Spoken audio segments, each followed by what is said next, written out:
Welcome, part 13. Yeah, today's the big day, I think. We should be able to print something today. Not yet 100% sure how this will go.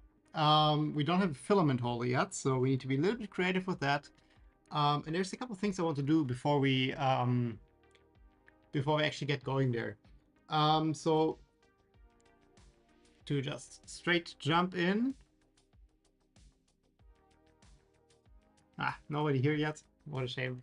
To straight jump in, basically we want to properly is kind of like hardwood, but we kind of want to put this in a better place. The power supply, which we have like these like long cables, we had like the very stubby like plug on there, not good. I don't have yet to plug like a spot for the proper power socket, but what we will do is like we will just like cannibalize this shorter cable here. Basically just like cut off the end, and then we'll just like have this dangling out from the end. Hi, Adam. Yeah. So that's step one. It's one thing I want to do. Oh, what did I do since the last time? I kind of skipped over that part. A bit, not too much. Basically, what I did is I added or I created this umbilical. Hi there, Steve. I created this very simple umbilical here, which basically consists of the cable we did last time already, or 2 weeks ago. It's like this like silicone cable. So this is plugged in here. I used the same solid core wire. Can I like peek this? No, it's kind of like it's in here. Oh yeah, there's a tiny bit of that. So I added this like solid core wire here, which is relatively stiff. And I just like added this along the run. So it's clamped down here with a cable tie. And I printed this strain relief that is for the EBB36. Yeah, it was just in printables. I just printed that. And the solid core wire is also in here in the cable tie. So basically just like makes this like springy. And then I also added the sleeve around it. So this is relatively like it's flexible, but it's still like holds nicely up. I think this is a really good umbilical actually. Besides that, like all the wiring we did last time, right? So that's the same. Nothing there changed. Oh, I did one thing. So we weren't able to fully tighten the screws here for these two parts, because like if we did that, we clamped the bushings too much together, and then like it didn't slide anymore. We have to eventually reprint this part and figure out the proper like spacing. What I did now so far is like there's no like tiny gap in between the two halves. I added basically just two of these little washers, which we used for the bearing stacks. So I basically just put two of them together. So each one 0.1 millimeter. And basically there are two stacked between, or like on the screws, basically between the parts. So basically it's just pushed out 0.2 millimeter to give it a little bit more space and doesn't exert as much pressure. The consequence from that I noticed now is like there's a little bit of a wiggle left to right. Not ideal, will not be good for print quality, but if we get something resembling a print today, I'm good. So yeah, and then the other part is still like when you push, there's quite a lot of give in this direction. So I'm still not quite sure where this comes from. I think it's actually also primarily down to how this is mounted. Because like, I mean, my initial impression was that like the rod gives, but like if you look here, the rod doesn't move like at all, basically very minimally. So the main flex comes here from this like mounting. So this definitely needs improvement. So it's a bit of like experimentation we need to do. So this is definitely not good for high-speed printing, but I think today if we like keep it very chill speed-wise, this should not be a massive problem.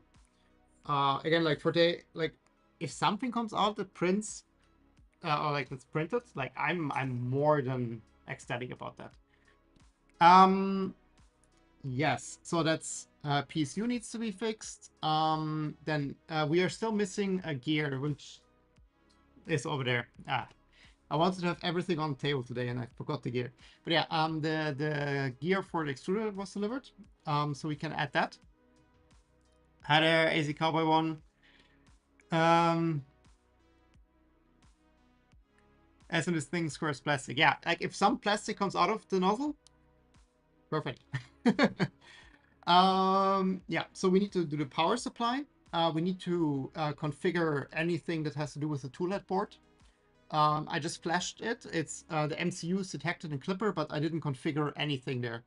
We also didn't configure the bed yet, so we also need to configure the bed. And oh yeah, one last thing. So what I did now for the power for the tool head board. That's not perfect by the book, I think. Yeah, but here you see the umbilical comes down. Maybe you don't. The umbilical cable comes down. It's 4 wires, right? It's the plus minus, like ground and 24 volt. And these basically just go here. I directly crimped them onto the, like I just, you see, like added the crimp connectors here. And basically I just like twisted the big red cable with the 24 cable from toolhead board together and then like crimped them together. So this is like a really good connection. I think it's fine. Then we don't need like a Wago splitter. And then the other one just goes here to the can high, can low. So that works perfectly. And that's then just like the rest of the umbilical cable. Unfortunately, it was a little bit too short to like put it here. So it's kind of like dangling there, but that's all good. So we need to do the power supply. We need to configure the bed and the tool head. We need to add extruder gear. Man, it's quite a task list.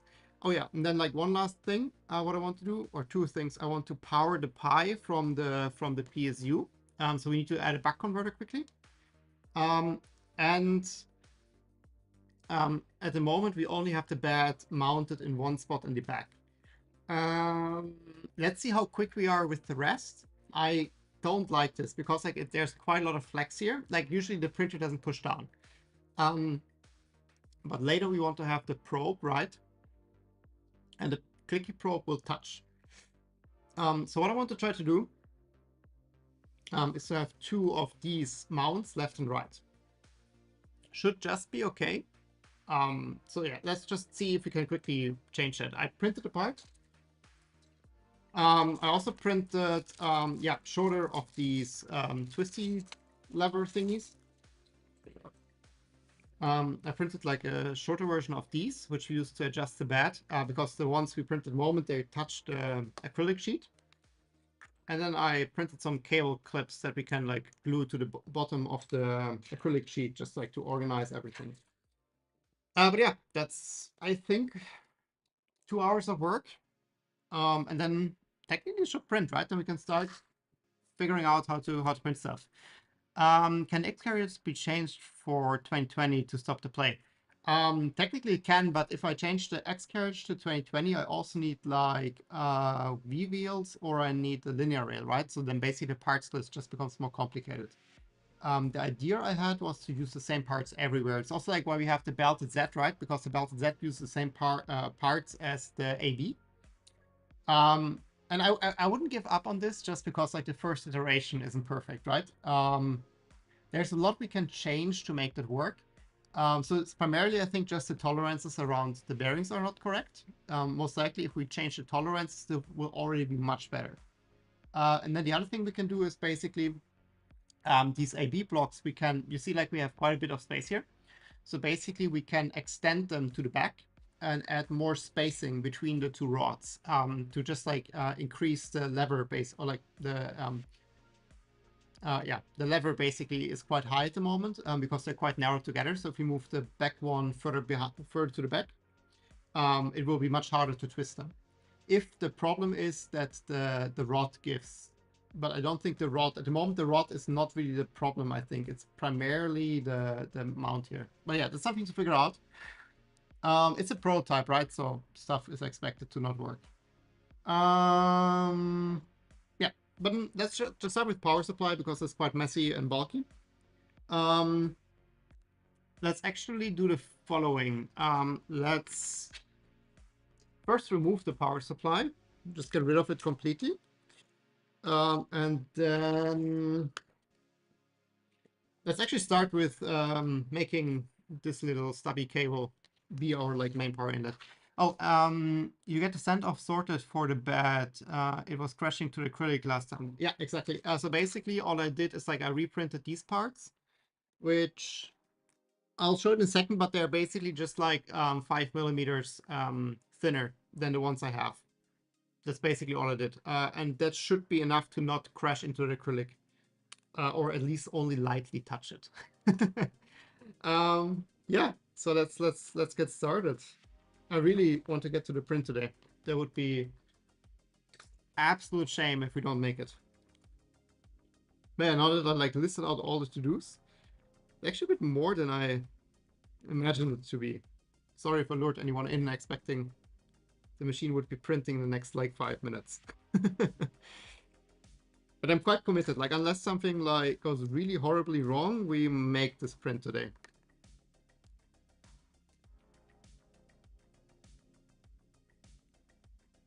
Oh, come on. Maybe it takes me like an hour to like remove the isolation from this cable. There we go.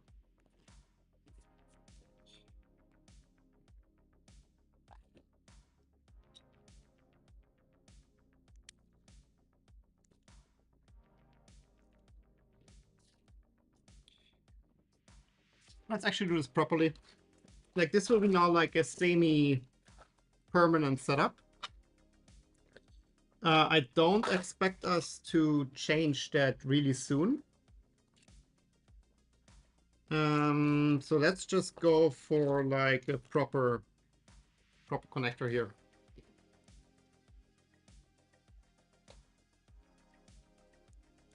But this one might be a bit too big. I think I have a smaller version of that somewhere. Oh, no, that's okay. Then let's use this one. That one has a full circle, so we have to remove the screws, which is a bit annoying to do, but hey, let's use these.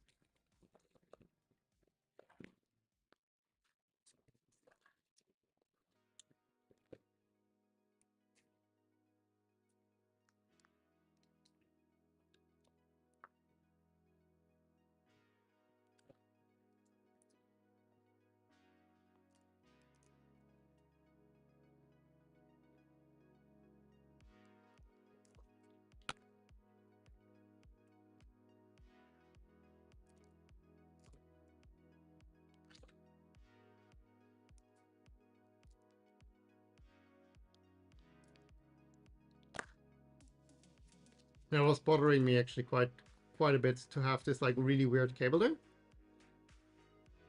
not sure why I didn't solve that earlier.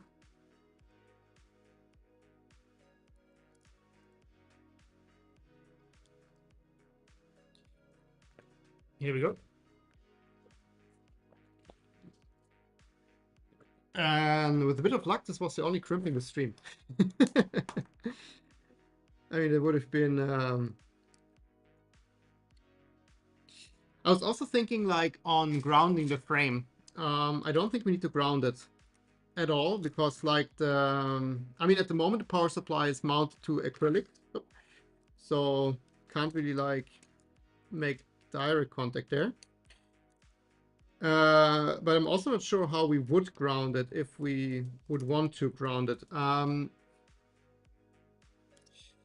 Because it's like they're like metal and aluminum parts, of course, but they're all disconnected from each other. So basically, you would need to ground every single part individually, which I don't think is like really feasible.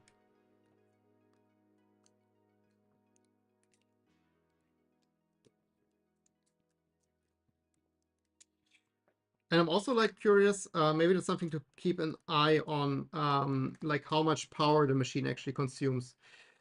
Because so technically that's a 150 watt power supply, and my train of thought was the Prusa Mini.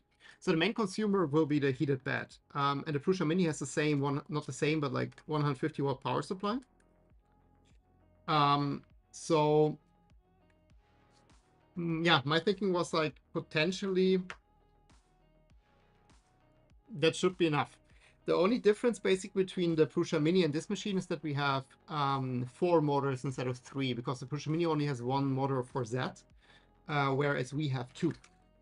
So that's a bit of a difference. But basically it also means like it should only limit us how hard we can drive the motor, basically. So that the amperage basically we can use. And that's adjustable with the TMC drivers, so that's not a big deal. Okay, let's mount this in a very simple way. We just add 2 strips of VHB tape.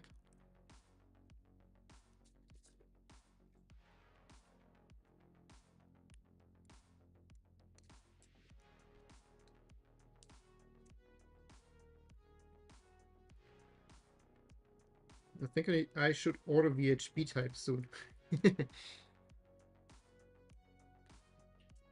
Hate to run out of this magic stuff.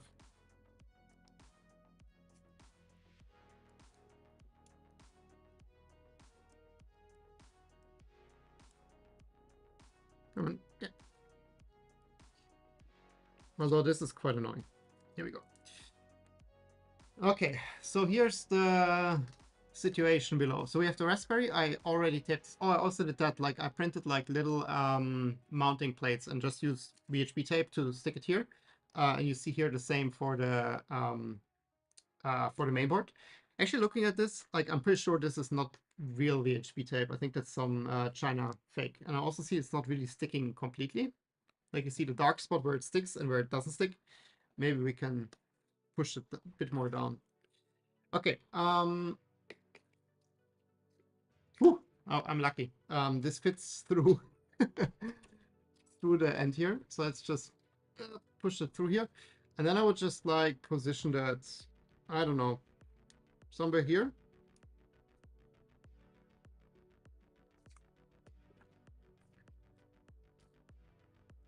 I don't think there's a right or wrong. And then what I would do is I would basically, the same what we did for all the other cables. Oh, you don't see that. Oops, oops. So I would just like zip tie it down here, and then like this is just dangling here. We can like plug it in. Like for a temporary solution, that's good enough. Looking at this, maybe we also change quickly the Raspberry. Let me see. Let me see. Can I? Yeah, this still comes off on the wrong side, of course, but hey, it comes off. So yeah, for the Raspberry, it's good enough. We'll reuse. Oops. Now let's put the Raspberry in this orientation here. Yeah, it's a bit easier with the cable, I think. Unless we want to use one of these 2 USB ports, so 2 USB devices max for now. Oh, and the SD card. I removed the SD card. Because fun story. If you remember the time I crushed the SD card, you know what? This happened again. When I stuck down the Raspberry between streams, I pushed again on the SD card, and the SD card just like snapped. So I also had the pleasure of redoing our entire configuration because, of course, I did not make a backup. Lessons have been learned though, and now I have a backup. Cool. Okay. Let's just snip the cables here and then directly connect them to the PSU.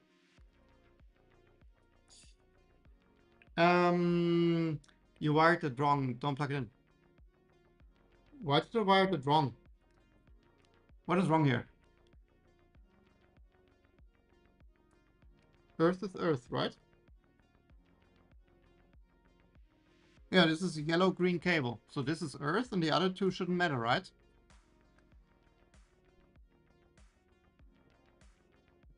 Will you run Octopi on that Raspberry Zero? I'm not sure yet. It needs to be Clipper for sure, Harlem, because we have the CAN bus toolhead board. So Marlin doesn't support it. Technically, I could run Clipper and Octoprint. My main gripe with that combination is just I don't like Octo Clipper. Like, it's just a really outdated old plugin, so it's not really fun to use. Life is brown. Yeah, I guess technically yes, maybe, but this shouldn't cause any issues. Or am I like completely mistaken? Because I'm always paying attention like Earth, of course.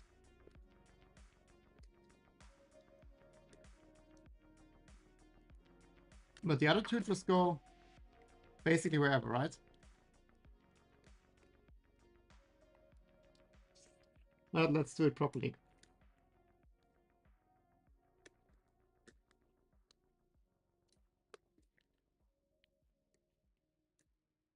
On the power supply, it matters. Okay.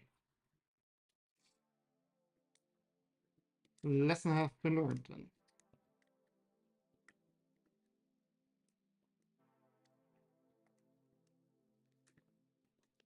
Thank you, Steve.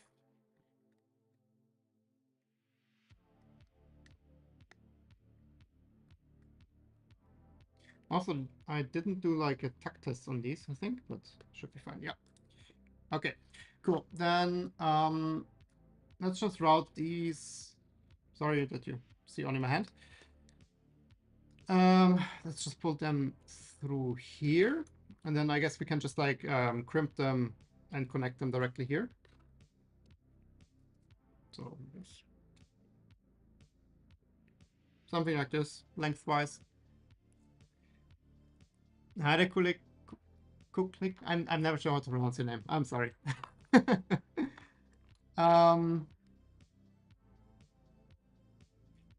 Then let's actually use the same connectors on these. And then we need to make one special cable with a buck converter that powers the Pi. And this should be then completely powered off the power supply. Oh.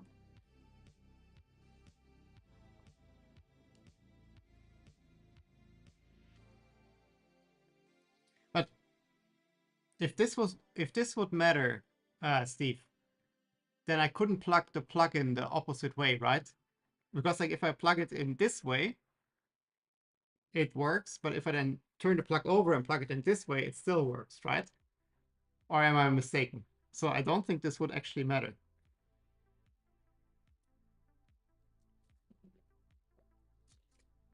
I think the UK plugs you cannot inverse, right? Because they have the 3-pin layout. But for the European plugs, there's no way to know which is live and which is neutral because it's just like this way or that way.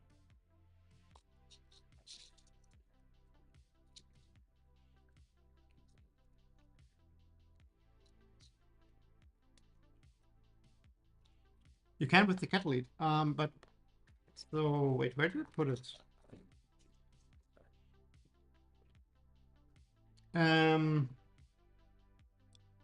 I mean, for this one, yes. Here it's clearly defined, right? Because it's neutral and live. Like these are clearly defined.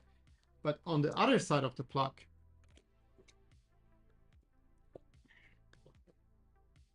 it's not clear if this is neutral, this is live, right? If I plug it in this way, this might be neutral, this might be live. But then if I plug it in this way, which also totally works, it's the same. Oh, it's the opposite. The only thing is like if you have the 3-plug thingy, you see like here there's like the 3rd pin, but I don't have that. So you can plug this in either way. Thought they had some notch. No, like you can really like just plug it in both ways. They have a notch on both sides, like here and there. It's like I think the Swiss use this one. So basically the socket has one plug that pokes out, like a pin that pokes out and that connects in here. And then the order is defined. But for like Netherlands, the order is not defined. Germany as well, by the way. Like most of Europe, I think, uses these plugs.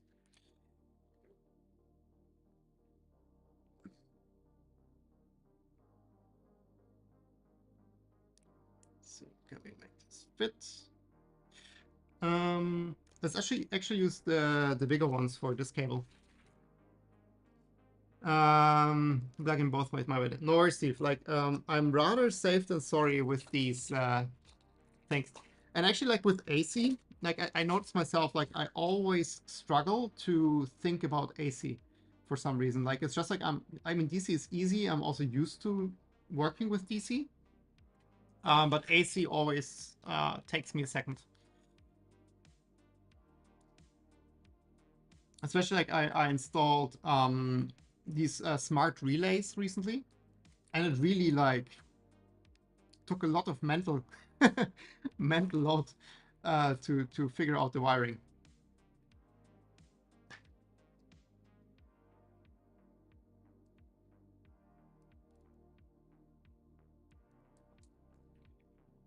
Okay. Okay, let's not mix up these two because here it definitely matters. So this one goes on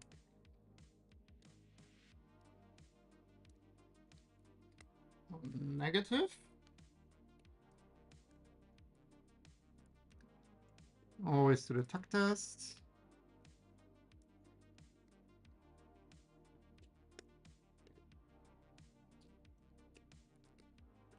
Cool. Okay. Plus minus, so these are correct. Hi, shrimp father. So now the special plug. Actually, let me check. So what we can do here to power the Pi is we can either use the GPIO pins, but I'm not a huge fan of that because you can always like plug it in incorrectly. So I think what I will do instead here, it's very simple. With the Pi 4, it's always like a bit of a hassle because of the USB-C. But here's very simple. Like, let's just cannibalize some micro USB cable.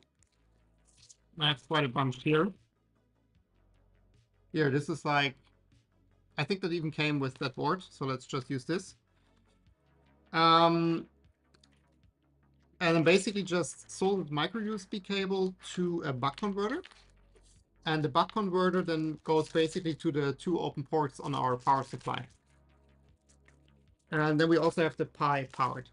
And for the buck converter, what we're going to use.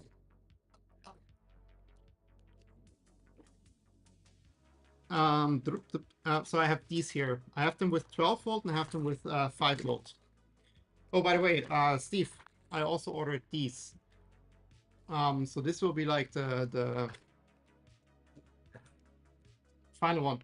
And then here, the problem is basically they're just like ever so slightly too large.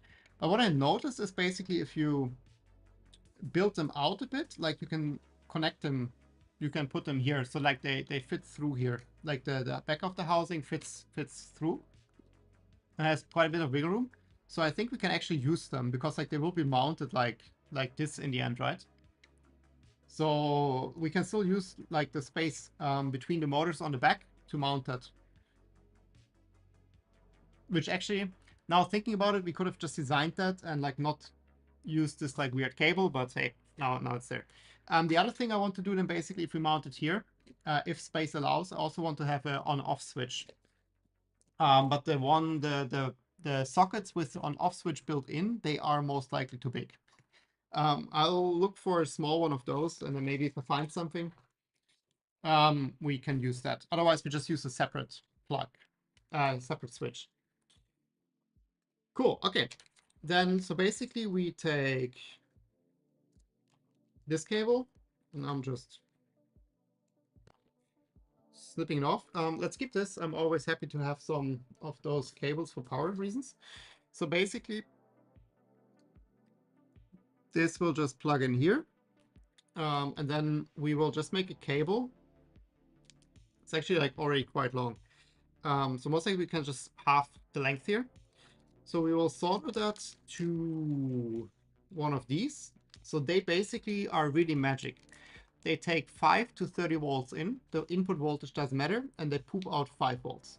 And they work up to 3 ampere, I think, which for the Pi Zero is plenty. And then what we can do is we use one of these. And we solder basically the cable here and then like cable on the other side. And then what we do is basically we just use like a wider heat shrink and heat shrink the entire thing. So basically it's just a cable inline. Hi there, Snail 3D. Is there a hope to monetize the printer? If so, how? I'm not going to monetize the printer. Like, I will publish the files, and if people want to print it, people can print it. I don't expect it to be kits or something like that. If somebody wants to offer a kit for that. But yeah, I'm not even sure yet if it prints well, right? That's the first step. It needs to be like a functional printer people actually want. That would be step 0. Yes, I also forgot my third hand. Okay, let me quickly grab the third hand. And before I do that, let's quickly heat up the soldering iron. And then let's just build this cable, and then all the electronics are done. Then we can move on to the extruder, I think.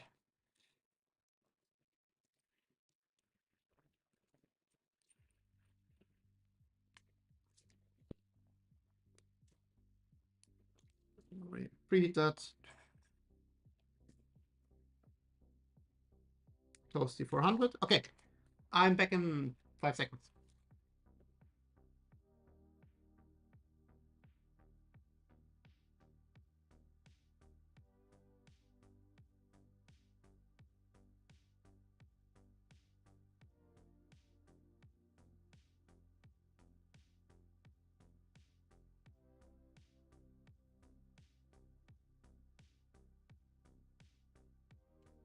It was more like 20. Sorry for that.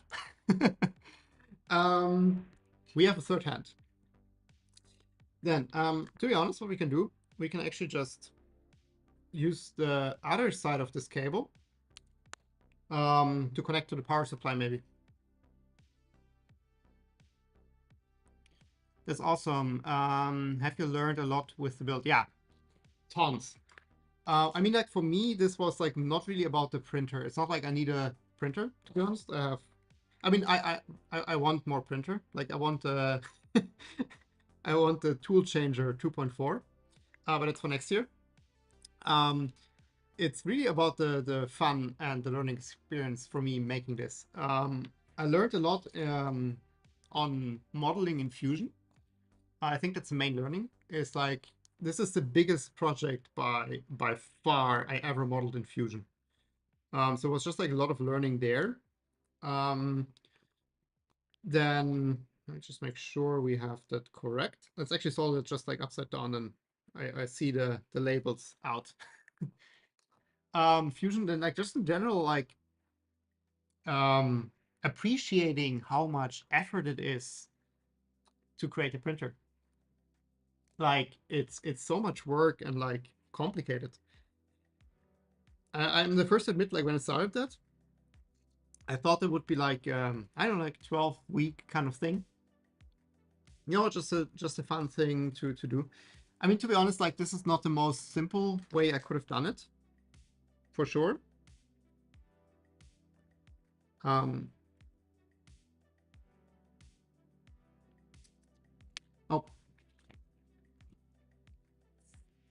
I already have that and I don't use it. Yeah, so it's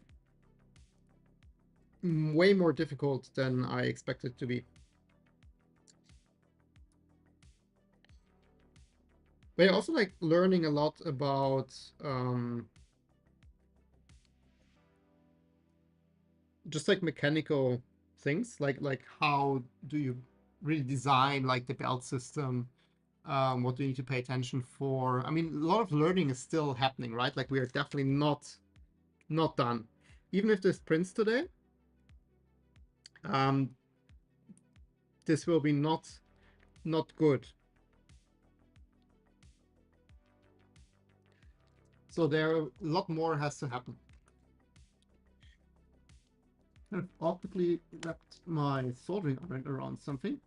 I barely have any cable length.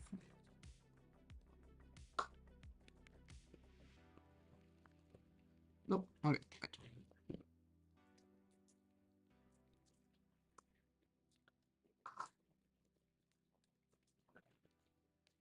Okay, that's try it again. Okay. Yay, much better. So yeah, like a lot of learning still is to come.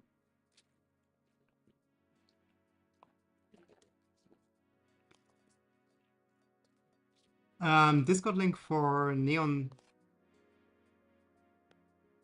type switch.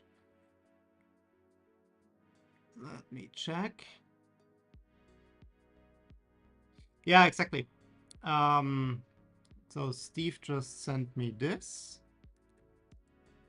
I am lost. Where am I? I'm here. Yeah, exactly. So such a switch basically, in combination to the socket I have is perfect. I also actually I use this one here. Like this is also printed. It's just a PC fan and like a printed shard. And proper filter, of course. But yeah, this this switch here is exactly the same. Dimensions are a bit different. I think I have at least one more of these. So yeah, need to see. Like just to see if that I find like a nice standard size that if somebody wants to build that, like it's easy to order.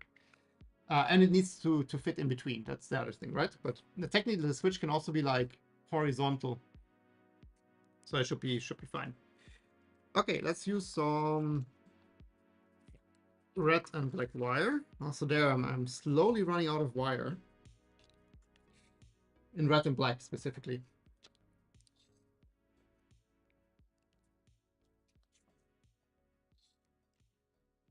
I wonder why I use a lot of these colors.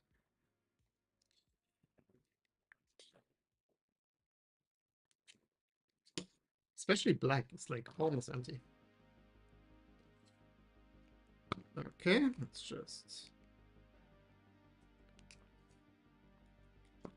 back.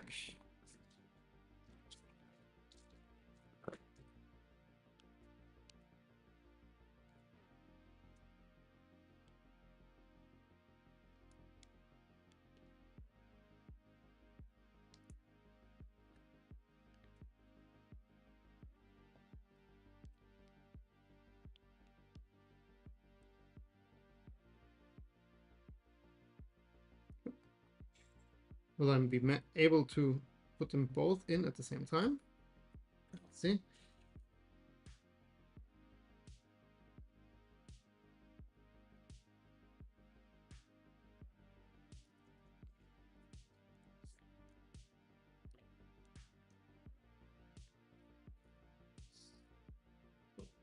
This is minus.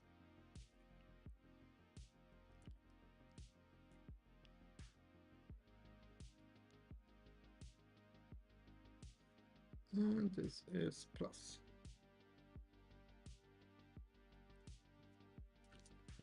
So also before we connect it to the Pi, let's just verify that actually poops out 5 volt. Not that we get any accidents here. Oh, and this is not the wire is not quite pushed in. I want them to be a bit more in.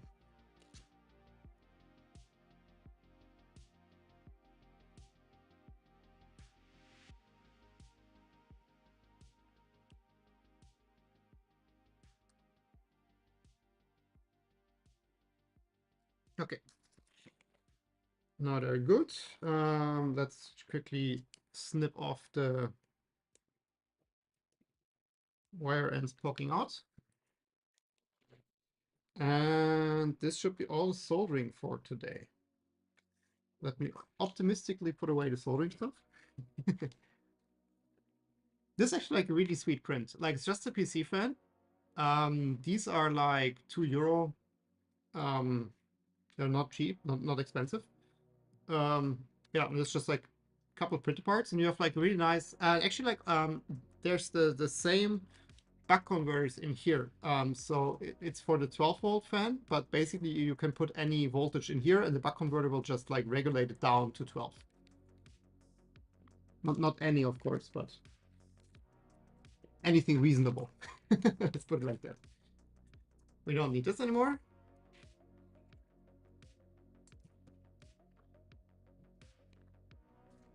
Let me quickly clean up a bit.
Oh shit, sorry. I accidentally hit the mute button on my keyboard.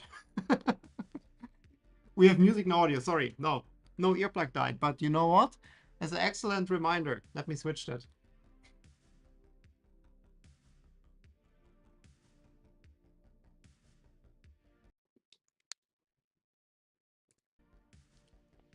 Let me just like remind me to switch that, please, Steve. Then the other one can charge and oh, I have a fan over there, so the fire is at a little bit.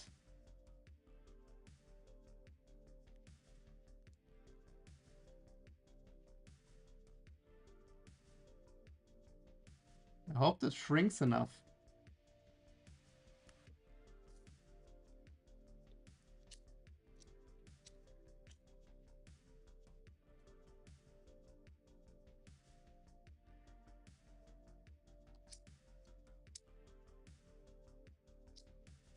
Man, I feel like smoker in the wind trying to light a cigarette. Horrible. So make sure to not burn it.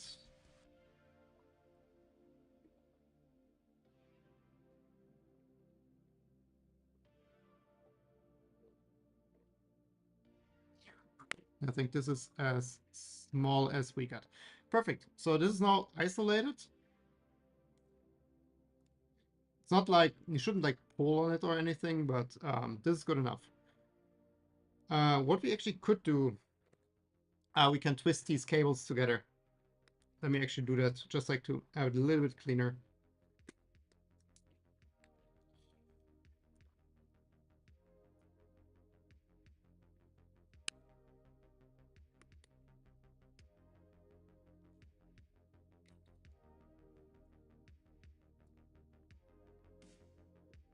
Just like this.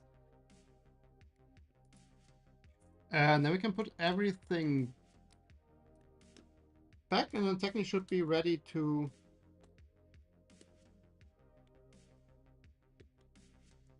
be powered on. If I manage to get it back. Oh, here we go. Cool. Then let's plug this in. This should power everything. And let's do the following.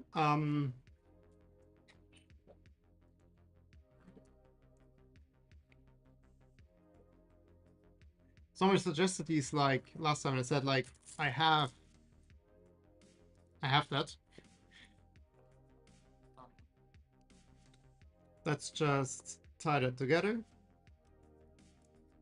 with the USB cable.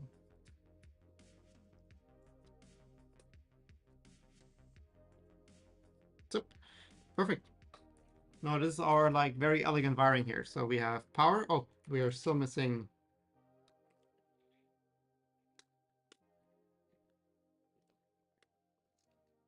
Oh, for the main board.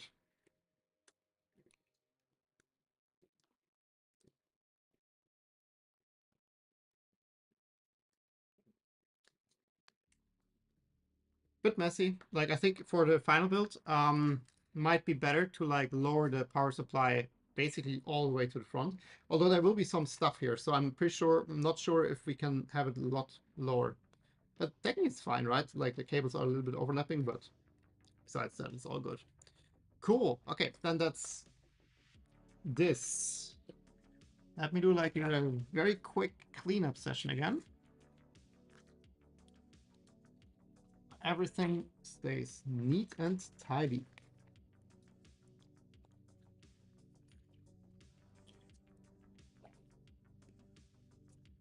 Okay. Yeah, everything's plugged in.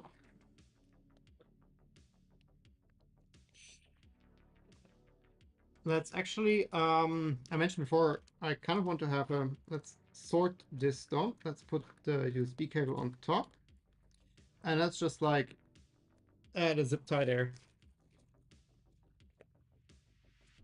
I'm also running out of zip ties. I feel like AliExpress shopping spree is close.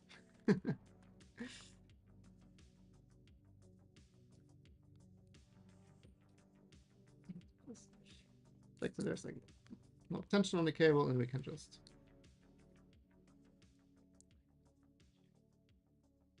securely, professionally tighten this here. Okay. Yeah, so basically the final plan is that the main board here, oh, I actually want to push the main board down a bit and just use the pliers to push under. So the end plan is basically that there will be like a electronics bay vertically here, where the Raspberry and the main board basically go in. So they will be connected on top here on these two, and then on the bottom we have these two screws here, left and right, and then potentially also here on the bottom there might be some more stuff. Yeah, but that's basically the last thing I will do. For now, this is good because it can easily be accessed. Finally, final build. Final build. Sure, you will design some cable channel. Yeah, exactly. I actually like. So this will be like this vertical thing, and I'm considering whether it like the layout I have in mind is basically like a cable channel built in on one side. Just like the shape I want to go for is like a little bit of a taper that like is relatively wide here and then tapers narrower up, basically. And then have like a cable channel built in on one side.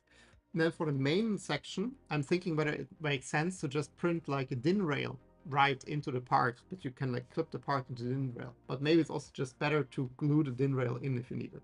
Let's see. But yeah, cool. Okay, let's quickly check the bed. Or shall we do the bed last? Let's do the bed last. If we don't have to touch the bed, or we don't have time to touch the bed, let's skip that. So next one would be the tool head. And for the tool head, I just realized I was very smart in basically making the cable impossible to disconnect. But let's just take it off, and then let's see. Maybe we can just leave the cable connected. I don't want to cut the zip ties again. Oh, you know what? We can actually cut the yellow zip tie in the back and replace it with like one of the Velcro straps. Oh, and the other thing I did is I added the screw on the back. There's a screw here, which I definitely cannot reach with the driver. It's the same as the V0. There's like the screw in the back that is like super hard to reach. I hope the screw would like stabilize the tool head. You know what? Let's just flip it on its back. And we just have the tool head. We just leave the board connected. And I forgot the thing. I'm back in 15 seconds.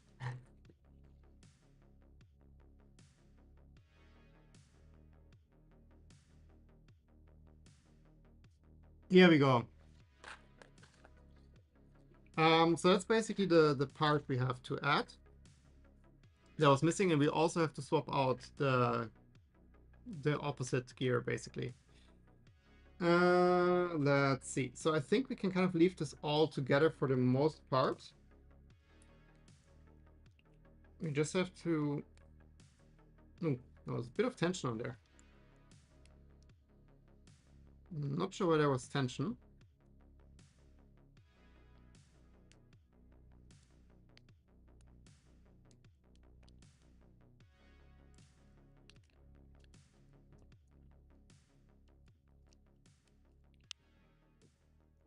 Okay. So a bit of an operation. Let's be careful or gentle with these cables. High ballistic tag. The exact plug discussion happened in Tor's layer by layer war on stream. He noted it didn't matter for him because the German AC plug he used could plug in either way. Yeah, exactly. It's like, I think most European countries have the same thing. But then that leads me to believe, like also in countries where you cannot plug in the plug either way,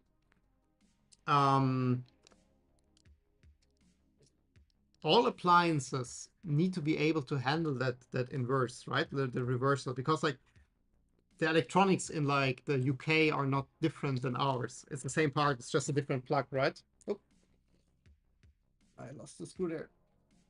Come here. Ah.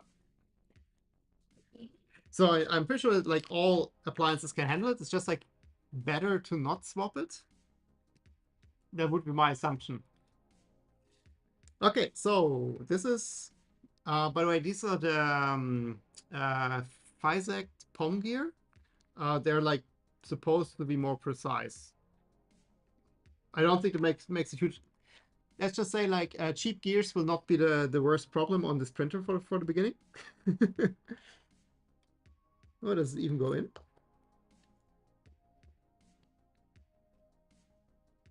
How is that supposed to go in? That doesn't fit. Oh no.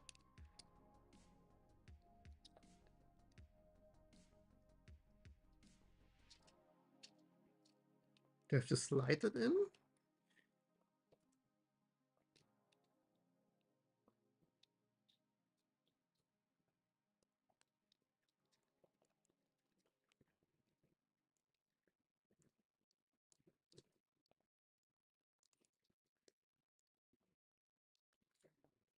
I have to have like.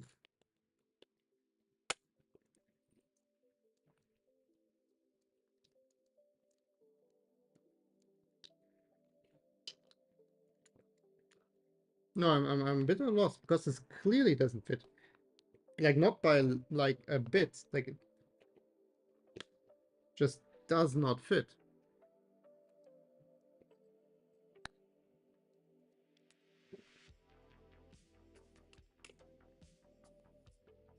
Okay. That was painful. It's in. I'm not quite sure if my parts are too narrow or it's the problem, but now it's also touching the part. There are some spacers here.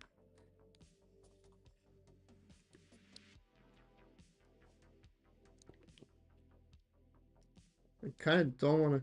I mean, the filament will self-center that, right?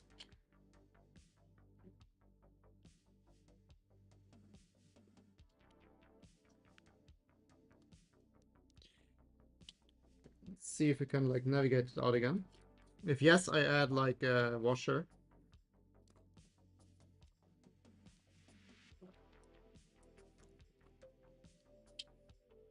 No, okay.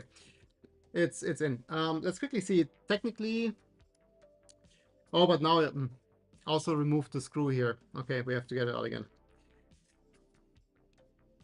I hope we don't break it. Maybe best to push from the bottom and not pull from the top.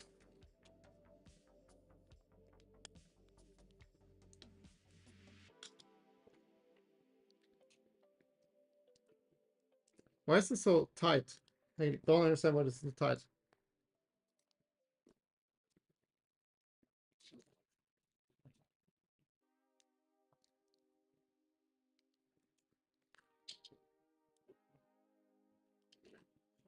I consider whether we should take this apart further. I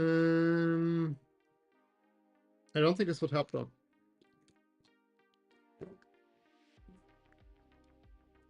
Concentric gear, like the Bonte Ritka. Yeah, exactly. Should be the same as the Ritka. I have the Ritka in the V0. Yeah, I'm not sure why this fits, like, or doesn't fit.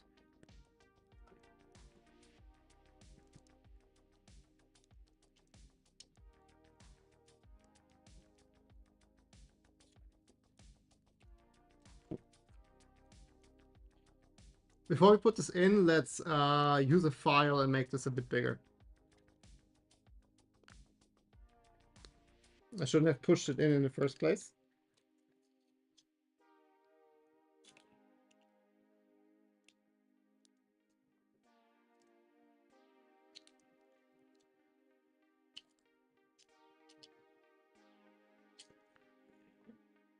Oh god.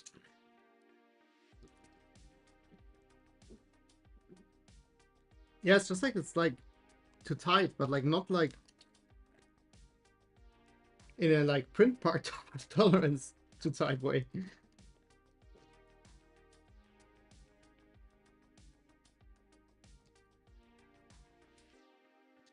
On a positive note, if I break it, I have a second one. But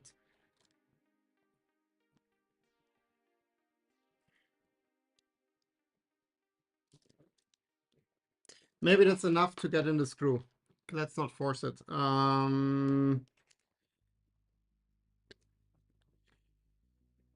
Let's add the idler. And then, man, that's not going how I like it to, would like it to go.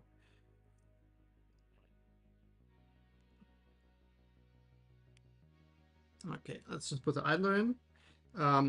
It's like my assumption we don't need to grease that because it has normal bearings, and these bearings never get grease usually. So then let's put that in. Let's make sure the screw stays clear of the... I'm not sure if we get the screw head. Okay, I don't think we get the screw head busted. Wait.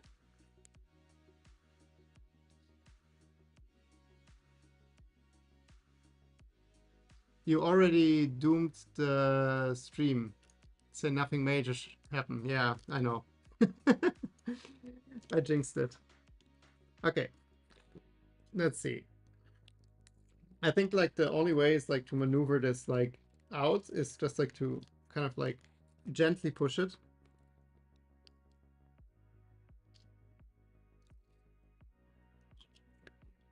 Let me push and wiggle.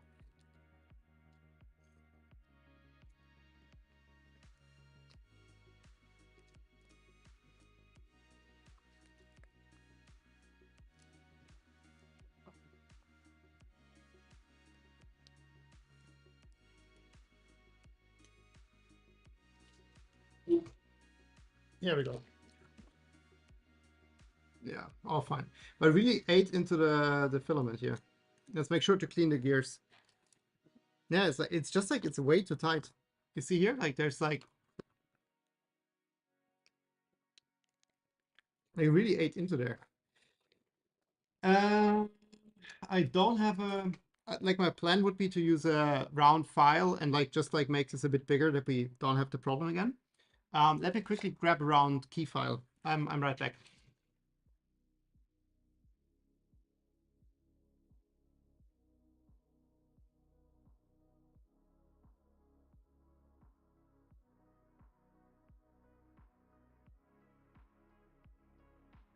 Okay, 2 round key files. Let's see if the, yeah, this one should work.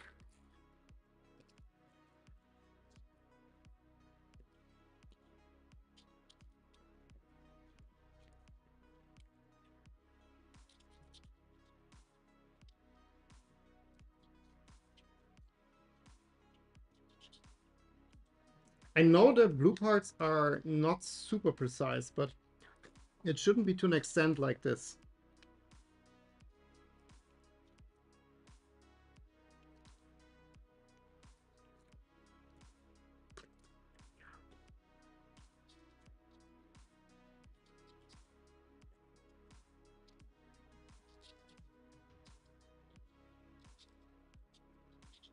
No, sorry. Let me move this forward and like point slightly back. Then I can lean forward and you still see what I'm doing.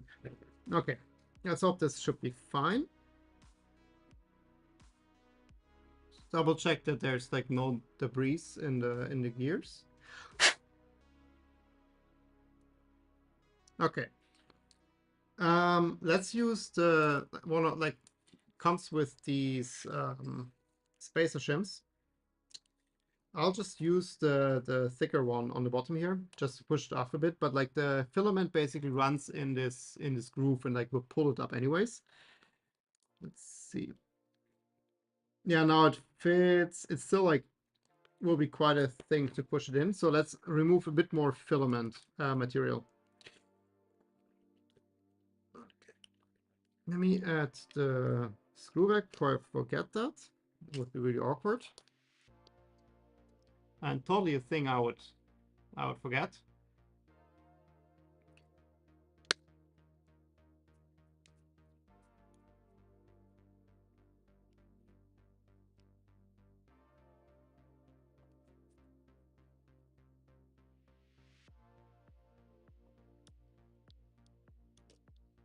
Okay, that's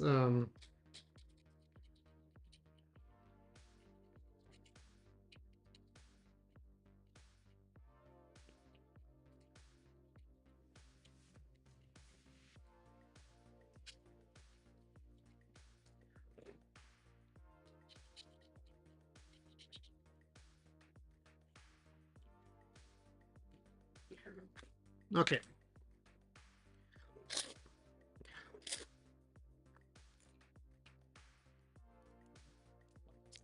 Let me see if I can get the bearing out. I don't think. Okay. Yeah, there's a bit of dust on there, but it's only plastic dust, so shouldn't matter. Let me. Oh, there was a spacer. Totally forgot. Let's get the spacer back on. Let's see. Yeah, it's definitely easier than before. And now the spacer also pushes it off the bottom part. Okay.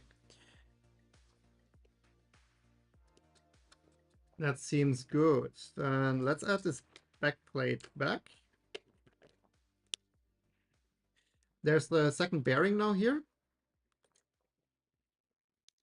holding everything in place. Now I wonder whether we should also add a spacer on this side.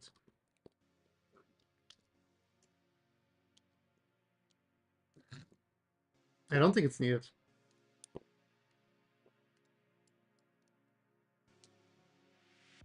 Like on either side, to be honest, but yeah, should be fine.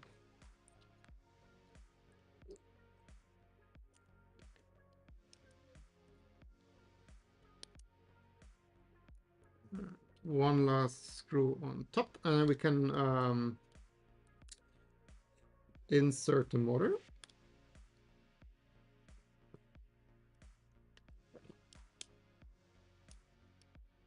Double check this all kind of like tight. Okay. Motor. So basically that works the same as for every other tool head, right? So one side has a hole, the other one has like a slot. So we first mount it to the side with the hole.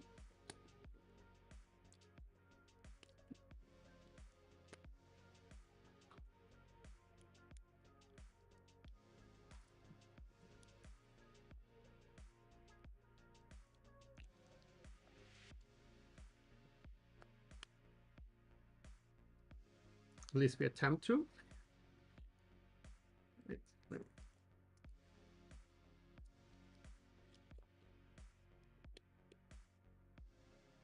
Here we go.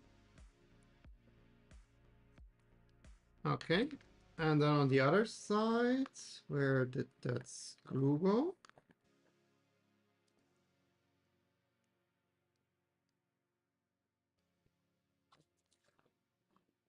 Okay, let me grab the fresh screw because the one we had is missing.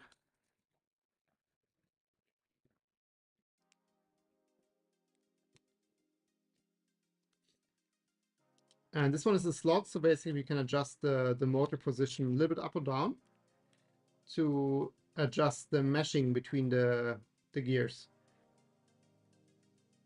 So I kind of not fully tighten that. It's kind of tight, but not quite.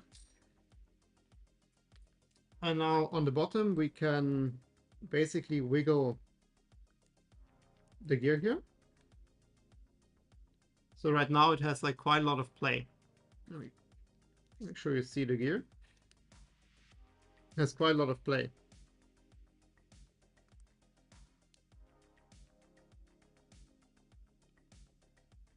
We don't want that. So if you now push the motor down,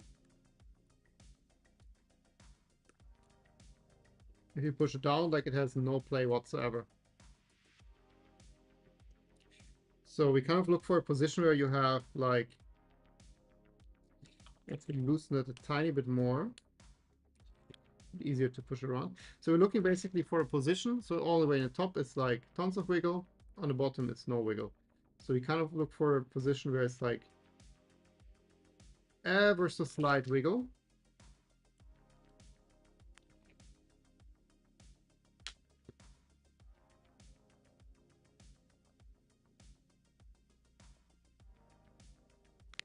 But no, I don't think it has any wiggle. Let me do this here on the edge of the table, and I can like tighten it from.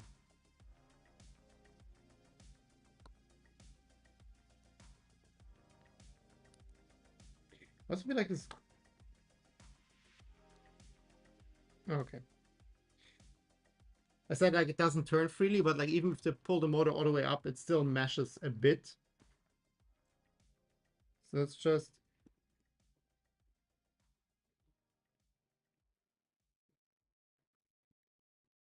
think around here is good. Just tighten that, and then double check that we still have tiny bit of wiggle.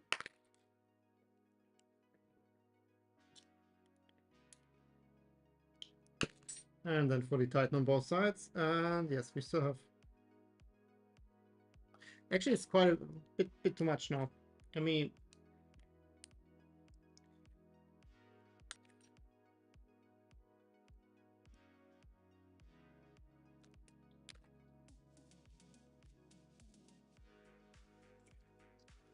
so basically when you tighten it, like you can always change a bit. So just double check.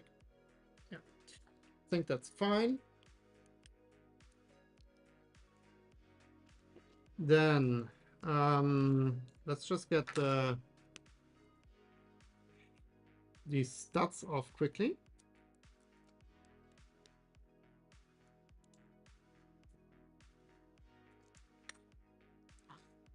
And just add them to the side.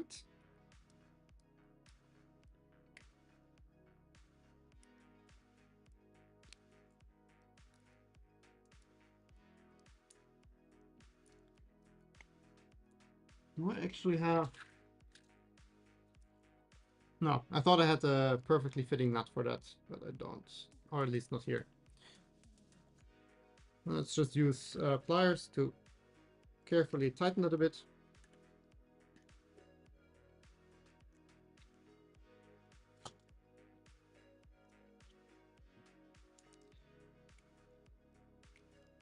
And then we can mount the toolet board on the back of that. And technically we should have now like a fully working extruder.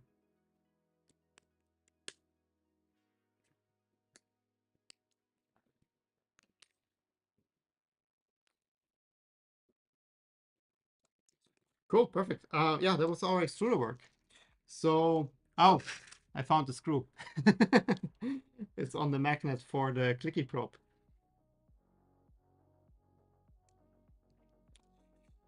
Let's also save these shims that might come in handy at some point.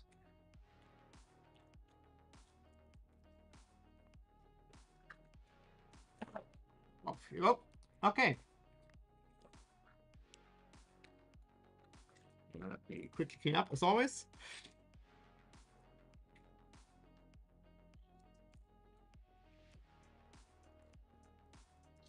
And technically we can put this back.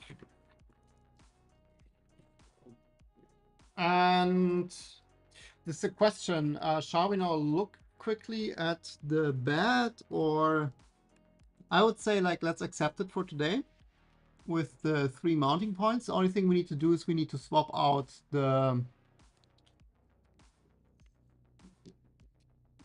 trying to line this here without pinching any cables.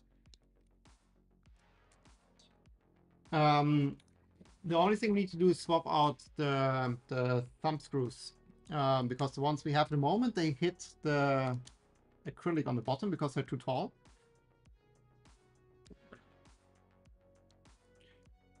Which obviously is not good.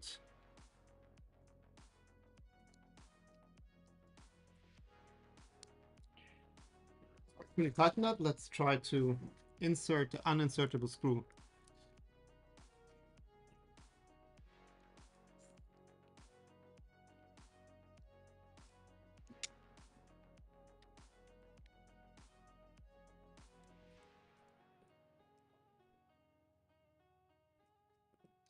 I'm not sure if the screw is grabbing or not.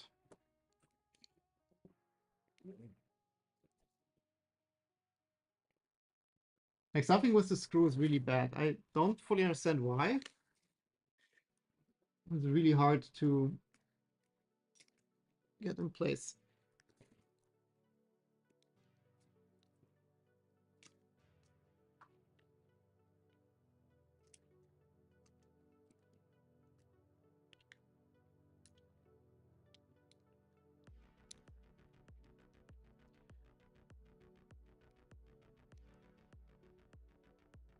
Because like right now it's just not grabbing, I think. Let's try this again. Because this screw should be in place.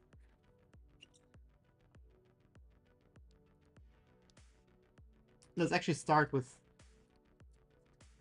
this screw.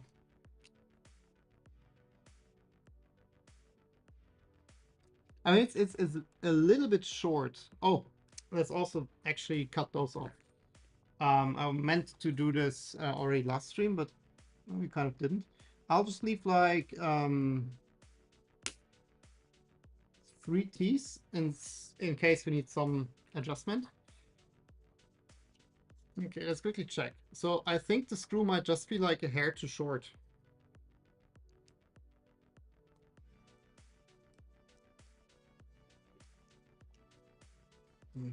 See?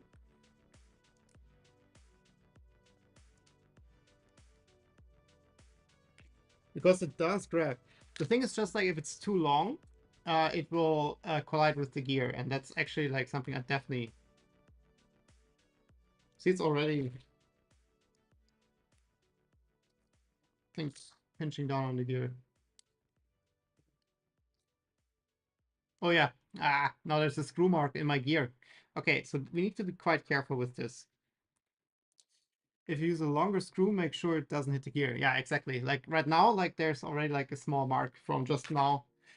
So I don't think we can use a longer screw. So this one is like, I think this just needs like to be like 0.5 millimeter shorter. And I had it grabbing before, so I think it's fine. It's just like really you have to maneuver it in here.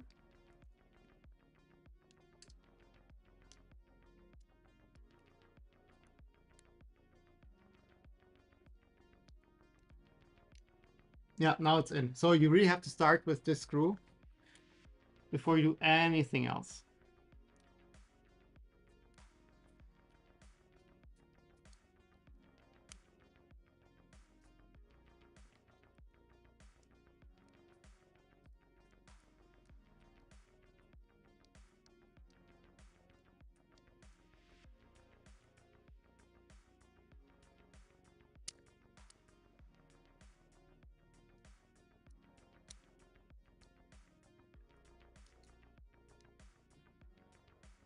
And the other thing is like I don't feel like I can't tighten these screws here from the front. I think the nuts that are in there just like are turning freely.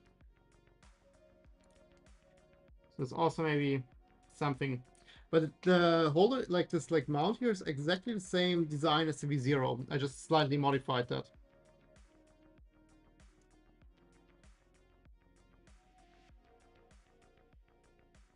Okay. That should be all good.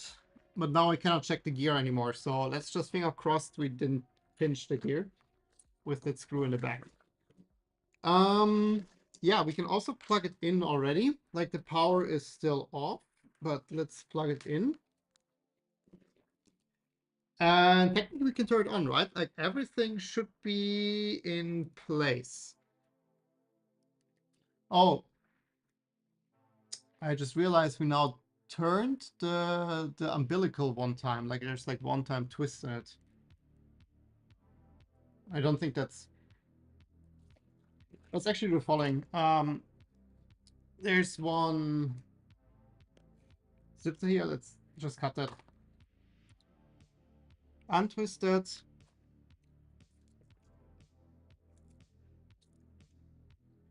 And then next time we can also get like remove that easily, because now I just replace it with like the Velcro strap, which is fine. Okay, here we go. No more twist. Yeah, technically we can turn it on. Let me just flip it over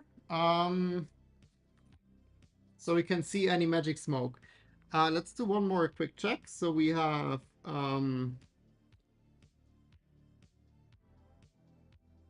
it's like a little bit like offset here. So we have two positives, we have two negatives, like these we didn't change since last time, so that should be fine. We tested the buck converter, right? So this gives us 5 volts in the right polarity. And the main board we didn't change anything. So technically should be fine. But let's see. Whoop. I hate turning on things after I worked on them. But yeah, red LED, green LED, everything is fine. So the Raspberry's booting up. Either on. Raspberry's booting up. Oh yeah, we wanted totally forgot.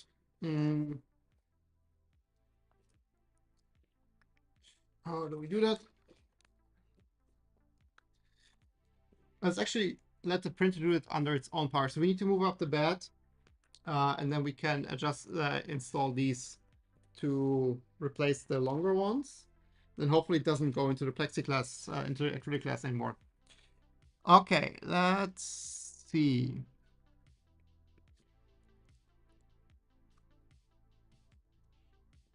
I also had a bit of like problems with my Wi-Fi this week, so I hope that the Zero connects just fine. If not, I have an Ethernet adapter here, so we can do something. Let me see. Yes, it's connected to my router.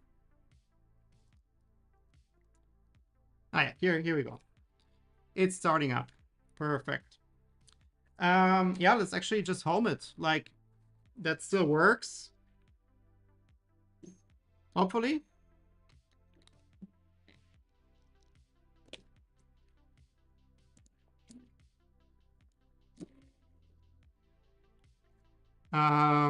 That's the direct drive setup on.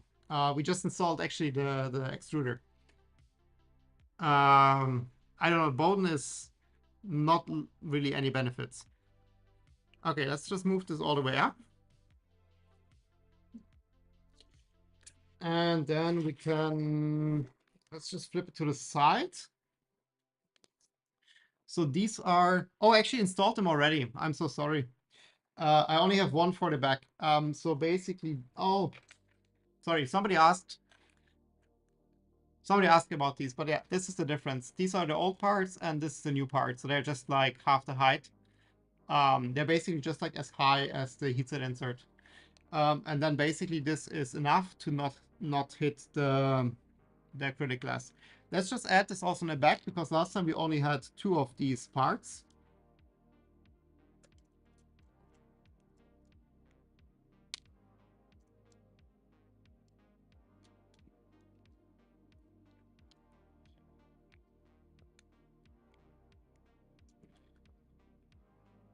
Because we also need to level the bed. Like we need to go through the whole startup thingy. Oh, interesting. Like here it touches now. It touches the part here, and the front ones have a bit of play. Have you used accelerometer for input shaping? Yes, but not on this machine. We did not configure anything yet. And I also expect like the accelerometer readings will be relatively bad. Oh, by the way, we didn't use at all the cable managing thingies. Could have used that, but that's not super necessary for like the 5 cables we have. Okay.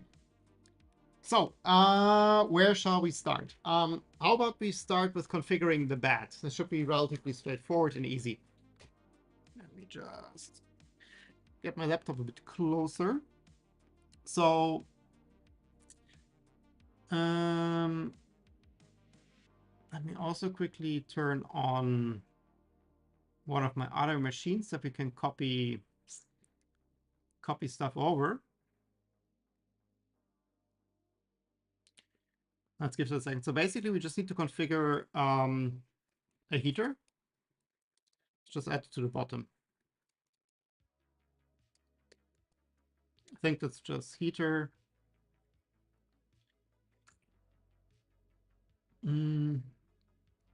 Heater bed. I think that's usually how it's called.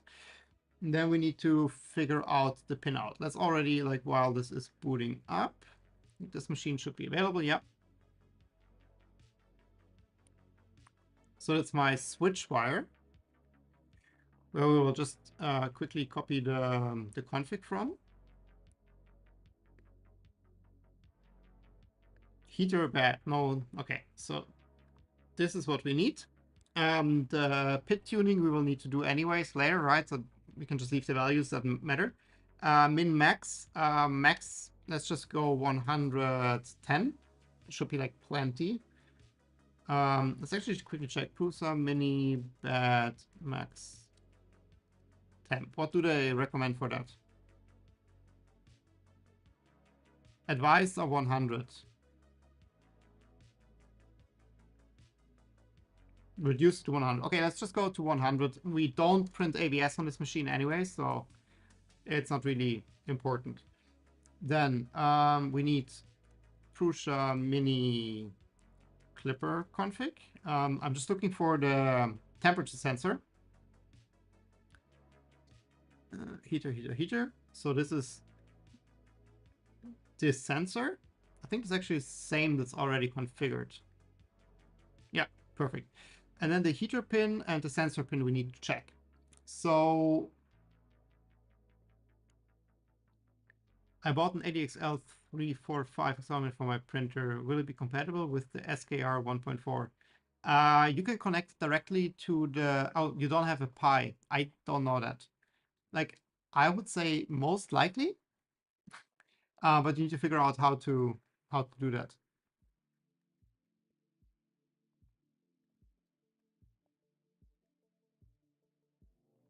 Why doesn't it translate that? Usually you can select the language and translates.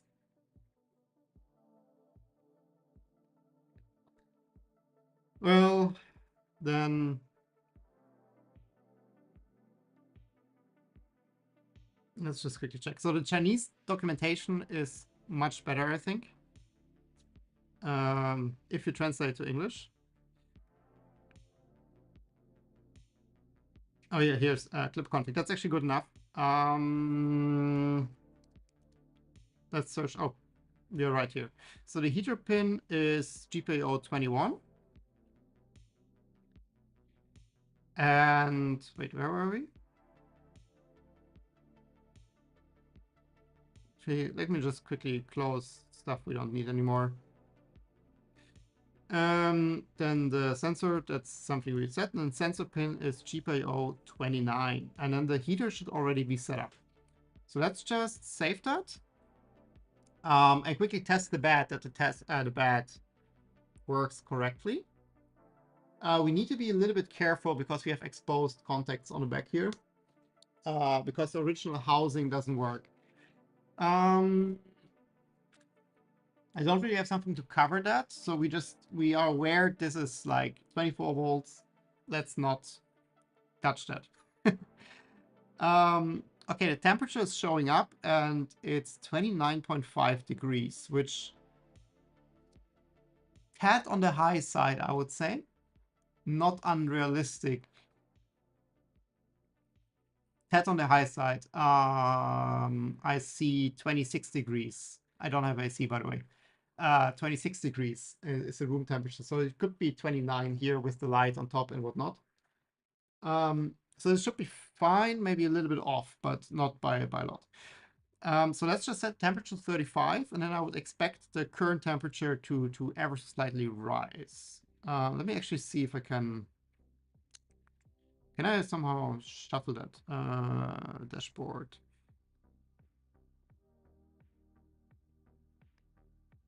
Let me move this over here so you can see it. So 30, 35. Let's just set 35, and then the LED went on. I'm not sure if you can see it there. So now it's heating, which is already a good sign. Now we just expect that the temperature, the current temperature rises, which it does already. So we're now at 31. So that looks good. And now it's flashing. The LED flashes, so we are like PWM, so it's turning on and off the heater. So that works perfectly. So the bed is perfectly fine. Yeah,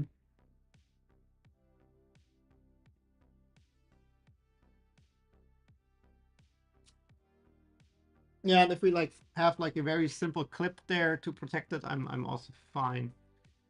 I do have some electrical tape, but the electrical tape with the heat most likely will not work well. So let's just not touch it.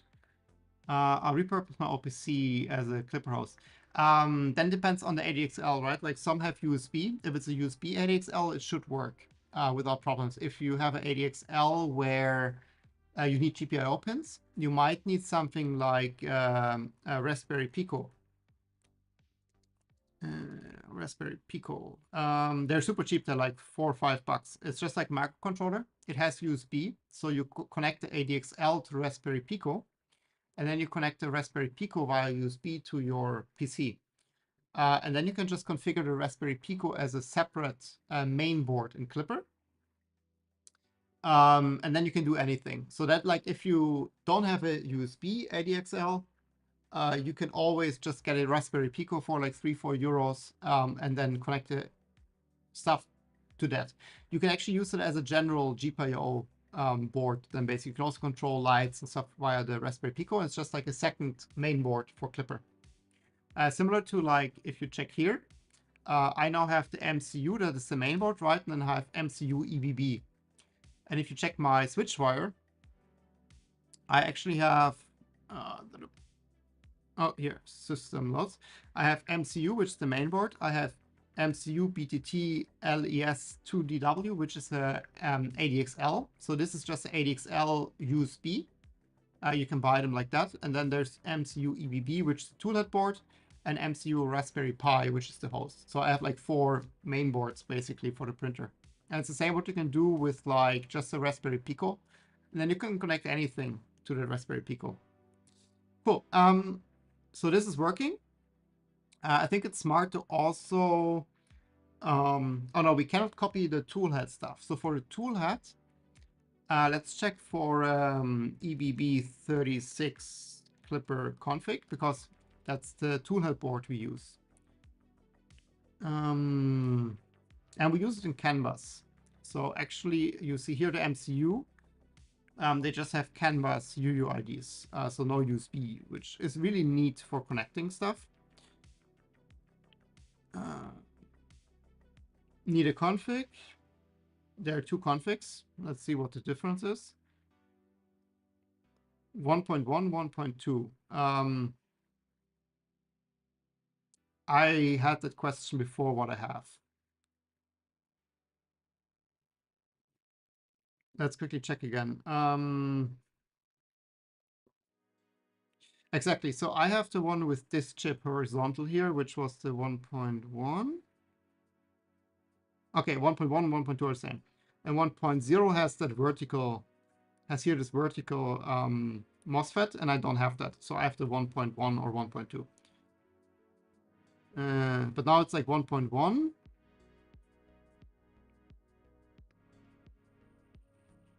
Wait, where's the config now? Need a config, 1.1, 1.2. So it's these 2. 1.1, 1.2. I'm not quite sure what the difference is. There's some pins different. Ugh. That's annoying.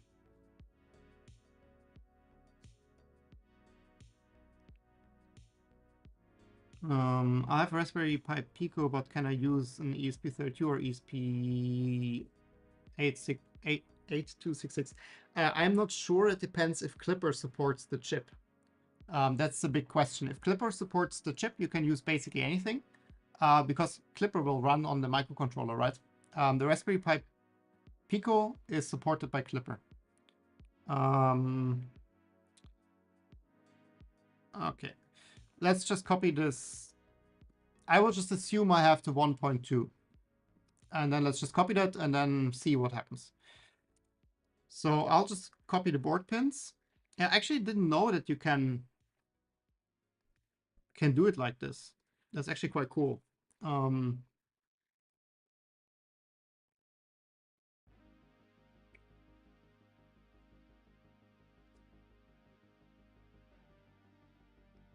Okay, there's temperature sensor.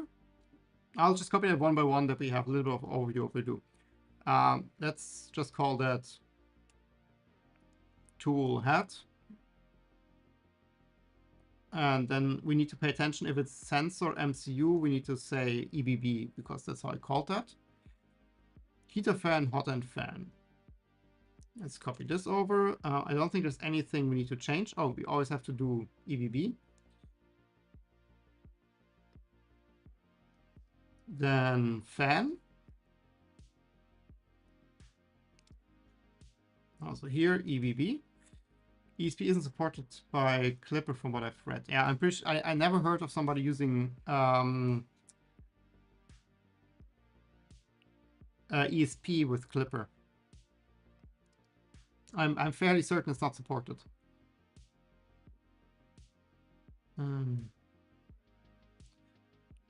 5mm, I'm fairly certain 26 is correct. But we will tune that anyway, so.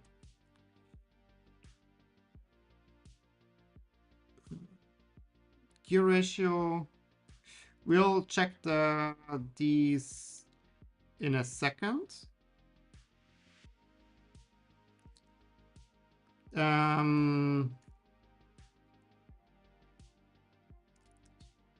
We need the sensor type, so we need Ender 3 Clipper config because we use a fake Ender 3 hot end. For now, I hope that we can upgrade that. Sensor type is this one. Let's just leave the pit temperatures as is. Min temp -50 is an interesting choice. Let's just say 0. Then we define the extruder motor. EVB. Oh yeah, we have to remove the can 0 here. Might just be easier in the end to search for can 0 and just like replace all of them. Then we have an ADXL sensor, which is built into the board. Let's do the search and replace at the end. Let's also define the resonance tester, and we need to change that position here.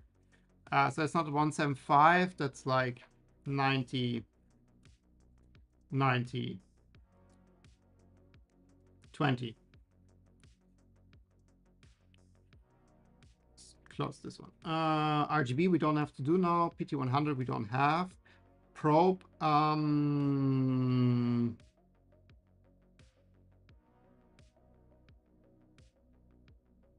We don't have a probe, so we don't need the probe section. Okay, so let's do quickly search. Can 0, and we replace everything with EVB, replace all. And then save and restart and just see what happens. Thank you. I have a bunch of ESP32 and some is working on Linux headers to run them. And I'm pretty sure somebody's working on that because it's like a really popular chip, right? So it definitely would make sense to support it with Clipper. Let's see, so now we have more stuff here. So we have Extruder, which is 28 degrees, heater is 37, tool head is 34, so kind of like all in range. That means we configured that correctly. Let's check the heater. The heater is the interesting part because this was the difference between the 1.1 and the 1.2 version of the board from what I saw. Let's just put it to 35, see if the temperature rises. Oh, that's the the heater. Here we go. 28. Yeah, so it's heating. It's heating. So this one works. Perfect. That works. Let's try to spin extrude a bit of material. Extruder. Oh, now we need to allow cold extrusion. Let me quickly allow that.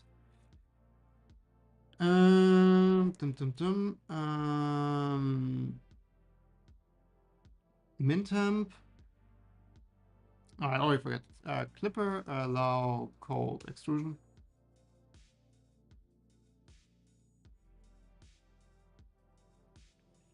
There's the configuration for that. Min extruder temp.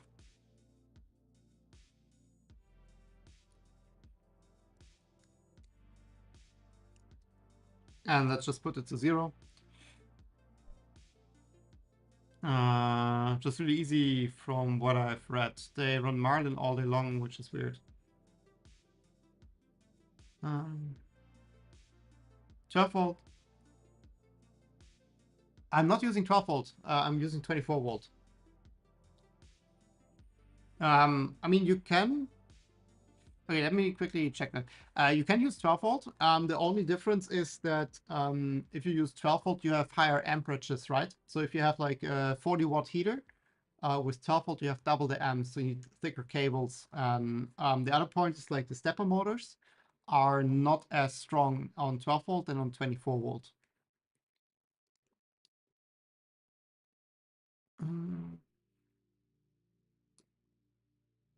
Configuration reference. Let's just see extruder. Max. Max. Min extrude temp. There was an extra R. I was already wondering about that actually. Min extrude temp 0. Save and restart. So the ADXL345 will connect to Raspberry Pi Pico, and the Pi Pico will connect to the Clipper host. Is that correct? Yes, but you need to flash Clipper to the Raspberry Pico. So basically, when you set up your mainboard, right, you need to flash Clipper to it. You can just check like Pi Pico Clipper setup. It's really simple. Yeah, so here you see it, input shaper with Pi Pico. It's a very common use case. It's really common. I actually had the same setup. Here. Actually have it. This is a Pi Pico in a case. And that's that's not an ADXL345, it's a different sensor, but it has the same purpose. And I used it on my switch wire before I had like a fixed ADXL built in, basically. That's basically what you do. And then you just have a micro USB and you just connect it to your printer host. And that is that. And then it's just another mainboard. As far as Clipper is concerned, it doesn't know it's a Pi Pico. It's just some Clipper mainboard. Check. So now we should be able to extrude. Yeah, I hear something spinning. So that sounds smooth. I think it's also like a quite good first step to just like tune the extruder.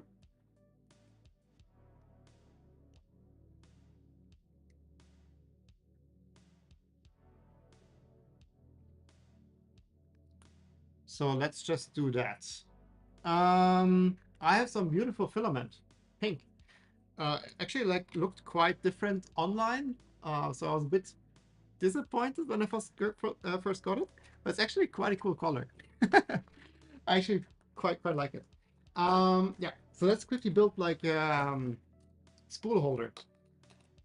Here's my advanced spool holder.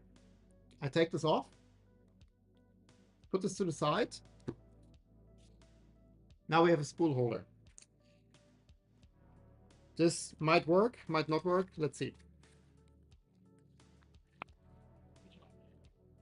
So it should work fine. The other thing I was wondering about is at the moment we don't have any Bowden tube here. So let's actually quickly add, maybe like not now, but like later. I would just add a Bowden tube from here to the back and just zip tie it. Just that like the force of the spool is like on the frame, not on the tool head. Okay, but let's just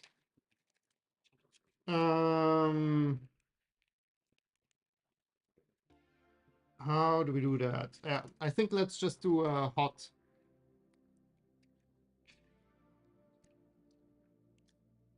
So I'll just push this in. Oh, we also like forgot like a crucial part. There's no tensioner yet. I have one. Somewhere here.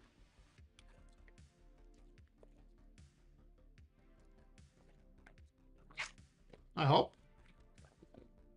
Let me see where I put that.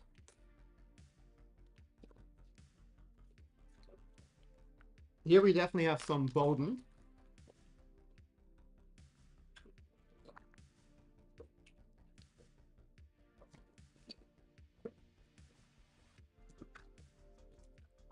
Here we go.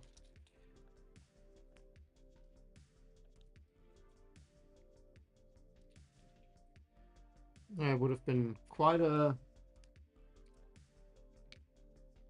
failed print without this. Yeah, it's attached. I'm not quite sure about the tension, but if we... Oh, the extruder is engaged.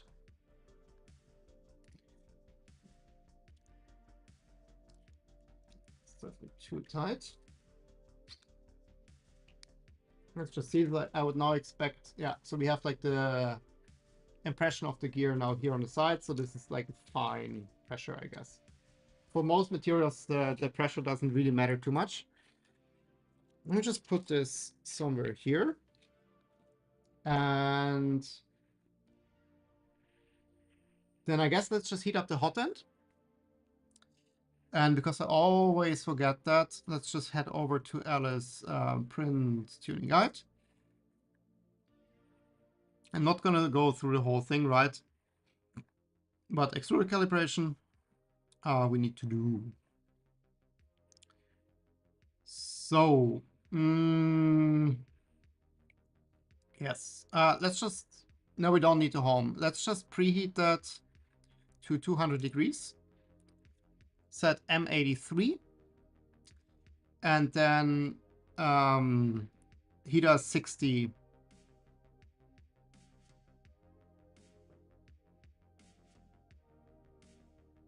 No, 120. So we extrude 100 millimeters at a very slow pace. Let me grab a ruler. Okay, very beautiful short ruler for this.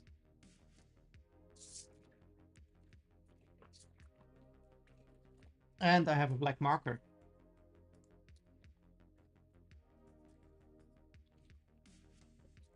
So let me measure out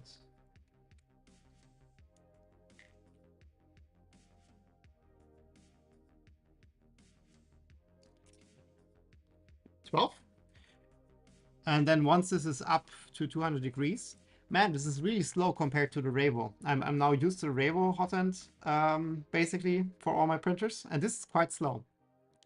Especially the 60 watt on the switch wire is like blazing fast with heating up. But yeah, I guess 200 is fine. Let's actually just heat it to 220, so we don't have like too much resistance from the PLA. And then, yeah, we can already give it a go.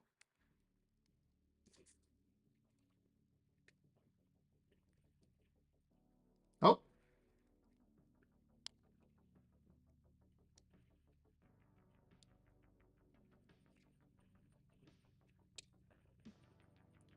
Doesn't pull it in, like the motor spins, but it doesn't pull it in. Let me see. I think maybe it was not fully inserted. Let's try this again. Let me just try to push out some filament manually first. Yeah, now it's pushing out.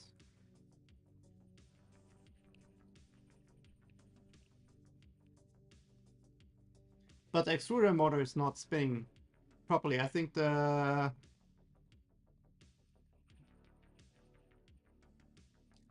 Like, it's like, it sounds like a diesel engine, basically.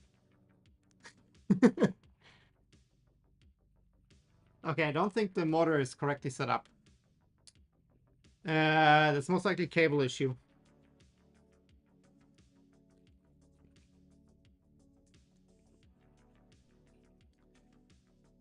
Oh well, I thought it would be easy.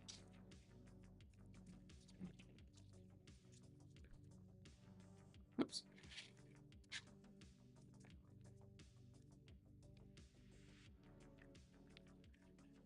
Okay, so the extruder is not properly working. I mean, it's plugged in, so it's most likely just a matter of these cables are not being in the right order. Which is odd, because I would expect this to just work.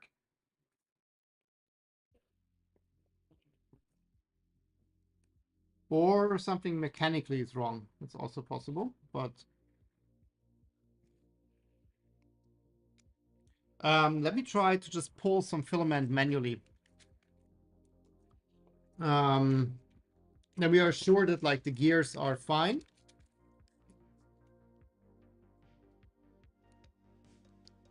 I'm just pushing it through. Coming out on the bottom.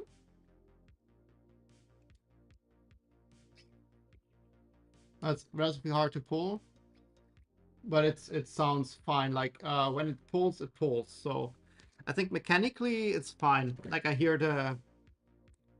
Are using orbiter? Nope, that's the normal mini stealth burner. But for most of the things, it doesn't make a difference. Oops. Not in. Oh no, it also doesn't grab it. Okay, let me just quickly try again, just to make sure it didn't screw up. No, it's just like it doesn't spin properly.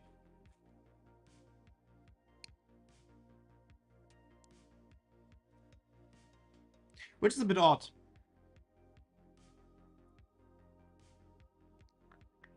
I mean, we can just try swapping the cables.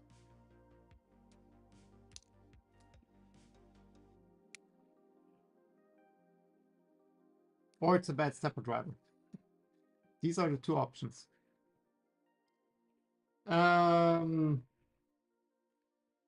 why would the cabling be incorrect? Because the cable is directly connected to the stepper. Let's quickly connect a different stepper. Okay, I need to quickly grab a cable for a stepper. I'm back in a second.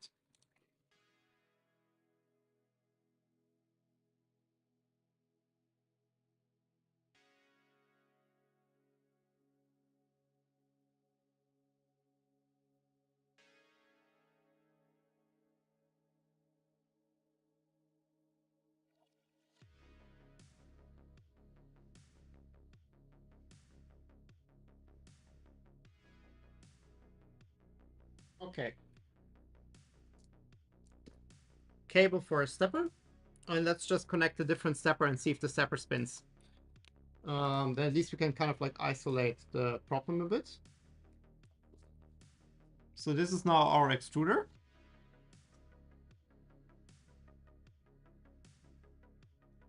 And that spins perfectly.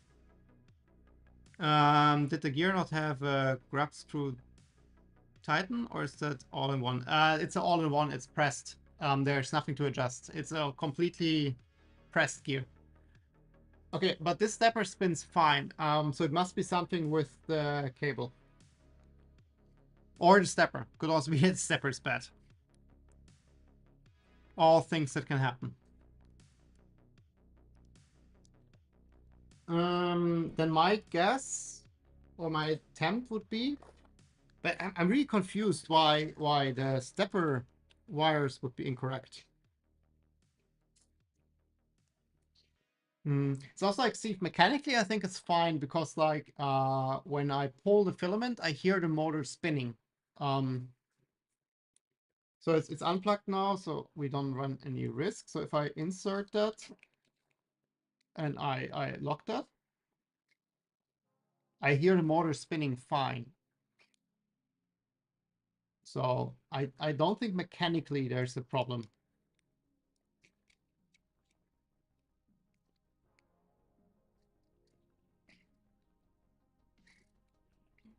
Yeah, it sounds fine. It's also like smooth. It's like it's hard because I drive the motor, but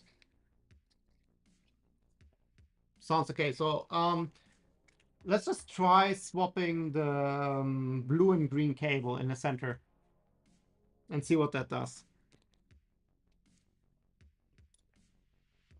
It's just a bit odd because I'm not quite sure if there could be like incompatibility between the stepper cable.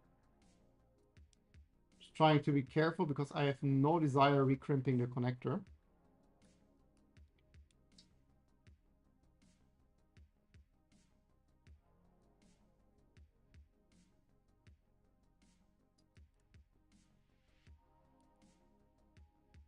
I also like I have the same motor on my switch wire. Also there like was plug and play.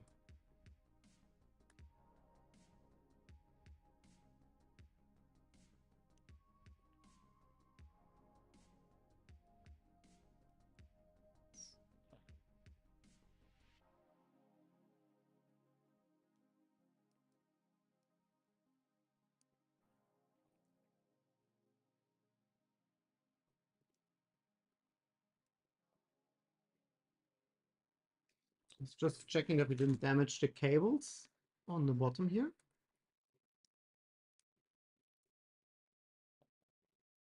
It was also fine.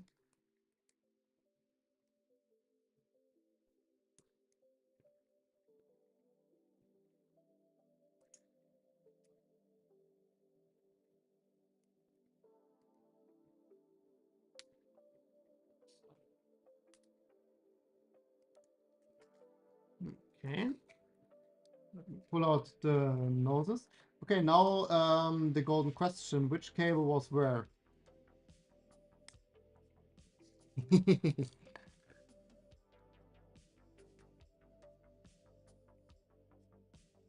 Did the gear not check continue on the plug and check the EBB pin out for the stepper? I can't. Oh, you can. Yeah, Steve, you are correct. Let me check the pin out. Then we can like kind of like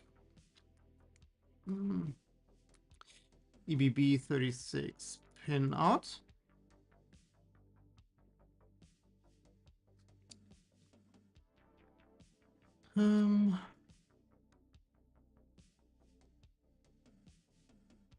But it says just motor here, which is not.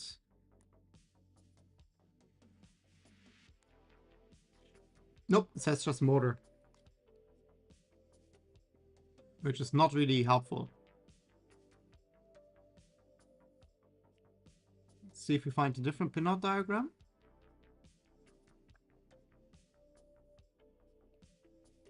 No, so here it just says motor.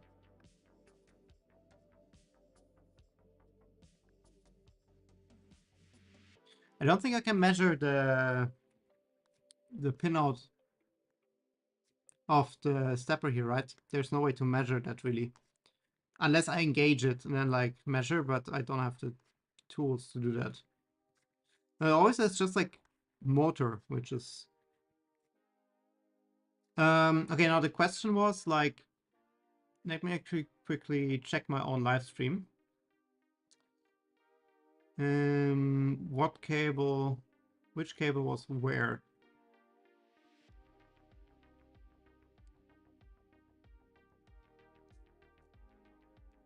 Blue was next to red. Blue was next to red. So if we now set blue next to black, red, let me double check. Blue was next to red.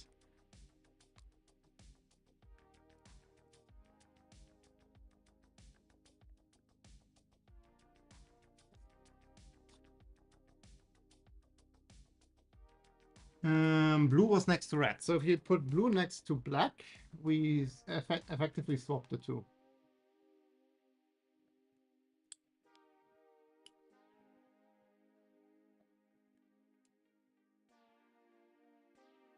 Okay, so that's swapped. Let me double check that the motor is disengaged. You don't want to plug in steppers while the stepper's engaged. That's not healthy. Okay, let's see what this does. I'm sorry, I cannot really show you that the motor is not running. It's okay,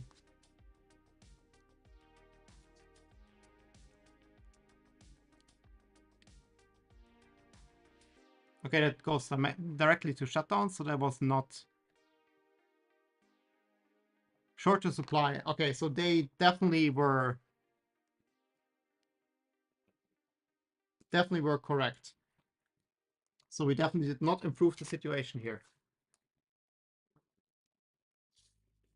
I mean, what we could do is we can, let me just like undo this. We can take it apart again.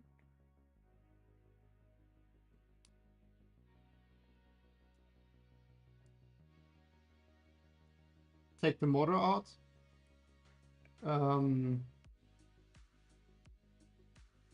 And just see it spinning or not.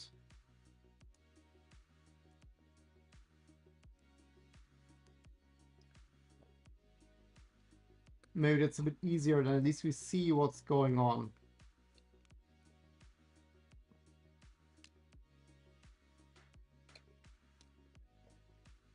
Blue was next to red.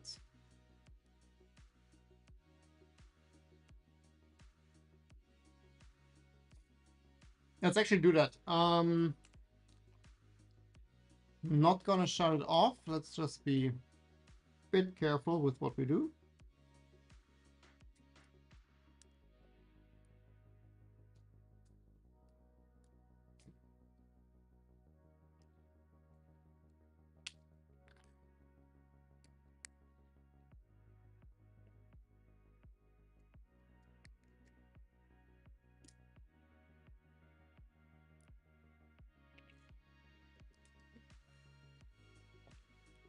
Bit of space here so we can properly turn it around.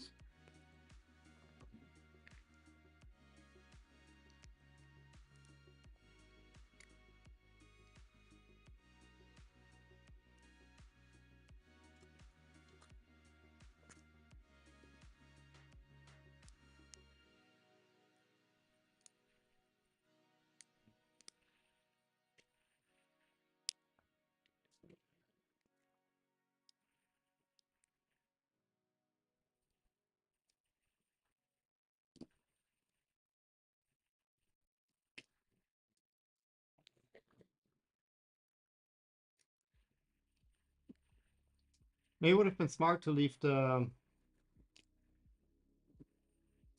tool head board somewhat attached. Okay, so here's the motor.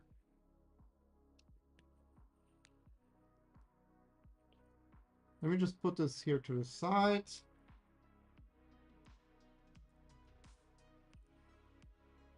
And so I also see something. Let's turn that to the front. Okay, so here's the motor. Let's just restart that quickly.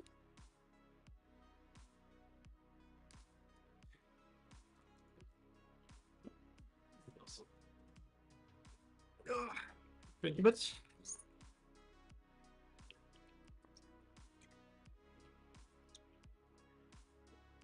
let's start really small. Let's do a stepper bus. Maybe we should have done that before. Stepper bus. Stepper equals stepper extruder. Extruder? I think it's just extruder.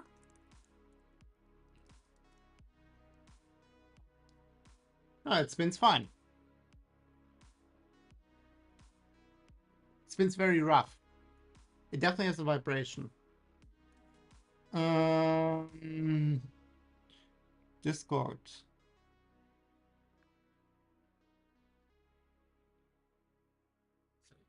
Ah, you gave me the motor pinout, Steve. Thank you. I think the motor pinout looking at this is correct. So let's see. So Stepper Bus works. Also, this works.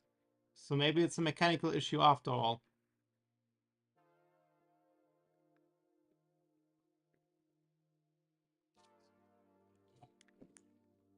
Okay. Then let's quickly shut down, take it off, and check the mechanics.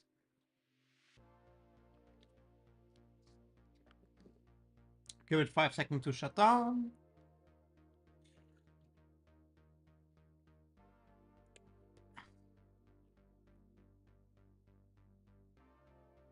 Maybe it's gear ratio and rotation. That could also be. I will just want to quickly check that, like, now we have to do the meshing again anyways. Let's just quickly make sure that it's all working mechanically. But even with the gear ratio, I would have expected, like, you know, some movement, some rotation in the filament.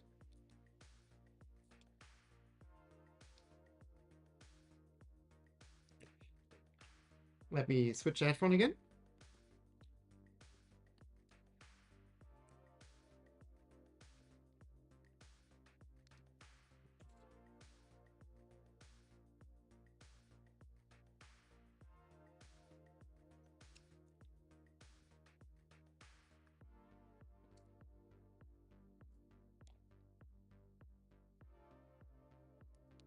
Oh, doesn't connect to the other one.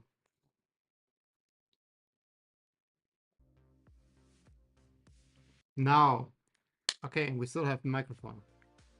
Beautiful. Okay. Okay. Well, it's a bit of a mess. Let me just quickly, well, I have this here. Let's put this over here for a second, and then we can flip this over again, how we had it before. Okay, let's quickly just use a bit of filament and just quickly check that.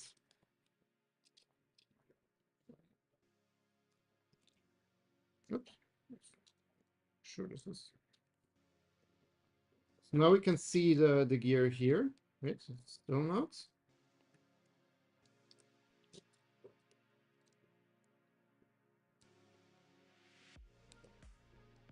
Nope, what did it do now?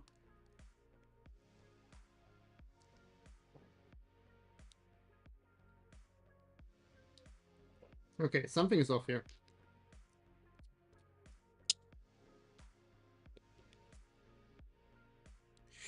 Oh God.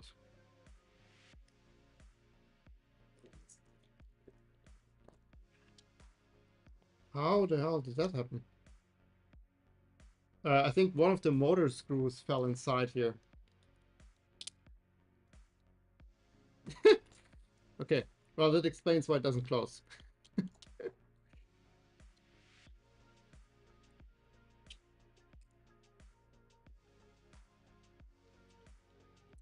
Okay, well, with that mystery solved, let's try this one again.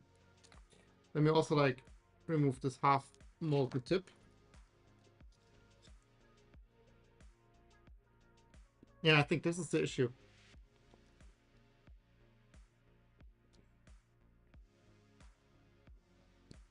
This is not proper.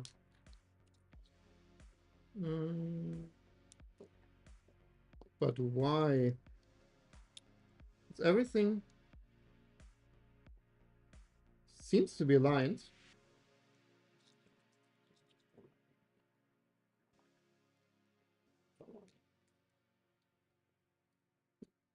You see the gear jumping. So that's the problem here.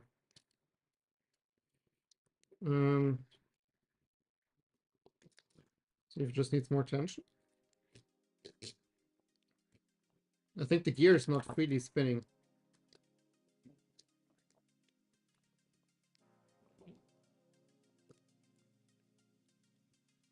I mean, it is freely spinning now.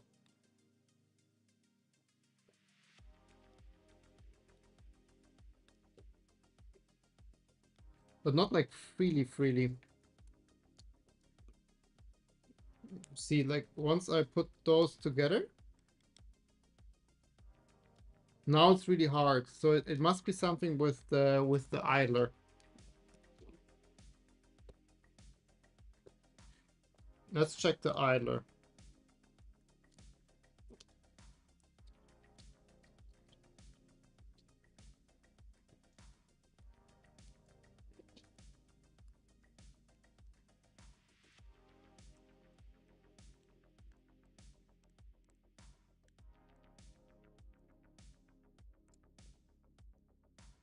Yeah, as soon as the idler's in, there's like some click.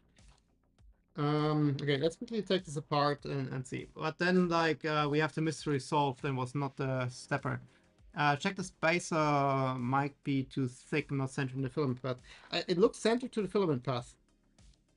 I checked it while looking in here. Like if I move in the filament, it's a bit dark here. Sorry, not sure if you can see it. But this looks pretty much centered to the filament path, like or like the filament like pulls it to where it needs it to be. But there's a bit of like a even now.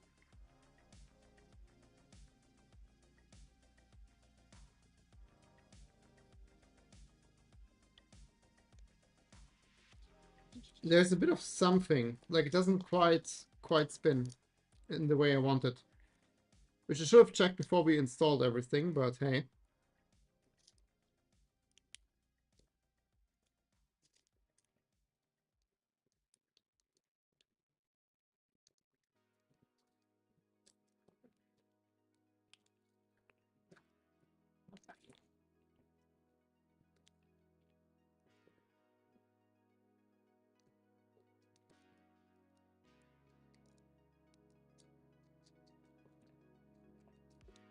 And we can do this, right? Like we can just like use it while it's open.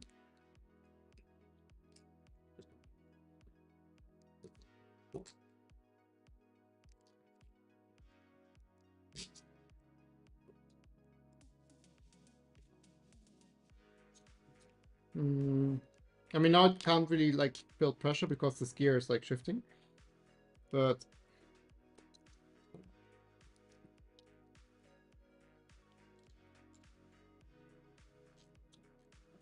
yeah, like maybe it feels like the gears are just touching.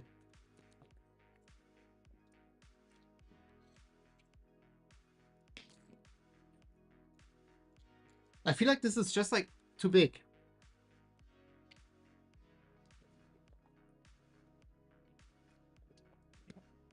Let's do the following. I have this. I found this actually. This is the part that came with my V0. I just need to find the opposite gear. But then let's just kick out the POM gear here. If that makes problem for whatever reason and decides to be not cooperative, then I don't need that in the printer.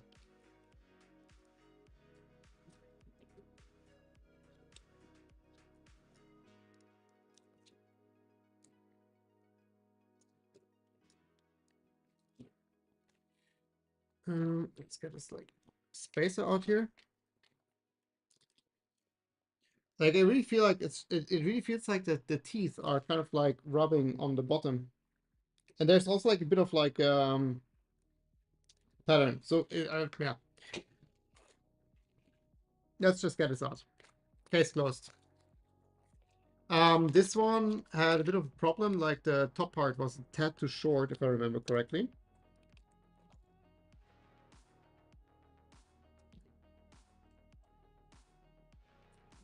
Let's give this a shot.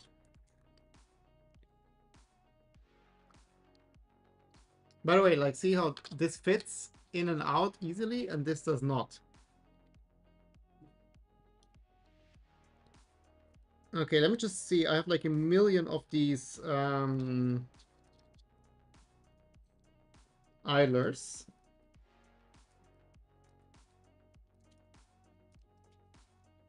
Just put this up here. Let's go away.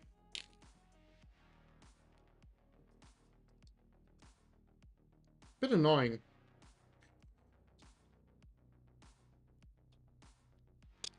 I ordered this like specifically now for this build, and it does not fit for arbitrary reasons.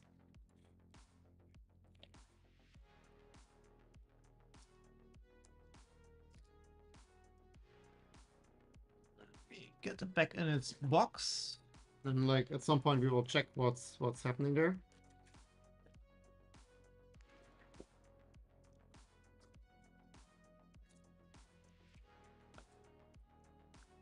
But today I'm not in the mood to debug fancy extruder gears.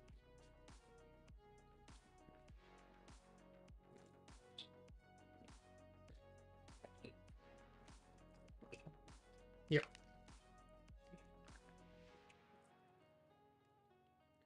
Whole box of them, and they are greased already because I had them in some other printers.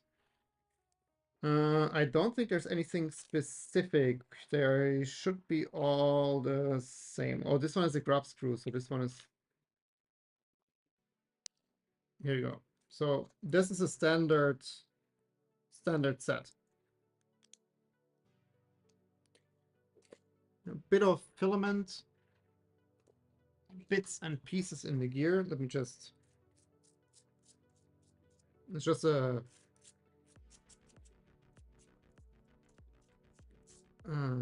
brush, and we can like... Well, we have it apart. Just make sure there's nothing in there. This one looks good. Judging that there was like red filament in the gear here, most likely these were actually like delivered together, because the red filament is most likely ABS from my V0. Put them all back.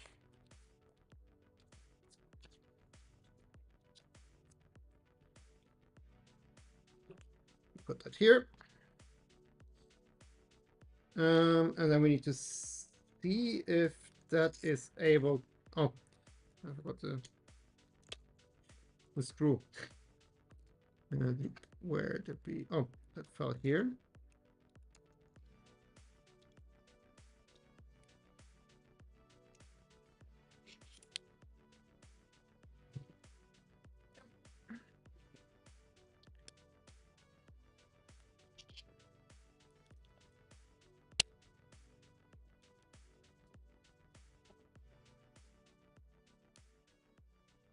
Don't want this to be tight.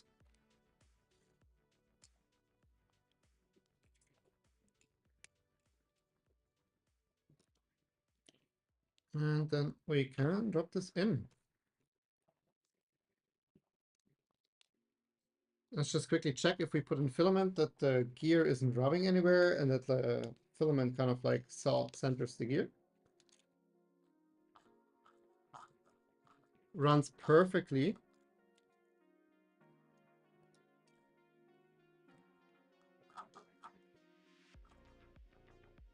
I don't feel like there's a lot of pressure now.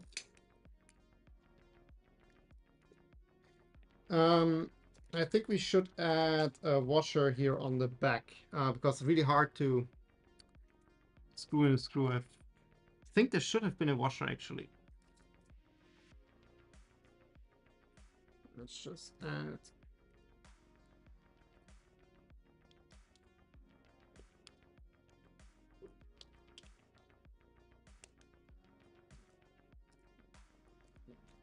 Yeah, way better.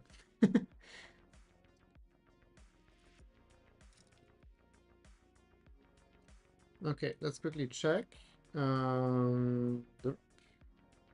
there are pretty much bite marks everywhere, so not quite would need a fresh bit of filament, but...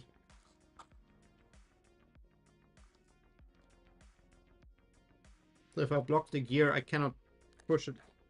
I can push it through.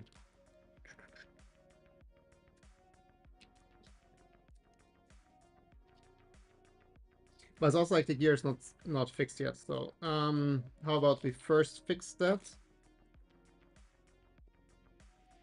and then try that? That would be maybe a better order.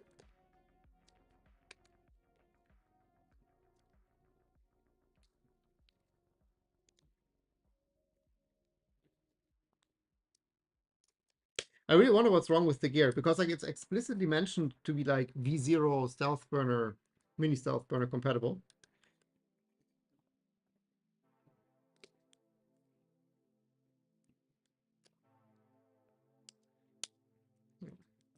Okay. Let me also really grab a fresh bit of filament. And we can check that we have like bite marks. I'll just push it in.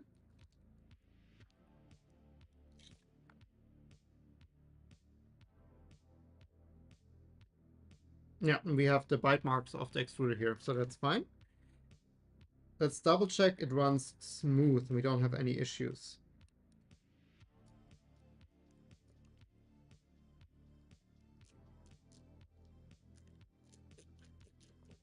And I think it's fine.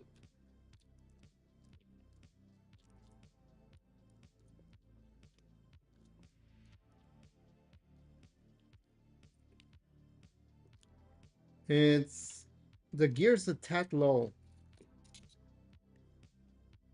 It's a bit lower than I would want it to be. I'm not sure if it touches. Once tension's taken on the spring, should all need one turn on adjustment. Yeah, like I have it now quite in.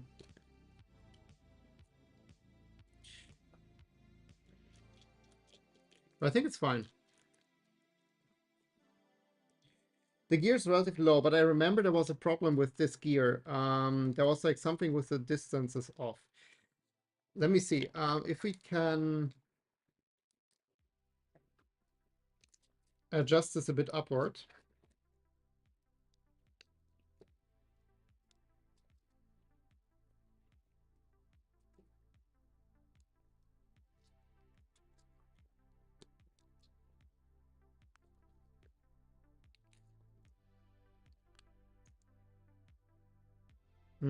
Oh, we would need to adjust it a bit down. Let's see, there's thread locker on here. I'm not sure if we can. Oh yeah, it's moving. So let's just adjust this like a tiny bit down.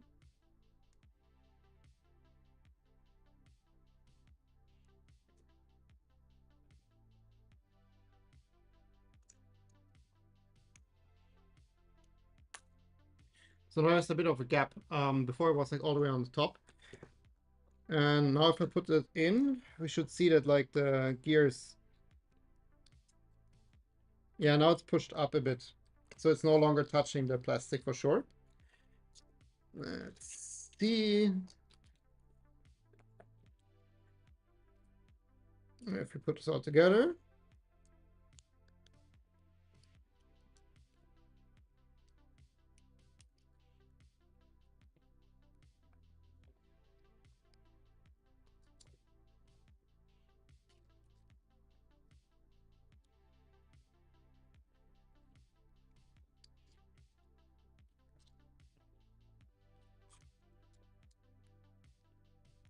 Yeah, much better. So now it's not much. It's still like quite low. I just want to make this now perfect now that we had to take it apart once.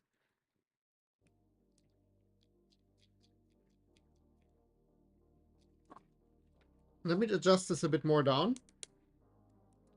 I don't know, you need to watch out when screwing tight the screws for the motor that you pull the motor down on one side. You mean to check the meshing? We already had this together. There's a problem with the gears we used initially. So we had to swap out this gear. Where do I now have? Oh, here.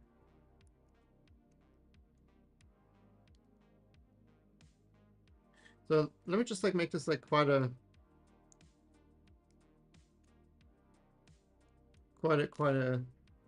oh no. Wait. Oh, it's a bit magnetic. Interesting.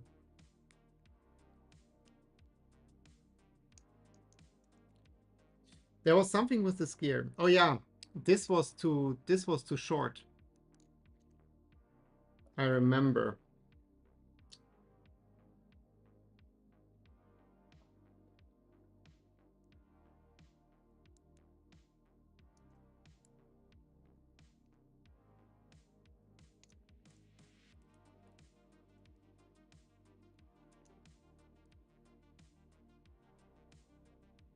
Okay, now we have like quite a space here. Let's see what that does. Now it's quite high for sure.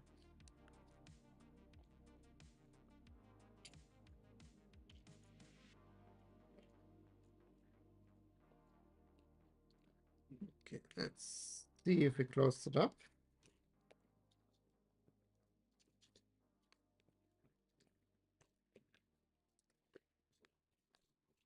Here we go.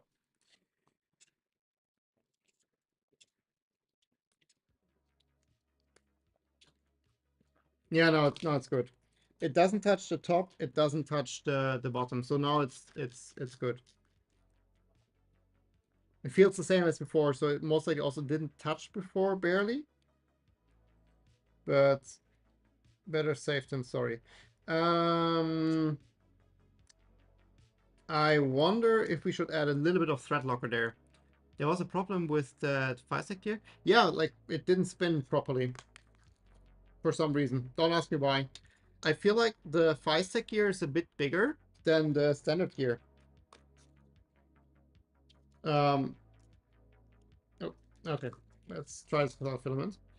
Like also here, like it was really hard to get in already, and I feel like it just like has a bit of like a contact with the sidewall, like just didn't spin properly. I'm not wondering because this one is like really easy to open. Oh, but this like oh, I think that was the end of the screw. Let me quickly use a better driver. Yeah, so I think the problem was the FiSec here. FiSec? Not sure. I will be building their 0.2 soon. Does it come with the same gear? I wonder if you need like a special printed part for that. I mean, I didn't check, to be honest.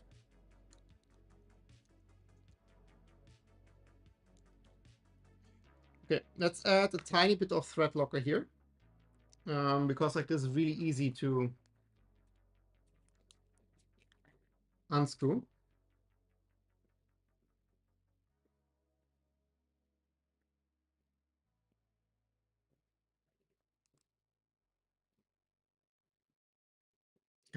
Okay, that was you didn't see it, but it was a lot, and I don't have paper towel. Yeah.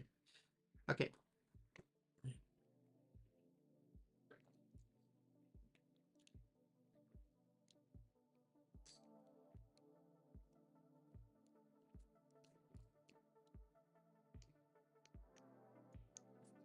Let me just get it back roughly where we had it before.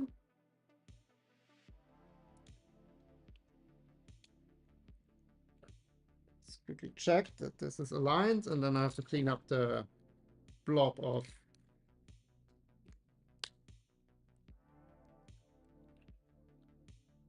Yeah, I think that's good. Double check with this on.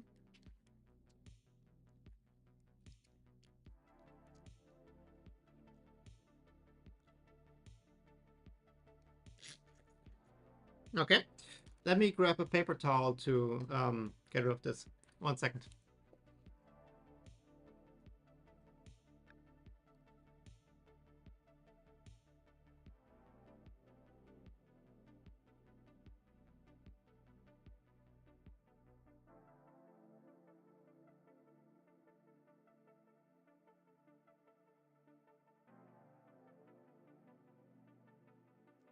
Okay, so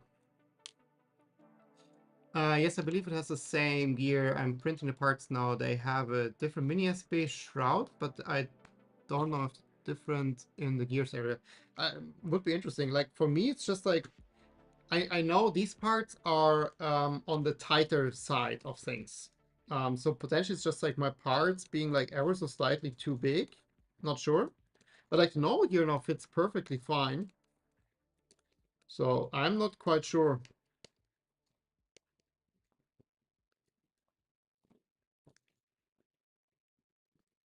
I also didn't have any problems on the because I have the same gear set on my switch wire.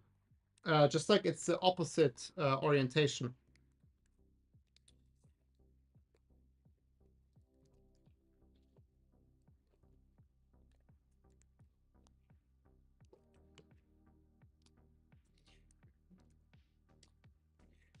Didn't you build already two V0s ballistic tech? So it's number 3.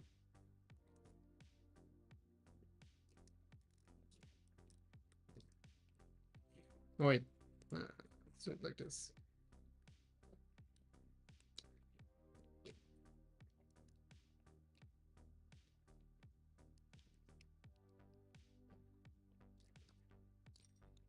Okay, for some reason I'm like not talented today with this screw.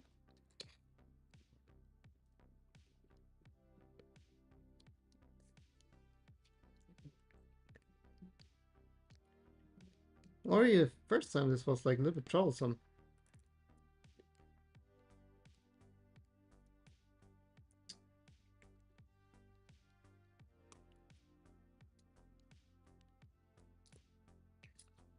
One second. Why are you problematic?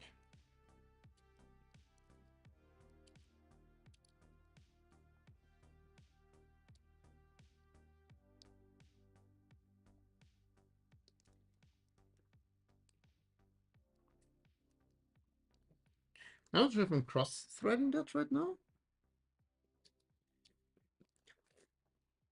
For some reason, like this is not.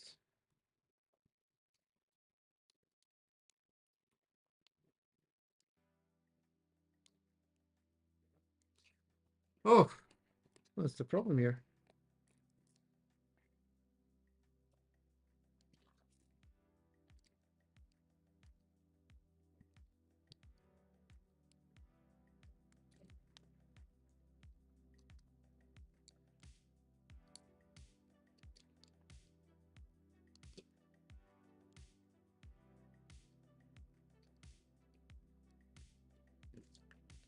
Okay, give me a second.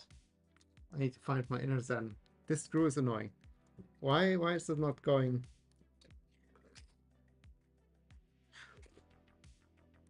What is the problem?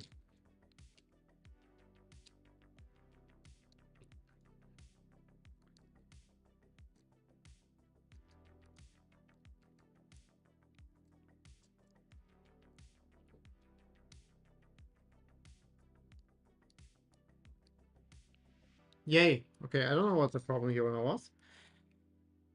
I think the screw was just trying to annoy me. Here we go. Please be nicer. Thank you. Okay, once more meshing. But why 3? Go by myself and I really like it. Oh, yeah, movie number 3. But Cyber said no when I asked if they want a review of their kit. Well, maybe they think you wouldn't give it like good review. Oh, there's a thumb screw. That should go into the spec. Maybe they think you weren't happy and they don't want a review because they might not get good grades. If the AO review script written, need to record and edit it before I start the build. Wait, did you not already build the LDO? Yeah, you built the LDO. And you did the review on the FormBot, right? You did the review on the FormBot kit. Oh wait, no, I forgot to mesh. The Formbot kit. Man.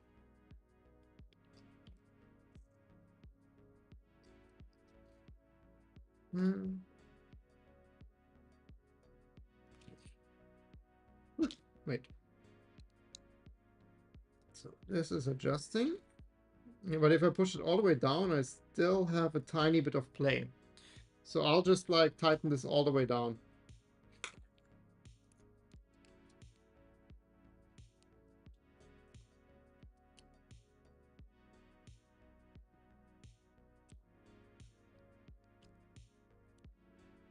Let me see if I still have a bit of play. Yeah, there's still like an ever so slight wiggle, so that's good. Bit concerning that's on the lowest setting now, but I'll take it. Let's also make sure to quickly check that with filament inserted, because that can like change stuff a bit.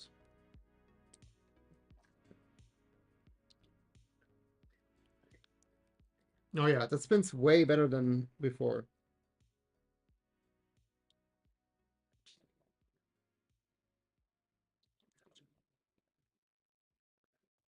There's a bit of wiggle. Okay. I'll take it for now. Let's add the studs.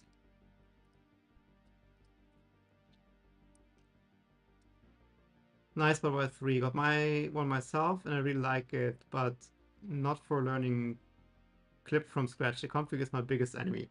I think the V0 actually has quite a simple config, right? Because you don't have... I mean, depends what you have going, right? Could be complicated.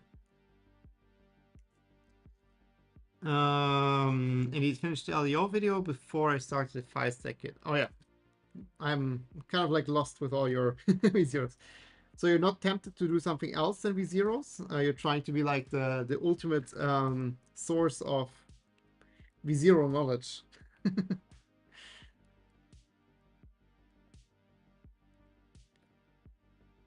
Yeah, I'm still like, I would like to have a second one, but more for PLA. Like at the moment I have like minus perfect for ABS. I would like to have a second one for PLA. But this one will kind of fill this role in a certain sense. Okay, now we've kind of pulled this off here. Let me see. I'm kind of like really running out of zip ties, but I still have one. So let's redo this. Let's also melt the end here a bit.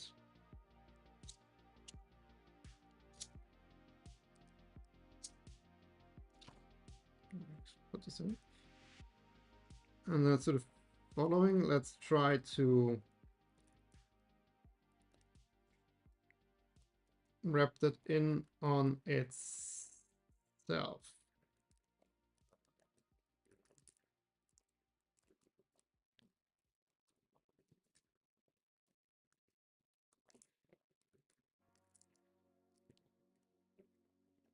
Now we just push it back down. Hopefully long enough.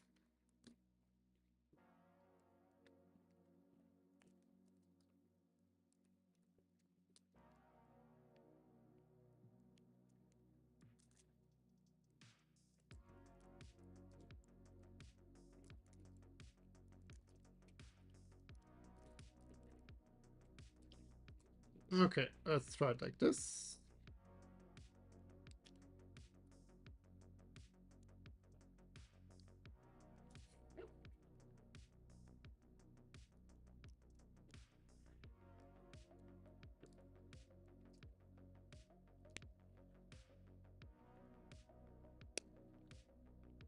Okay, and then the other side we need to quickly do when everything's done. Okay, cool. But then this should be fine. Let's put that back together. And give that extrusion thingy like another shot.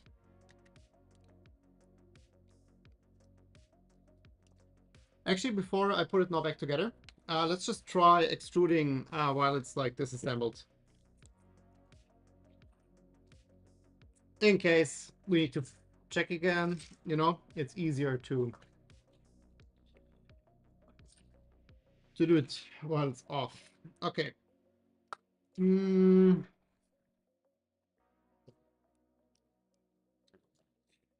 Yeah, we can just turn it on. Here we go.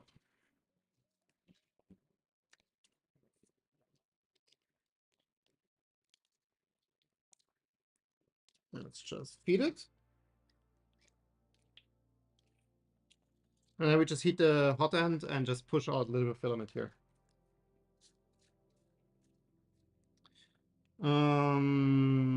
Any filament sensor stuff was having split print, adding LD Z offset for different sheets that will be saved after every reset and so on. I don't code and I don't like to do it. Yeah, okay, I get that. But the cool thing is you can change it. Like it's like the one thing I really like about Clipper is like you can just change it in a config file. And you don't have to recompile firmware all the time. I'm converting an Ender wire to Trident with all 2020 I have in parts. What extra parts do you need to order for the conversion? Like, of course, extrusions. But can you use the same bed? Or do you need a new bed for that? Okay, let's just heat this up to 220 again.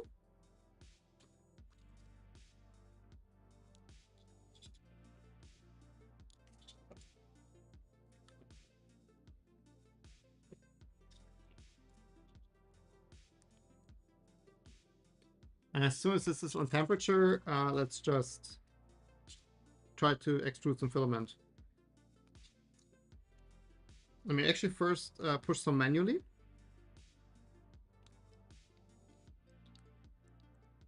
Not, yeah, man, this heat's so slow compared to the Revo.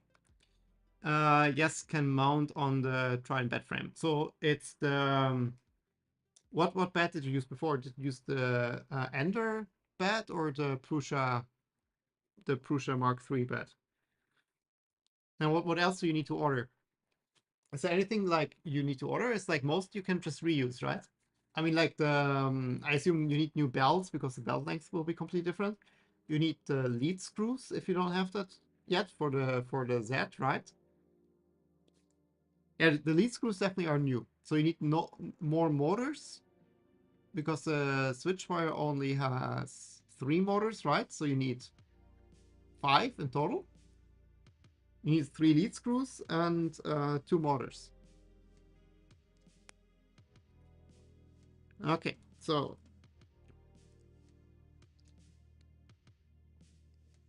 can I push this?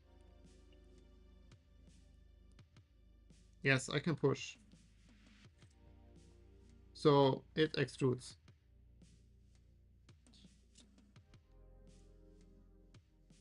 Okay, then now the moment of truth.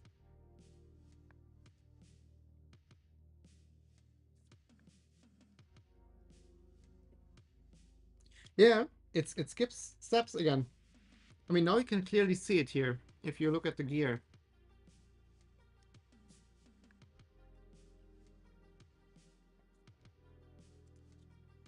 Like, something is not quite... I mean,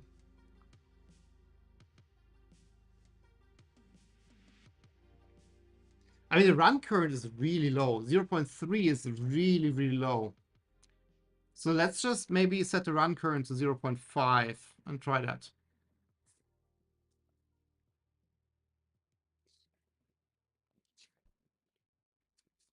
Let's make sure to keep the temperature up.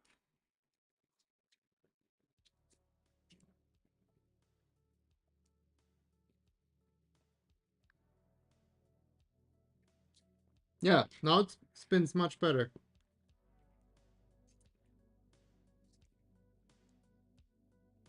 You also see like it's pooping out filament. I think the run current was just way too low.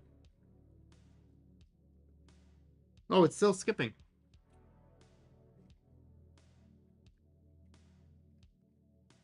I mean, it's quite fast what we're doing here now, right? Like 5 millimeter per second. Let's just try slow.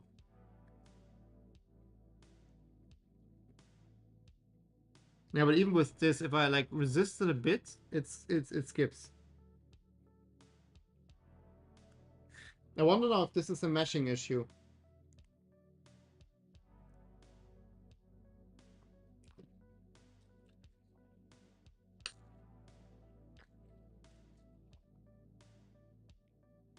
What's the motor current at? 0.5 amps now.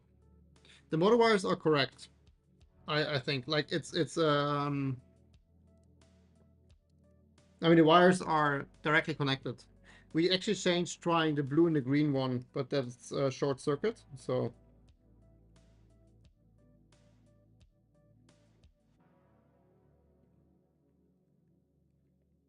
I mean now there's quite a lot of backlash.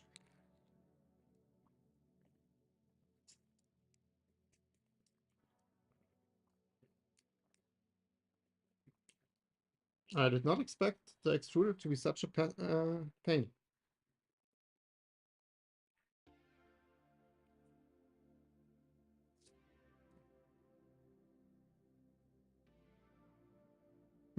Something happened because now the fan is off. um,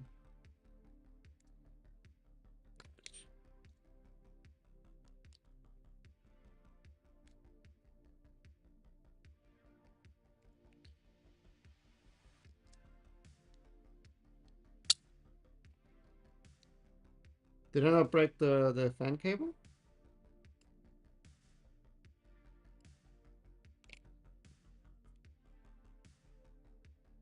Yeah, it says hot end fan 100%, but the fan is definitely not spinning.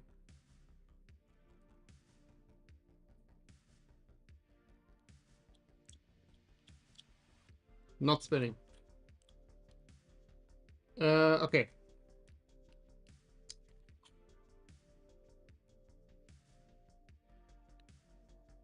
Let's see again. So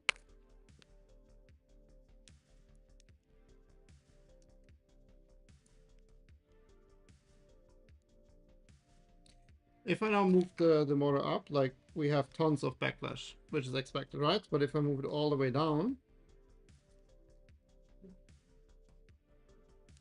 oop, hot.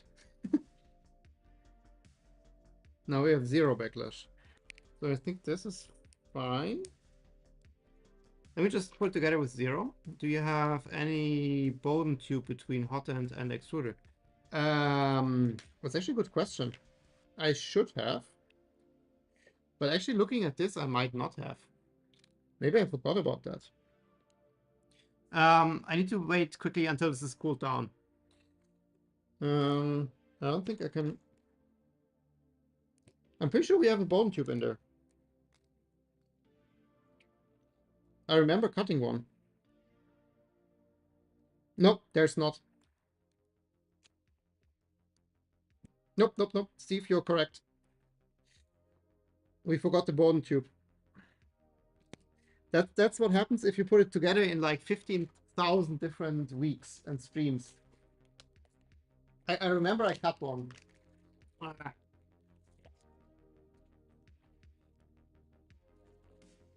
Shit. Ah. Rookie mistake. But I'm also concerned now why the fan stopped spinning, because the fan should not have stopped spinning. We need to see how far this needs to be above. This looks like a factory cut, so this is straight, I think. Yeah. You did cut one last week. I did cut one last week. Then where would that be now? Because it's not here.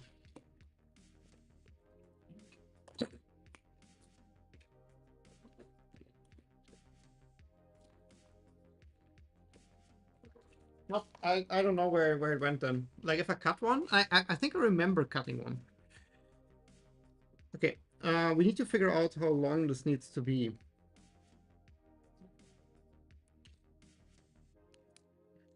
It needs to be quite long. Because it's not an all metal hot end.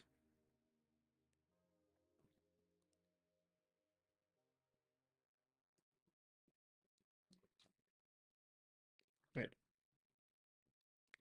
Should be? Wait. Much deeper in. Oh no, around this, yeah. But this one is not too short.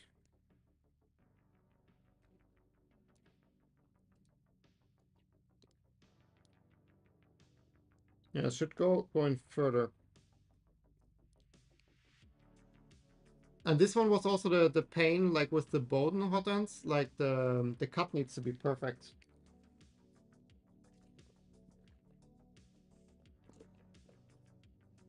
Okay, let's quickly check again. These are both not good. Also not good. I'm looking for one that has a factory cut. I think this one.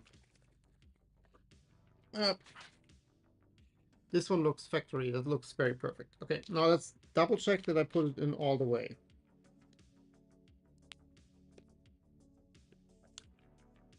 Okay, this looks about all the way. Let me mark that.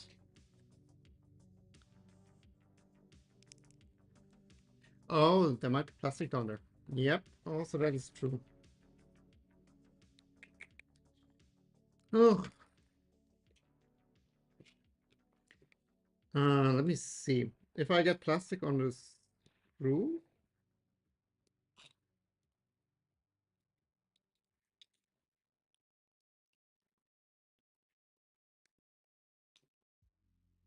It doesn't feel like it.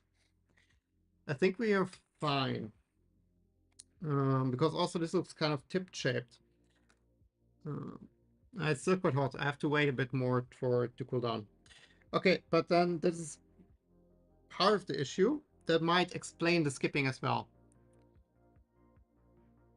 Oh, that is 3 mm in diameter or 2. This one should be 2. This is 2. This is 2. Just not a normal stream. Yes, Steve, I'm not sure. I don't know what I'm doing. But yeah, I didn't check this stream for sure if there's something in there or not.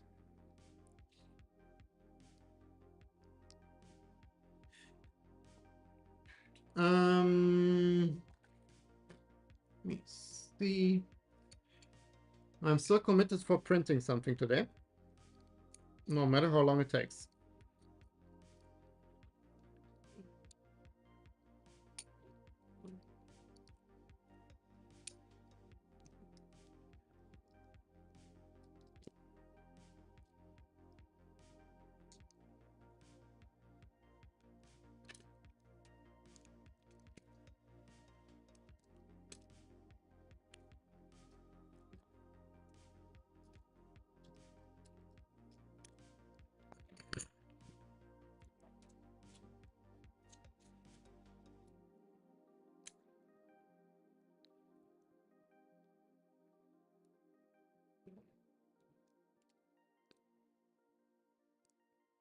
Okay, so there's definitely plastic.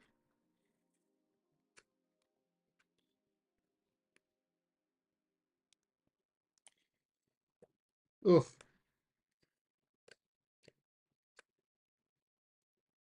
Okay, Steve, you were kind of right. There is plastic. We just see now the bottom tube should go all the way through. Yeah, now we're clear. No more plastic. Okay.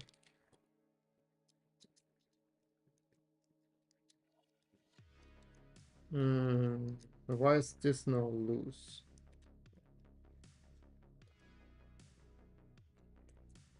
Um,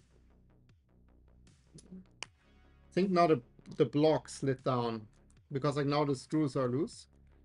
So I think this block is now like lower than it should.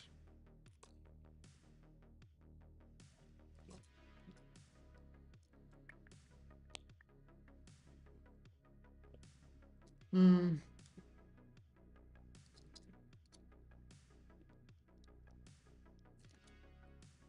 That's what you get with cheap buttons. I have another one of these.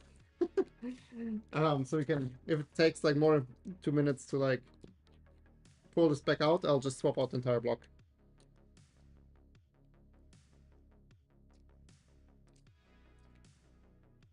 Yeah, because like when we now pulled the nozzle, like we completely pulled that heatsink there.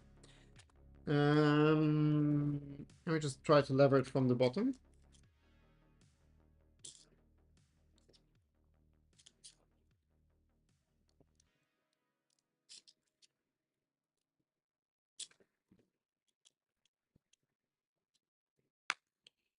Let's check these out. Oh god.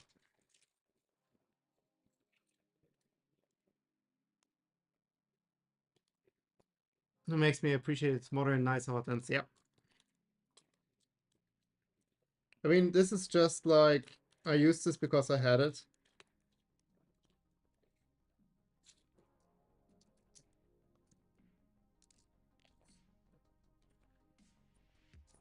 Oh, this is a screw. Oh god, okay. So because basically the nozzle was baked in there.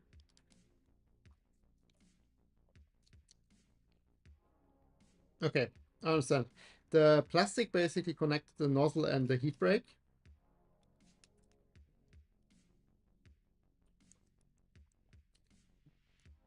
We just need to re-tighten the nozzle to make sure it's set properly, and then we can tighten the heat break from the top. Ugh. Okay. And then so there's not really something we can use to tighten this properly. Then we just roughly take the orientation. This goes in, and then we have these two screws compressing that.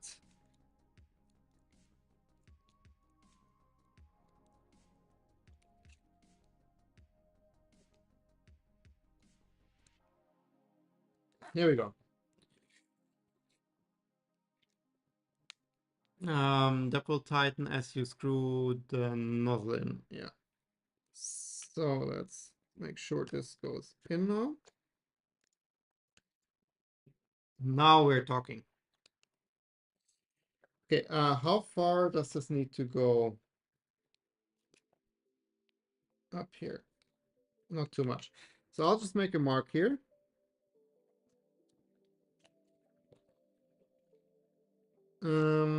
So this much needs to be left. Oh shit, it's the wrong side. Okay. Let me just measure it quickly. It doesn't need to be perfect up there.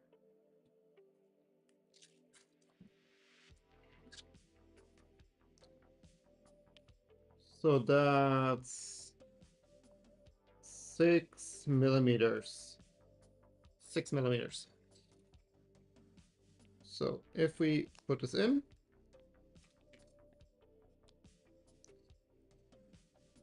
let's make a mark 6 millimeters above.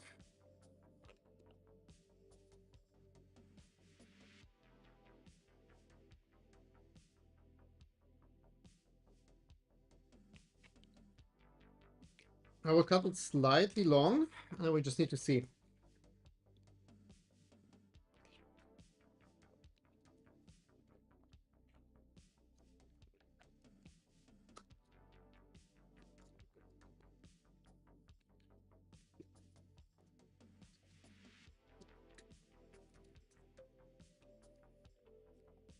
Yeah, it's like a tad long now.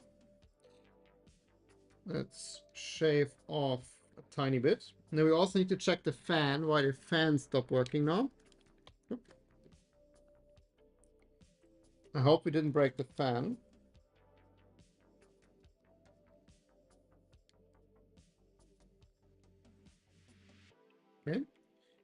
So basically I want to have this as tight as possible, so that there's a little bit of pressure for the bone.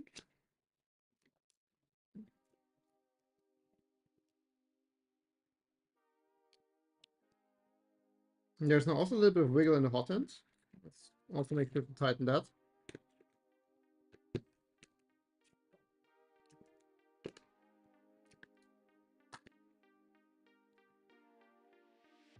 Okay. I think like this is okay. Like there's a little bit of like pressure. Just like to like have tension on the bone. That's like really like pushing down on the hot end. This is not quite straight. Interesting.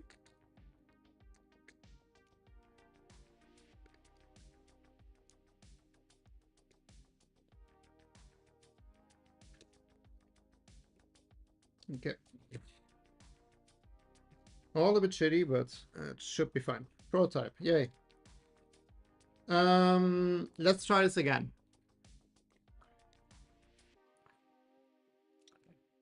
Let's put the sock on here.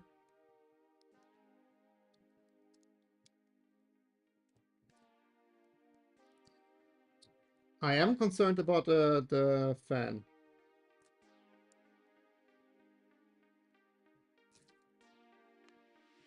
Would be like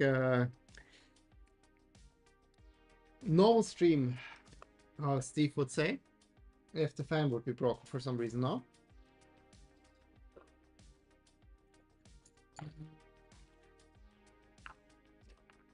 Let's see, somewhere here in this match should be another screw. There's the one for the back.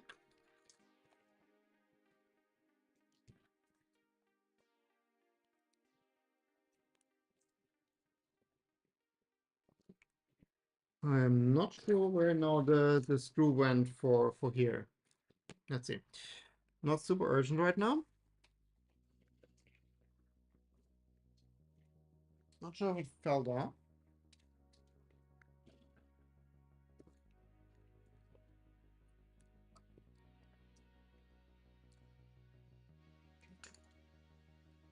Ah, that was pointless.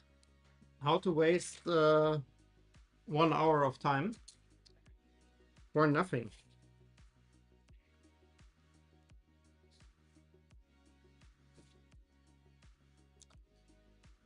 Okay. Let's heat this up, and I hope that the fan starts spinning at 50. Hot end fan is already spinning, but it's visually it's not spinning.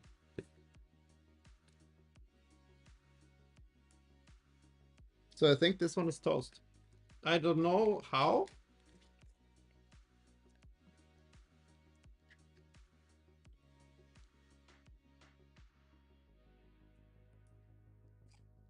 Just quickly check the voltage here. 24 volts, so it should be spinning, so the fan is broken. Ugh.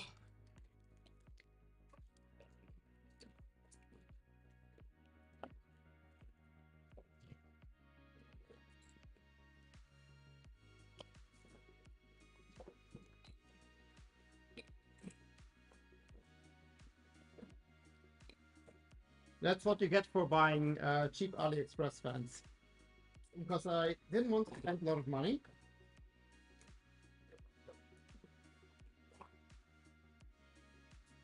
I need to check my boxes. I might have another one. But yeah, that's no good.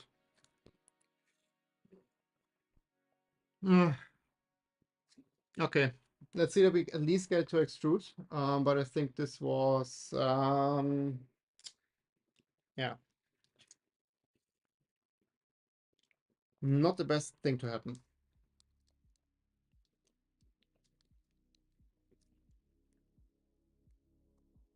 Okay, like it's extruding. If I push, let's see what happens if we now extrude normally. Gear is spinning.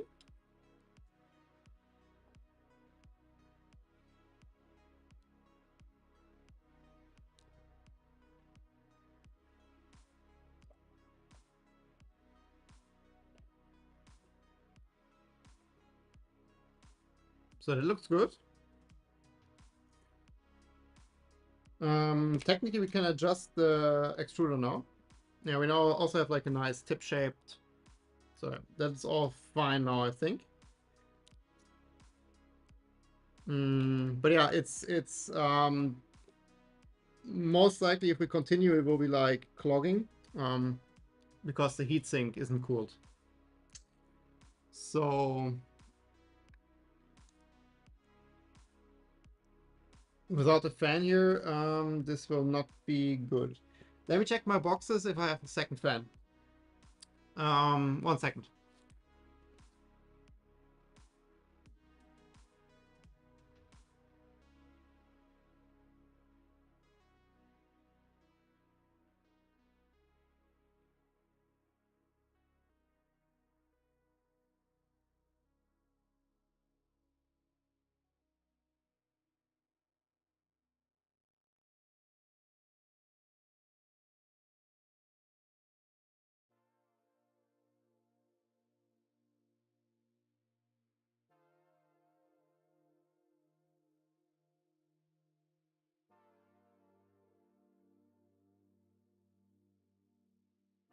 Okay, I have two shitty solutions. You have a clean scalp. Oh, sorry, I was leaning forward. um, do you have the Voron tool? Which Voron tool? Um, which hot end are you using? That's like the cheapest Ender 3 clone hot end ever. Like it's just when I start building this printer, I wanted to have it like super cheap. So I bought like tons of cheap parts. The effect you can see now, which is like the fan breaks immediately and the hot end is kind of shit. So if this printer prints properly, the hot end will be replaced. I just don't want to spend like 100 euros now for a nice hot end if I'm not even sure the printer will go anywhere. Cheap TCR hot end. Yeah. Fan is not rubbing on anything. No, it's just like there's nothing. Fan is fine. Like it's not fine, but there's no reason for it to do this. Okay, so here's my two crappy solutions. This is a 12-volt fan, which fits. This is a 24-volt fan that doesn't fit. So I think what we'll do, and it's kind of like abomination. We will just like kind of like put this somehow here. Let me make sure this is hot and fan is still spinning. Okay, let me just quickly cut the power. Power off.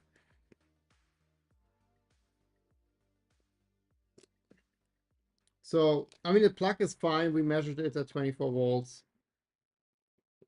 This is fine.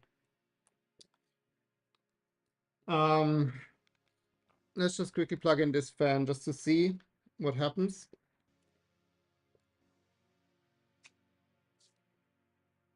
If this works, I really consider just like strapping it somehow to the front. Just like that we have it there. Because this will, it looks like shit, but it will work.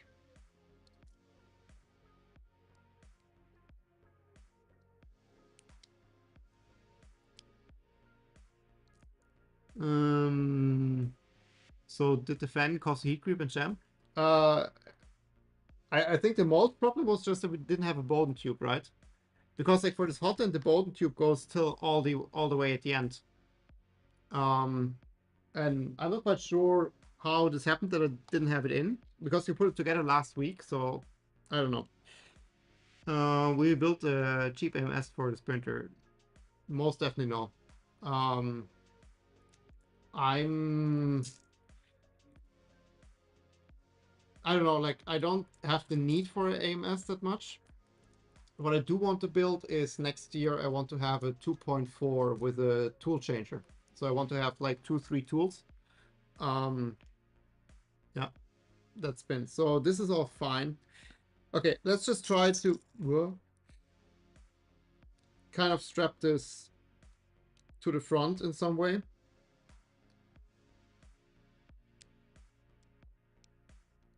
I just want to print. Like, we need to print something today. So let's make it happen.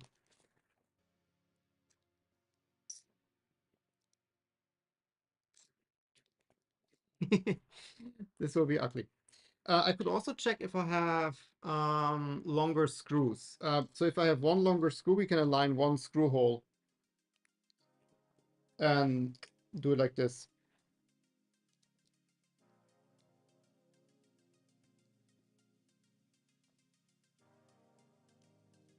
This is also quite a shitty fan. I have way too many shitty AliExpress fans. Okay, let me quickly grab my M3 box with fasteners. Let me quickly do it. 1 second.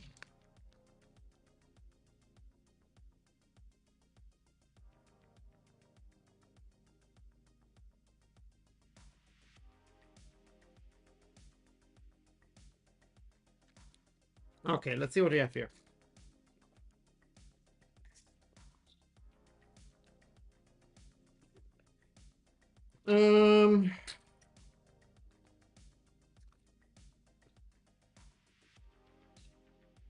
I think these are the longest I have.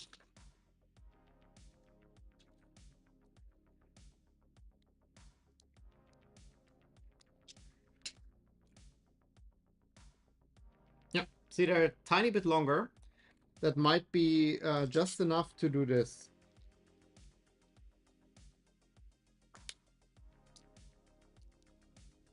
Nope, nope, nope, nope, nope.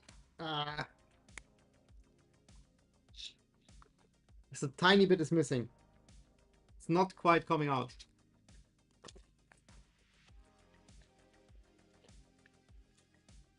That's M4.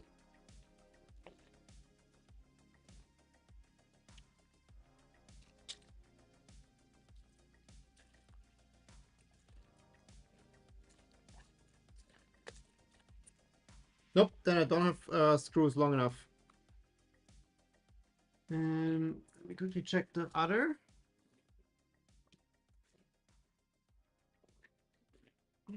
So I have a couple of things in here that could be suitable. That has too big of a head, so that's out. Nope. Nope, nope, nope. Okay, then we need to cable tie some solution. Hey, now it's getting really desperate.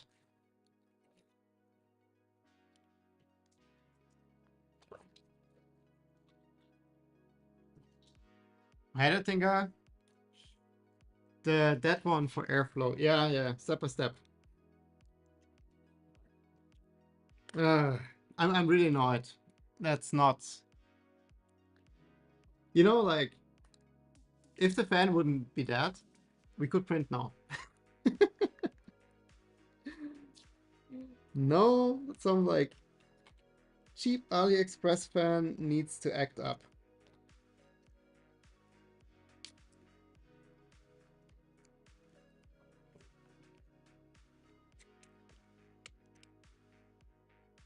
Yeah, there's like, I mean, there was no like mechanical strain. Like, I think it just died. Like, maybe it was too hot.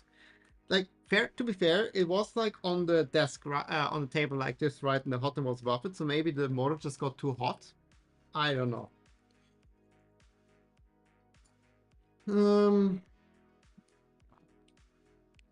Let's get rid of this.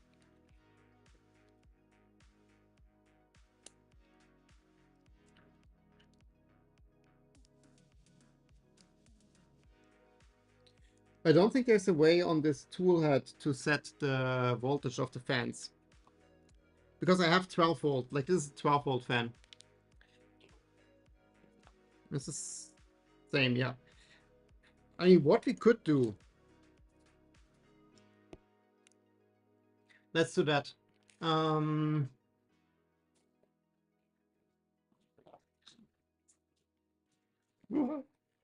have way too many of those boxes now here.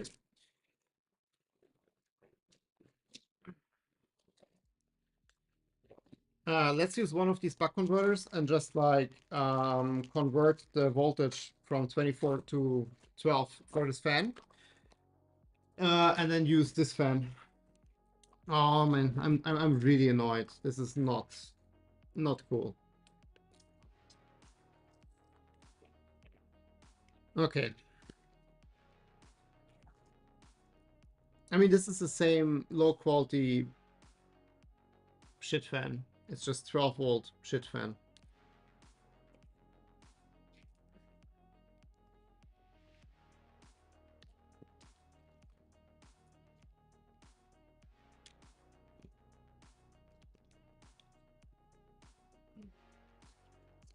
I'm still not sure where the screw actually went. Because there's only one of these screws now here. I have no clue where the second one went.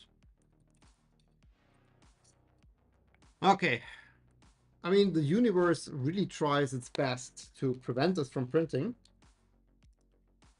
But we will not give up.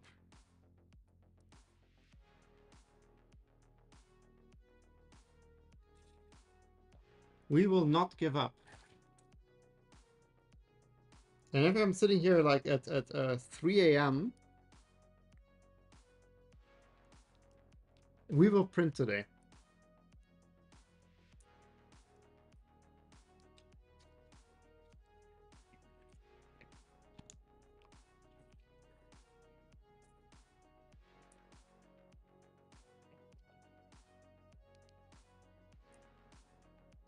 But I will also order directly new fans because like if this one died this quickly, the rest will also die. And they have very low airflow. That's already something I noticed.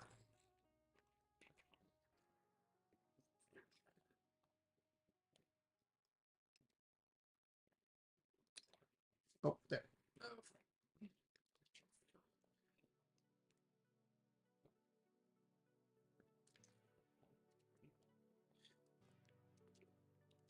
Flask of coffee. I also need flask of coffee. I'm actually already tired and tired A for some reason. So hyperlong stream was not quite on my wish list. I'm also like a bit too hectic right now. I need to find my inner zen again. Okay.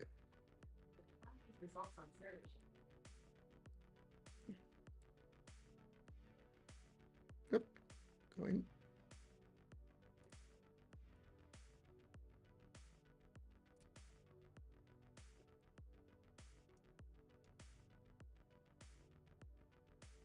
Okay, let's quickly solve one because like I don't get them like both.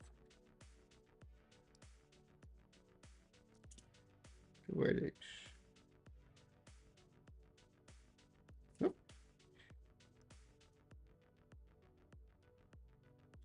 Here we go.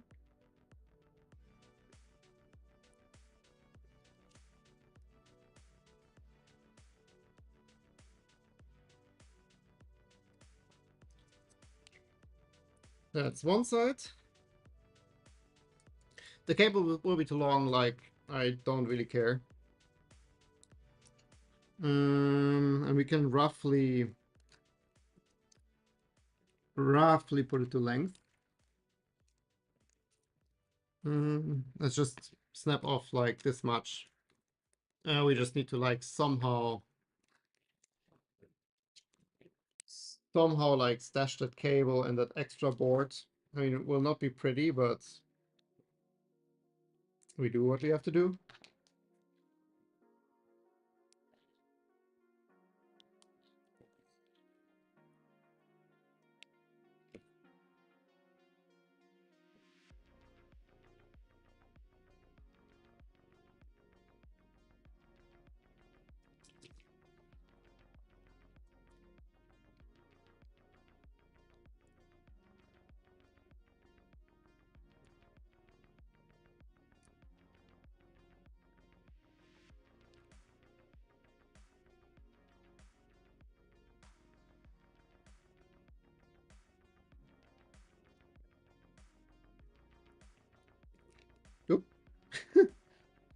I was pulling too fast and pulled the entire cable through.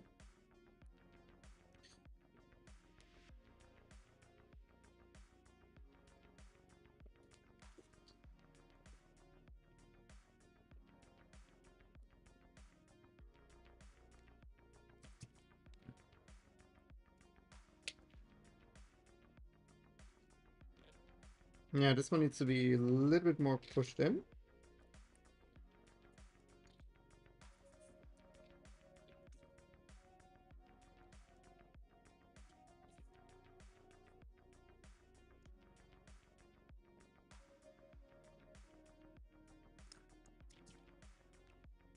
Okay.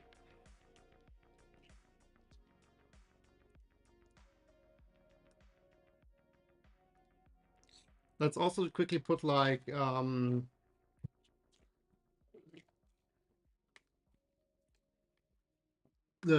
heat shrink around that.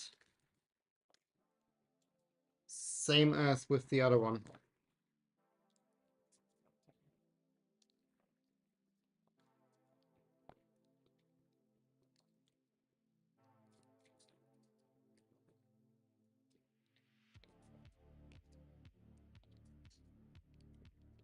And now we have a 24 or like 12 to 30 volts fan. I really like those little like buck converter boards. I have to quickly put myself between the fan and the fire.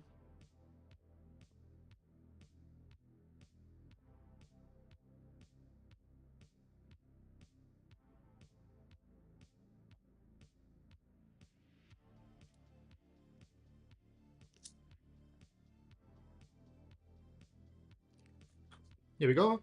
Yay. Yeah, but they're really just handy. Like the bigger ones, you know, the adjustable voltage ones, they're just like really big, which like you couldn't put one of them like inline here, right? That would not really fly.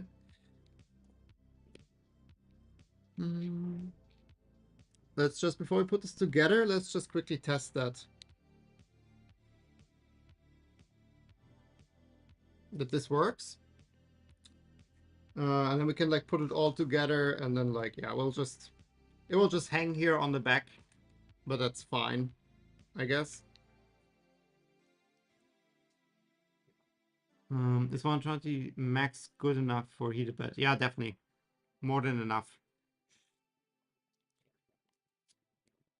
120 is plenty.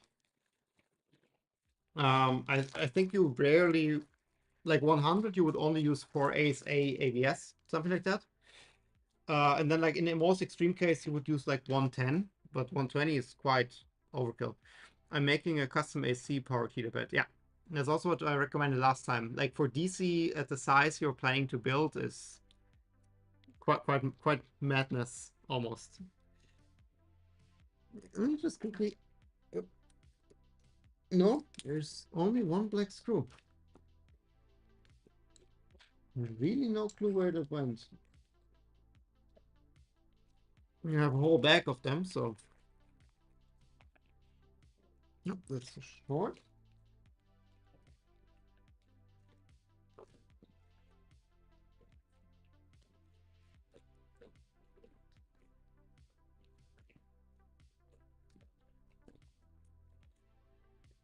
Uh-oh, I thought it. Oh, there. There we go.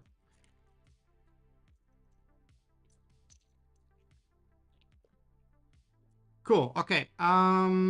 Let's just heat it up to 100. And spins. Success. Yay. Back to start. Shut down. Let's put this all in here. Let's cable that somehow. Let's power it off. Let's kill the power.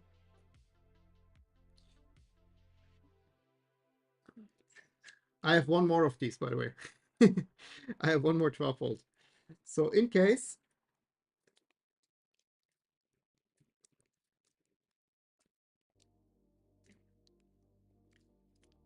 Make sure the cable isn't. pinched.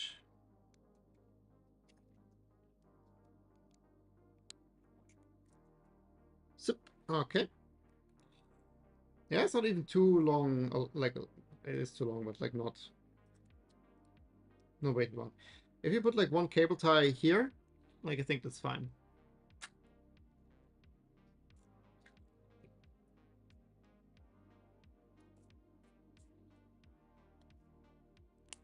So you should just use again one of these.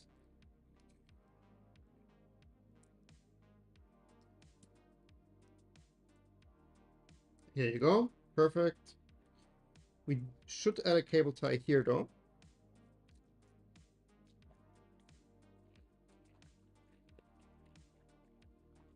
Having so little cable ties really stresses me out. I will order like tomorrow.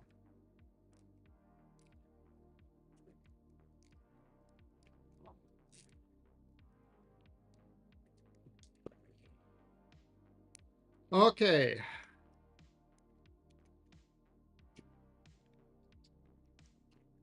Let's fill this in.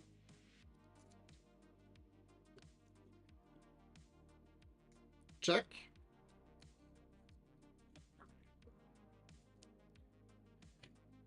We are almost there.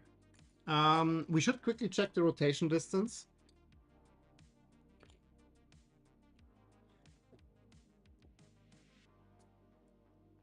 One extra goodie.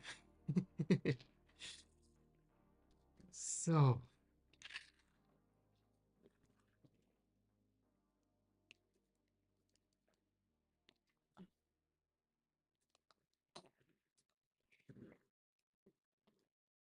Let's make sure to start with the screw on the back.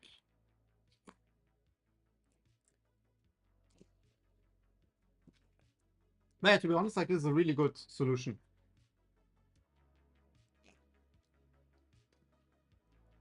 Like if this would be like a little bit better from the cable length and all, like I wouldn't mind having something like this on my printer like full time, to be honest. You should maybe like tighten it down for like accelerometer maybe.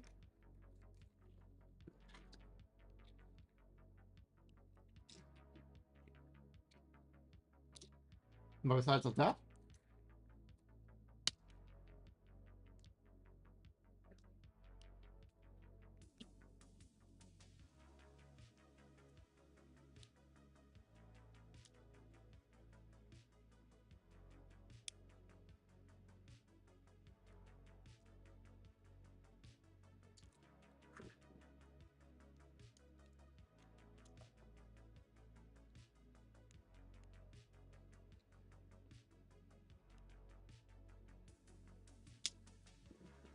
okay.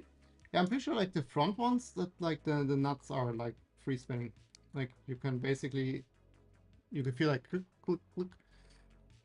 But also be a reason why this is a little bit wobbly. Cool. Okay. Back to start. Oh, by the way, we also don't have a fan yet for tool for mainboard, which I'm not quite sure if it's needed because it's really like open air at the moment. But something to consider for the future. Whew, okay. Let's very briefly check the rotation distance, just so it's like, you know, plus minus like 2-3%. And after that, we need to level the bed.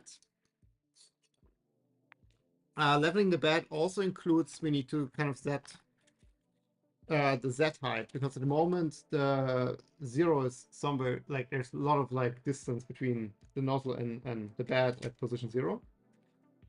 So it's definitely not correct. Okay, let me just spool over here maybe. Cool, okay. Let's heat it to 220. Fan spins, check.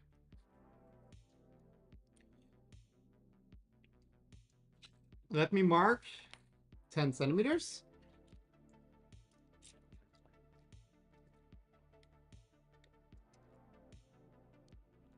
12. 12 we need to mark. 12 is marked. Then we need to say M83, right? M83. And then we copy this nifty command from the guide.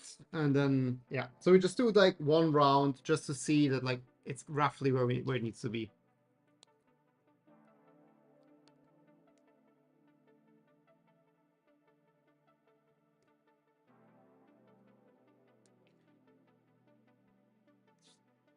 Does the printer have a bed leveling sensor?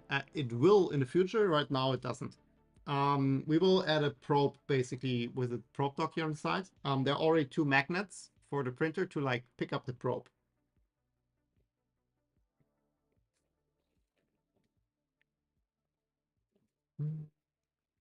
Okay.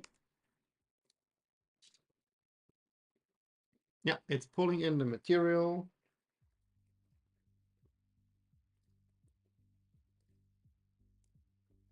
Extruder is extruding.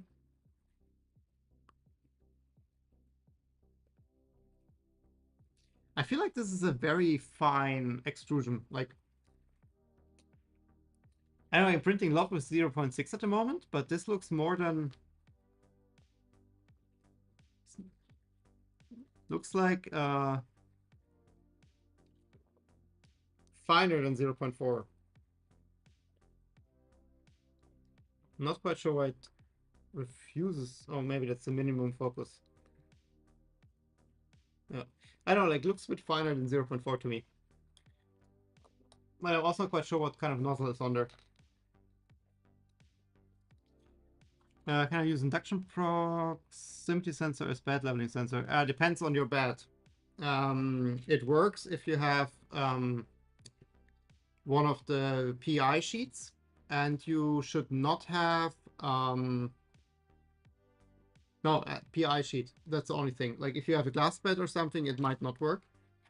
Because like the glass adds like quite a bit of thickness, so you would need one that has a trigger distance higher than the glass thickness. In general, I think you would be best served with something like clicky. Because induction probes, they are a little bit funky when it comes to temperature. So depending on the temperature, they might trigger a little bit different. It's actually something I have a problem with on the switch wire now. So you need to really preheat the printer that the induction probe is on the right temperature. Okay. Let's measure that. It looks roughly okay. Yep, that's pretty much spot on. Oh no, wait, 1.5. So we are quite off. 1.5. So let's quickly punch it into the formula. So it's 120 minus 1. So we have 105 actual extrusion.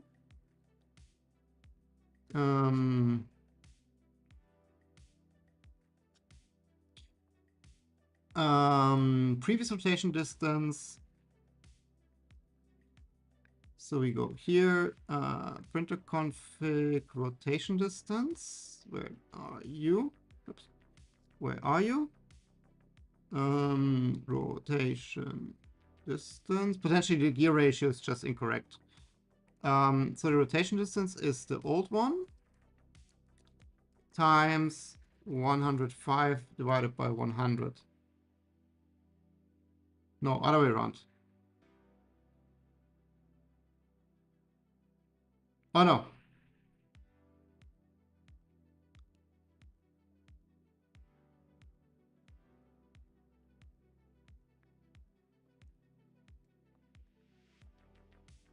Should it be more? If I run the calculation, I get 28. But 28 would mean more. Oh yeah, it should be more. Okay, let's try this one more time. I'm not caring for perfection here, so very rough is good enough. Okay, let's make sure the extruder doesn't lose temperature. It's quite slow. Then we run the same AM83 and the same very slow extrusion again. I'll use a 5mm glass with copper wire mesh for heating. That will not use. That will not work. You need. I would not recommend an inductive probe of that. It might work. I'm not quite sure. I would use something like clicky. Inductive probe needs like a metal bed. If you have glass with copper, would not. I don't think that would be good. It might work, but not reliably so. Go with clicky.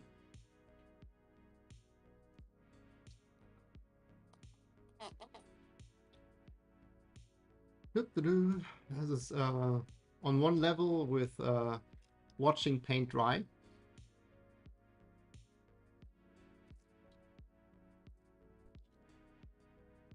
Let's see, should be almost there. In the meantime, oh, let's first do the bed level. And then we need to have some small test print. Like I don't want to print something huge because we are not going to print super fast. Just something like very basic. Maybe a mini benchy, like a 50% scaled down benchy or something like that.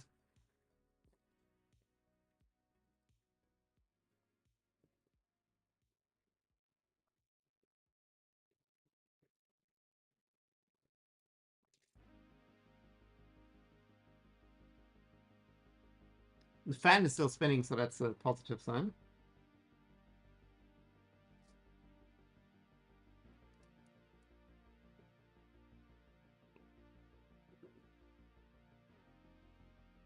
I think it's done. Yeah, now it's 2 centimeters on the mark. That's good enough. Like plus minus a millimeter, I don't care.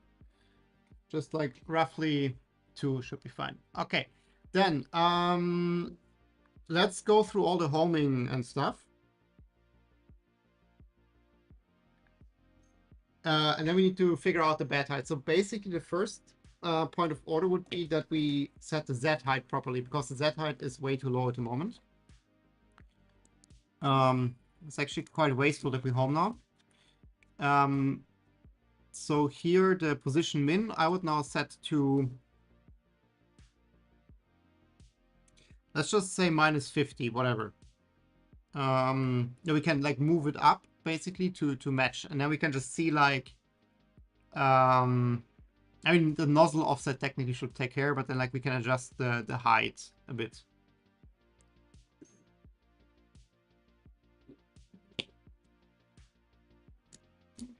Will an optical end stop work? I'm not sure what an optical end stop exactly means in that case.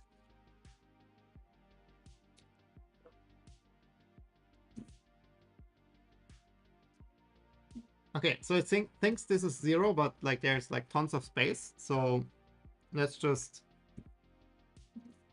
Oh, that was too much. I meant to click once, I clicked twice. Everything good. Let's try this again. And I stay away from the 25 button. Wait.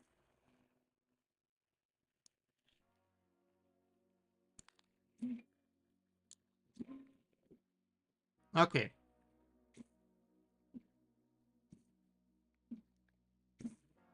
Okay, now we are at 0.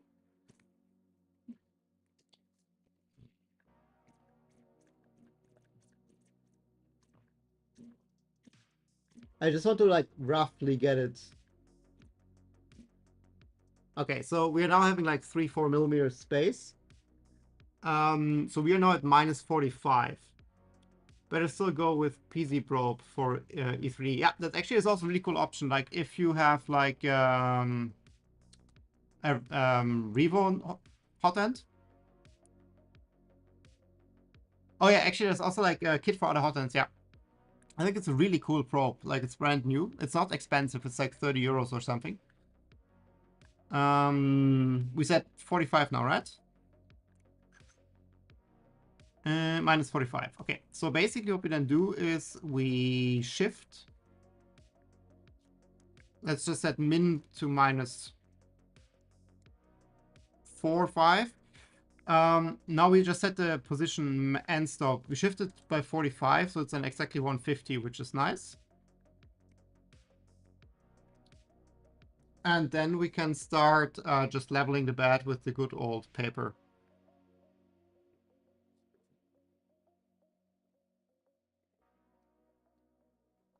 Oop. Sometimes it takes really long for Clipper to restart.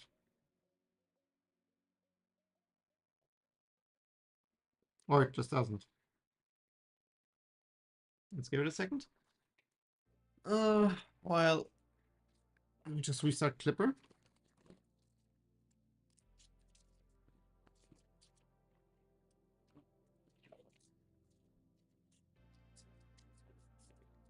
Trusty. Okay. Let me reboot. We had that before. Yeah, well, this is loading. Like the PC probe is pretty cool.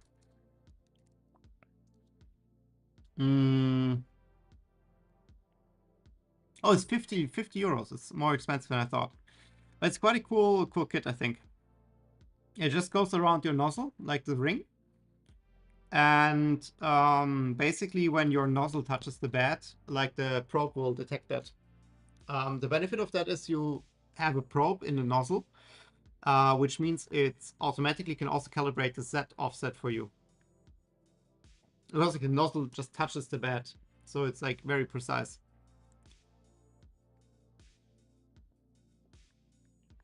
Let's wait for that to come back. And also close some tabs we no longer need. Yeah, I'm actually like, this is one of the options for this printer is this PZ probe. But I mean, the hot end I use is super crappy. Voron heat sink. So I'm kind of considering basically just getting wait, if I configure cold end not nozzle. Oh, I thought it was like for the nozzle ring.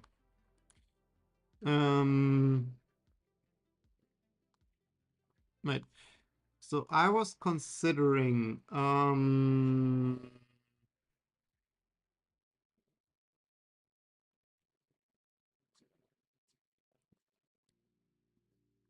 just as I don't know, like something. Oh, you can't even configure it here yet.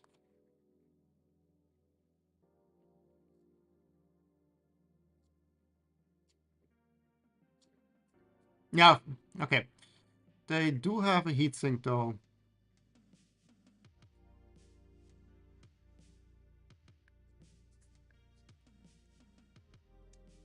Why don't I find it now? I was looking at it already.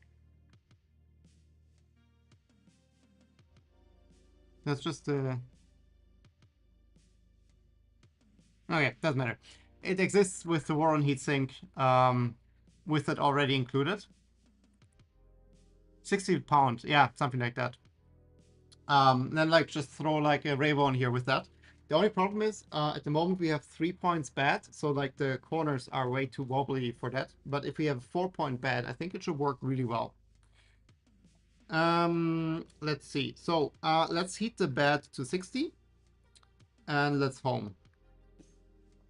And then when we move it to 0, it should be relatively close to the bed, and then we can use our trusty paper to do the rest.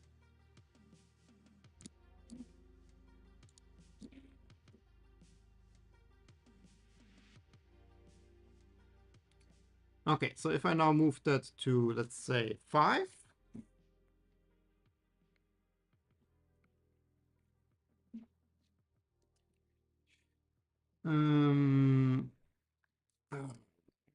Probe calibrate. Wait, there's a command for that. Clipper manually. Level. There's a command for that.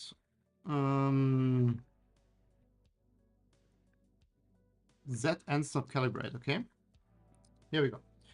So now basically, I'll just do it here in the center back first.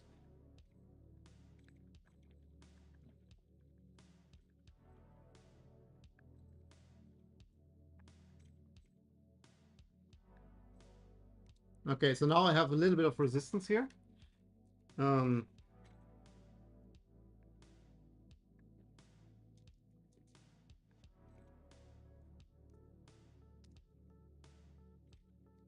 Yeah, something like this is fine. Accept. So now we basically just set that, so 0 should now be 0. And now we can just adjust the other. Must be between. Oh, yeah, wait. What did it now set? Position and stop.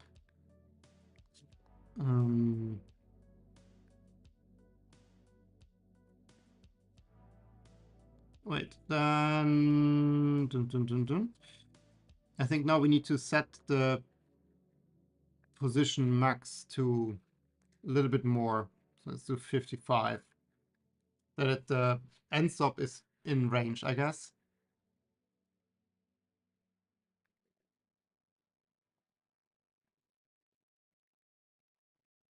Here we go. Okay, so if we now home.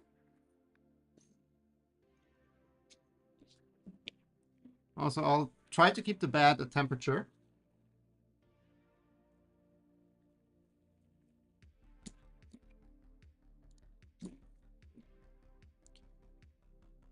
So if I now set the Z to 5.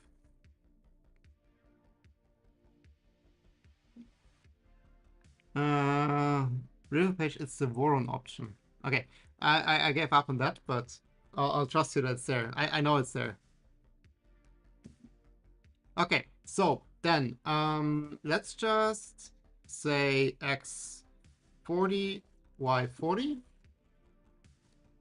maybe X even 20. And then we just say Z 0, and then we basically just adjust the bed.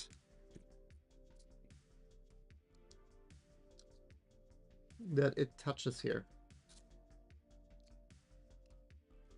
I hope we have this much range. Wait, oh, I'm actually turning the wrong direction. Fun.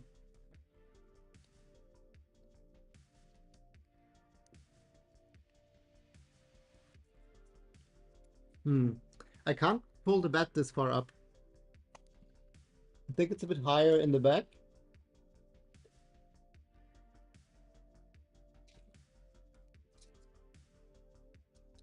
Let me try to all put them like in a somewhat like center position that we can move them up and down.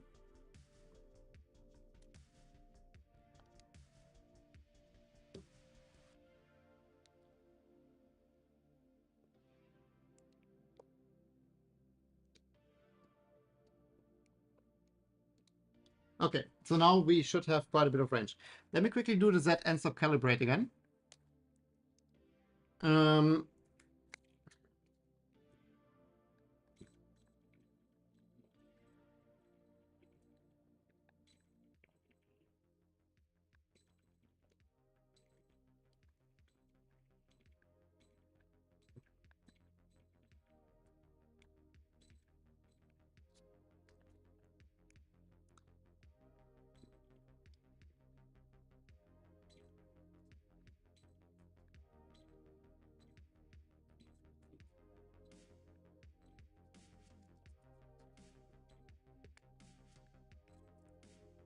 Okay.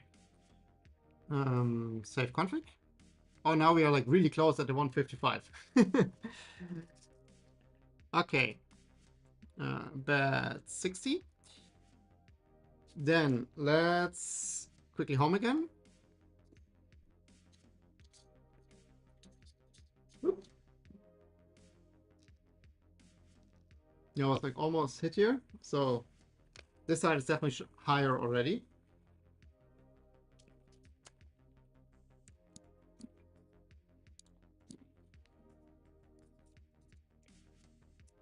Let's go to 5. And we were at 2020.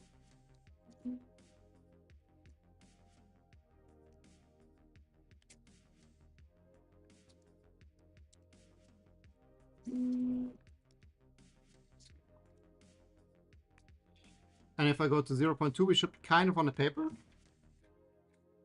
But again, we're like quite far off.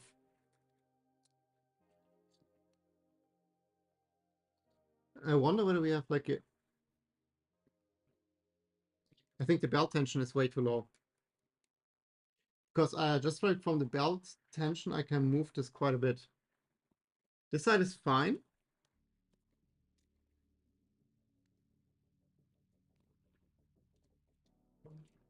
I think the belt tension here is too low.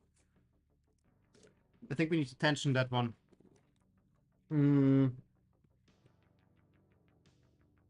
Also this one. Let's just quickly do that. So we learned last time we need to loosen the... Let me just disengage the motor first. Where are you? Here. So I'll just loosen the 2 grab screws here.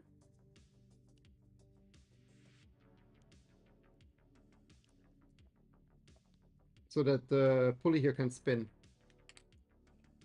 That's what we learned last time, that otherwise you cannot tension it properly. And just screw it roughly by feel.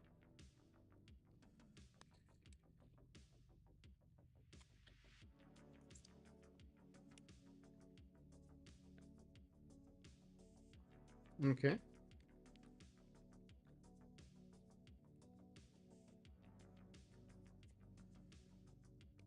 I think that's better.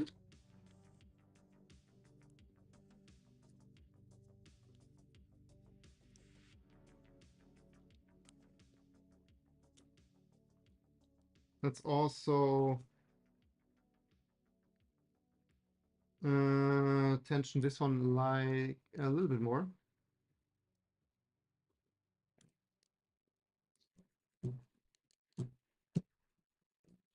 I know they should be kind of like all equal, but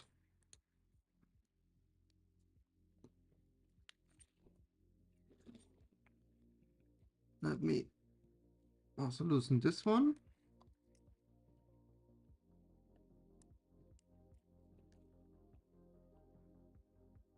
Okay, this is loose. They feel somewhat the same, so it should be. The rear ones are though a lot more tension, so let's just get more tension on these. It's not like we get like artifacts from having the Z belts too much tensioned. So let's just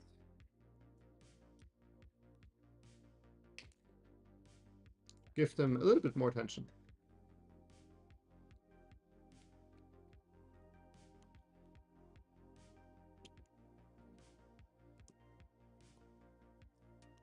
Okay, that should be fine. Let's make sure we tighten them again.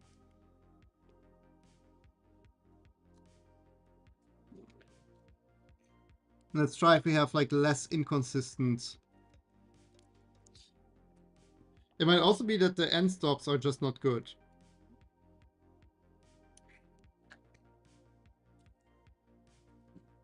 See, that's roughly where it should be.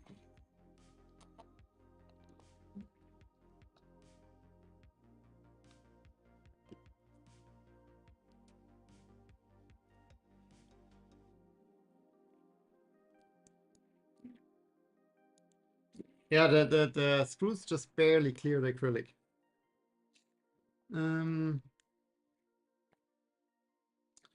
Okay, let's try this again. So if I now move to 0. Oh, wait.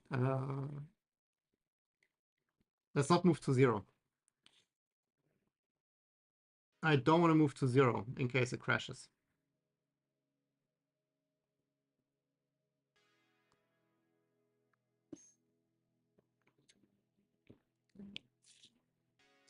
Let's move to like 10 and see where it goes.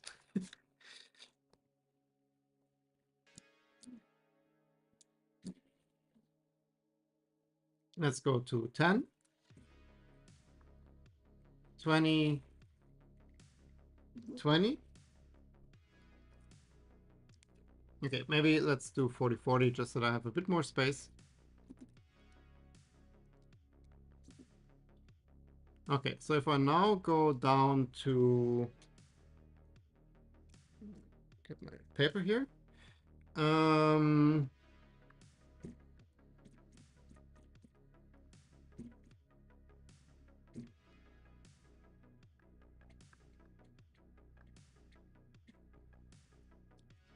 Yeah, it's like almost there. It's a little bit off, but like that could be now.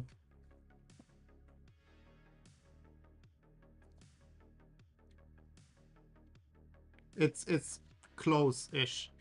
Let's do one more round of the Z stop. Let's not calibrate the Z end stop. Let's just adjust the screws now.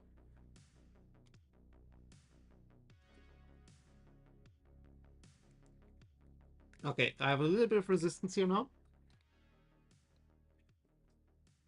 Let's go to, actually, let's do it at 0.2. Okay, so I have a bit of resistance. Yeah, around here. Okay. Let's go to 10. Then we go to, I don't know, 120. And then we go to 0.2 and see what happens. So this needs to go way down. No, way down, but a bit.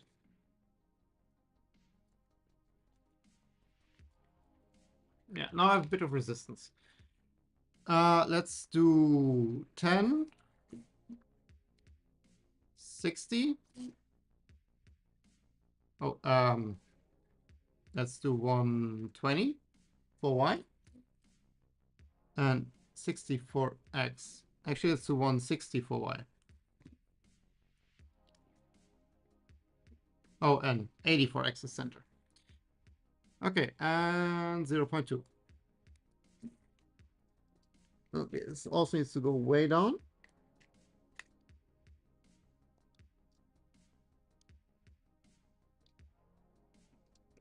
Way down.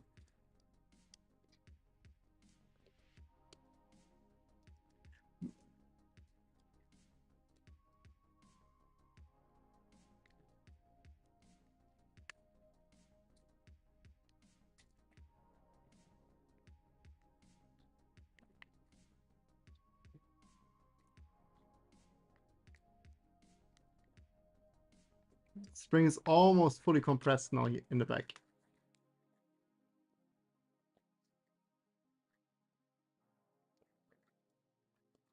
Okay. This might be a problem. Like this might hit acrylic glass here because the screw is now quite far out. Might be a problem. Let's see. But acrylic glass can bend here a bit. We might crash the acrylic glass. Let's see. I mean, potentially we can also swap in a shorter screw here. Let's go to 10. Let's do one more quick round. So it's like 30, 30, 0.2.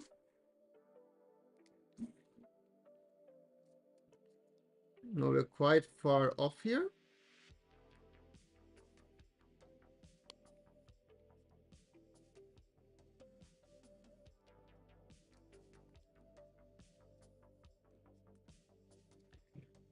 Yeah, it's actually like, wait, clipper screw, I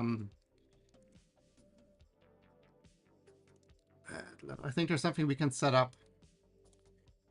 Manual leveling. There's something in configuration. Exactly. We can do this, and then this might be a bit quicker. So we do bad screw adjust. Screw 1, it's the one in the back. Let's actually do that. I unscrew the one in the back quite a bit. Warm the bed back up. I think it's still 60, Steve. Unless I forgot. Okay, I'll... Basically, the back one is now a bit up. So the back one is 8160. So we have 20 off. Then we have 30, 30. And screw 3 is 150, 30. Let's do it like this. Let's do also here 150. Then it's at least the same. Save and restart. Feels like it's 60. It's 60. So it's still up. Let's home. And then we can say bad screw adjust, and it should pop like a dialog to do that.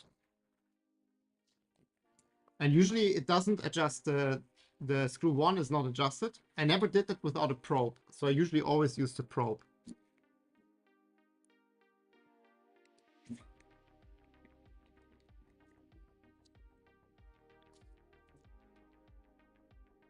Yeah, that's the first, before we do that, that calibrate, to calibrate on this position.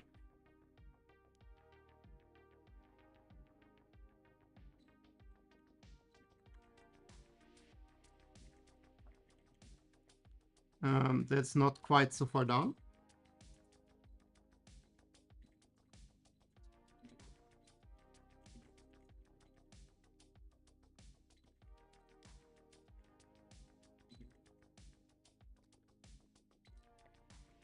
Okay, there's a bit of resistance. Oh,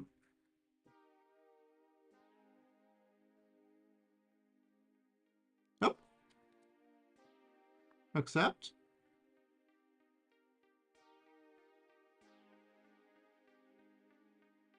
It says here manual probe failed.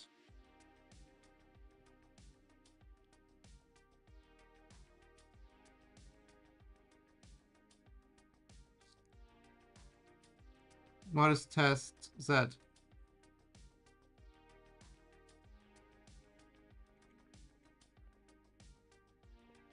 Okay, now for some reason now it worked. Okay, save config.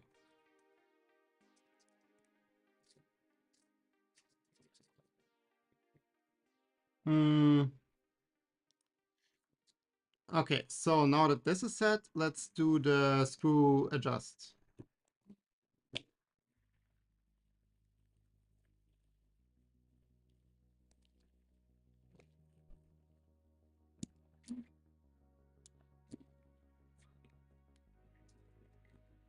You have to be really careful here. Like if you have your hand here and it moves up, I mean like there's not a lot of force, but like it's really easy to squeeze your hand here.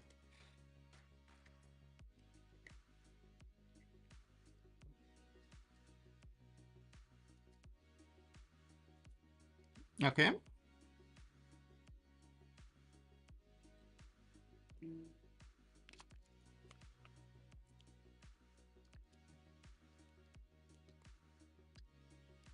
Yeah.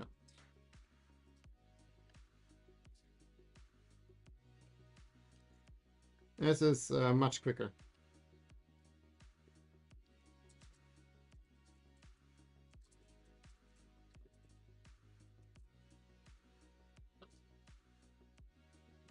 Okay, this was the that was the max range.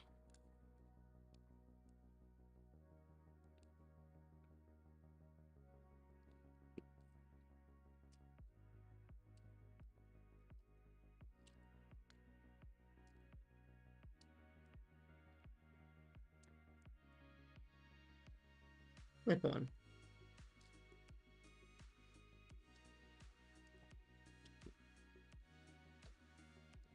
Okay, so this is basically as low we can go. So I feel like this is the low point of the bed.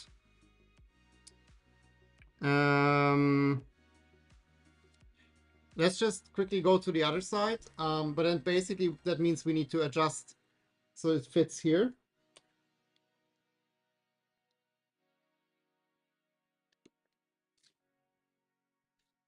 Yeah. Okay, so here and here we have quite a lot of play. So this one seems to be like a tad lower, to be honest. Maybe we're just like one tooth off here. Oh, cool. Okay, that was the belt.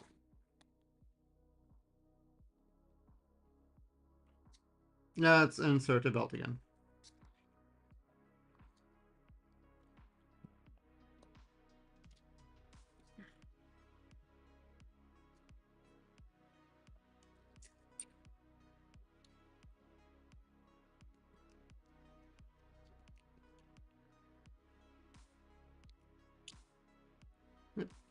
God.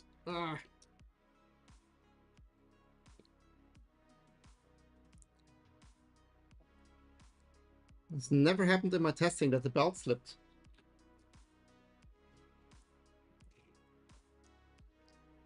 So potentially I think that this one is just like a little bit lower than the others.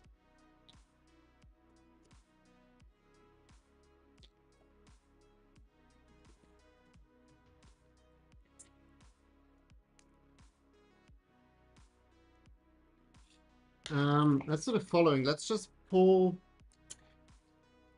The problem is like I don't have like some point to all align them at.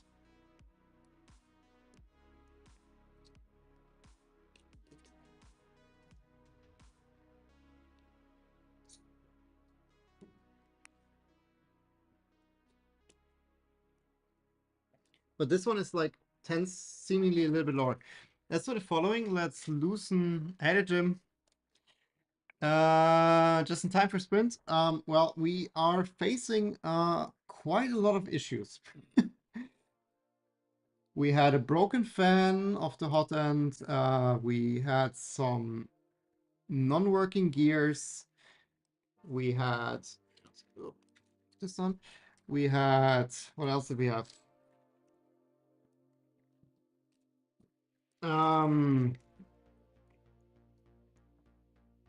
We had forgotten Boden tubes. So quite a lot of fun.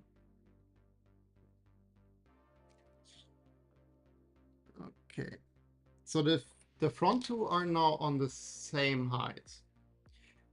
Because like when I move them upwards, like they both contact. So then the question is, how do I figure out if the back ones are in level? Because I can neither put them to the bottom because the end stops.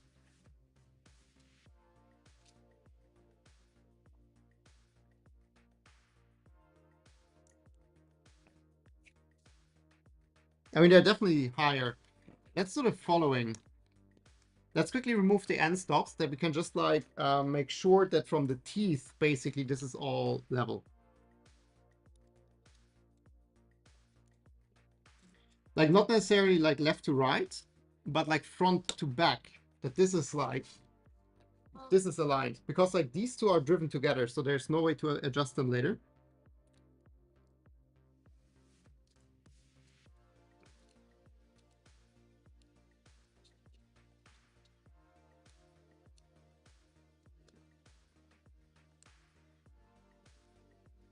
Okay. End stop is gone. So now we can move this part here all the way to the bottom. And how I will do that now is I will just loosen the pulley. I don't think that's ideal because we will definitely lose the flat spot on the shaft. To be honest, I don't care. Okay, I feel like I can't really push this because the other side holds it up. So let's remove the end on the other side as well.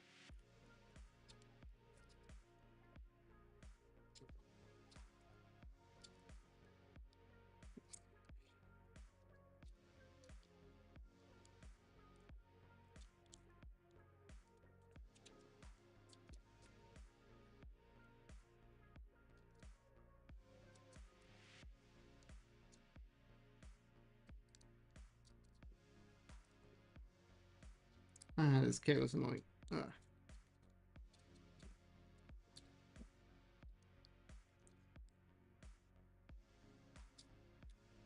Okay. How about we just loosen all the pulleys? Like all of them are loose. And then we just push all 4 corners down and then we tighten the pulleys.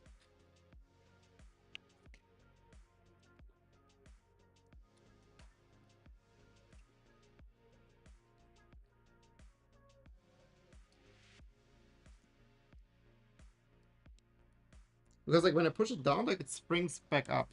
And I think that's because of the other side.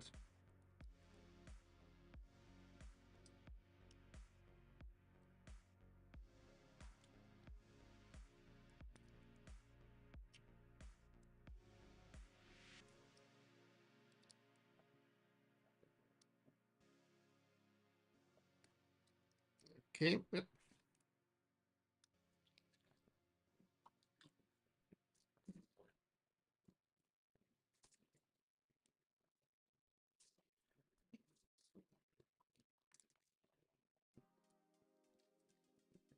Let's see. So there's still some spring here. I think that's just a problem why we have like such like differences from the bad screws. So there's still some, but the pulley is loose. Maybe let's cook. Maybe we can loosen these. Potentially that's one of the problem is that like these are kind of like not super square. It's forcing the frame in like a weird shape.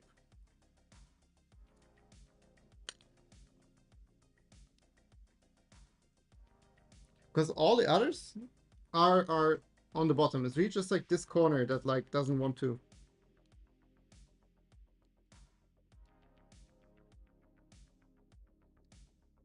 It doesn't touch the acrylic anywhere, so that shouldn't be the problem.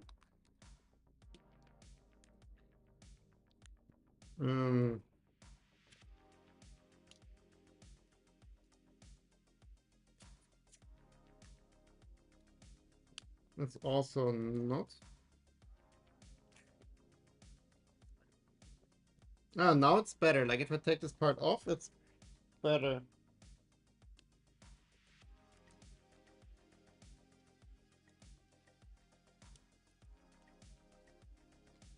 I think this is a bit twisted. This is a problem.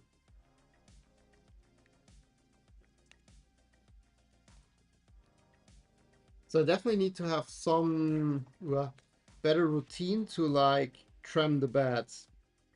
My assumption was like you can do it all with the springs, which technically I think you can.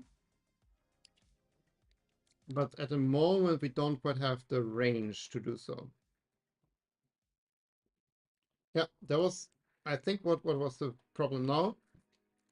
Oh, now it's on the other side. Oh. Yeah, these will be removed anyways. Okay, let me quickly shut down the printer, then we can remove the cable and like move it a bit more freely.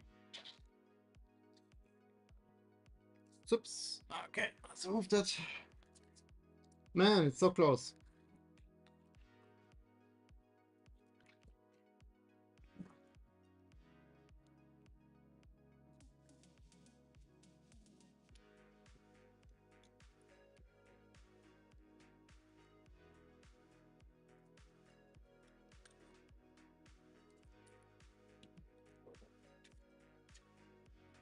And maybe we can like accept like this little bit of difference.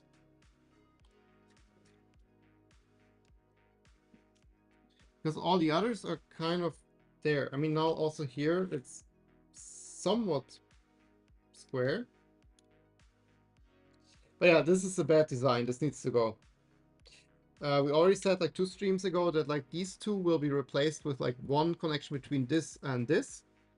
And then the bed will be mounted to the corner pieces and not on this extra rail.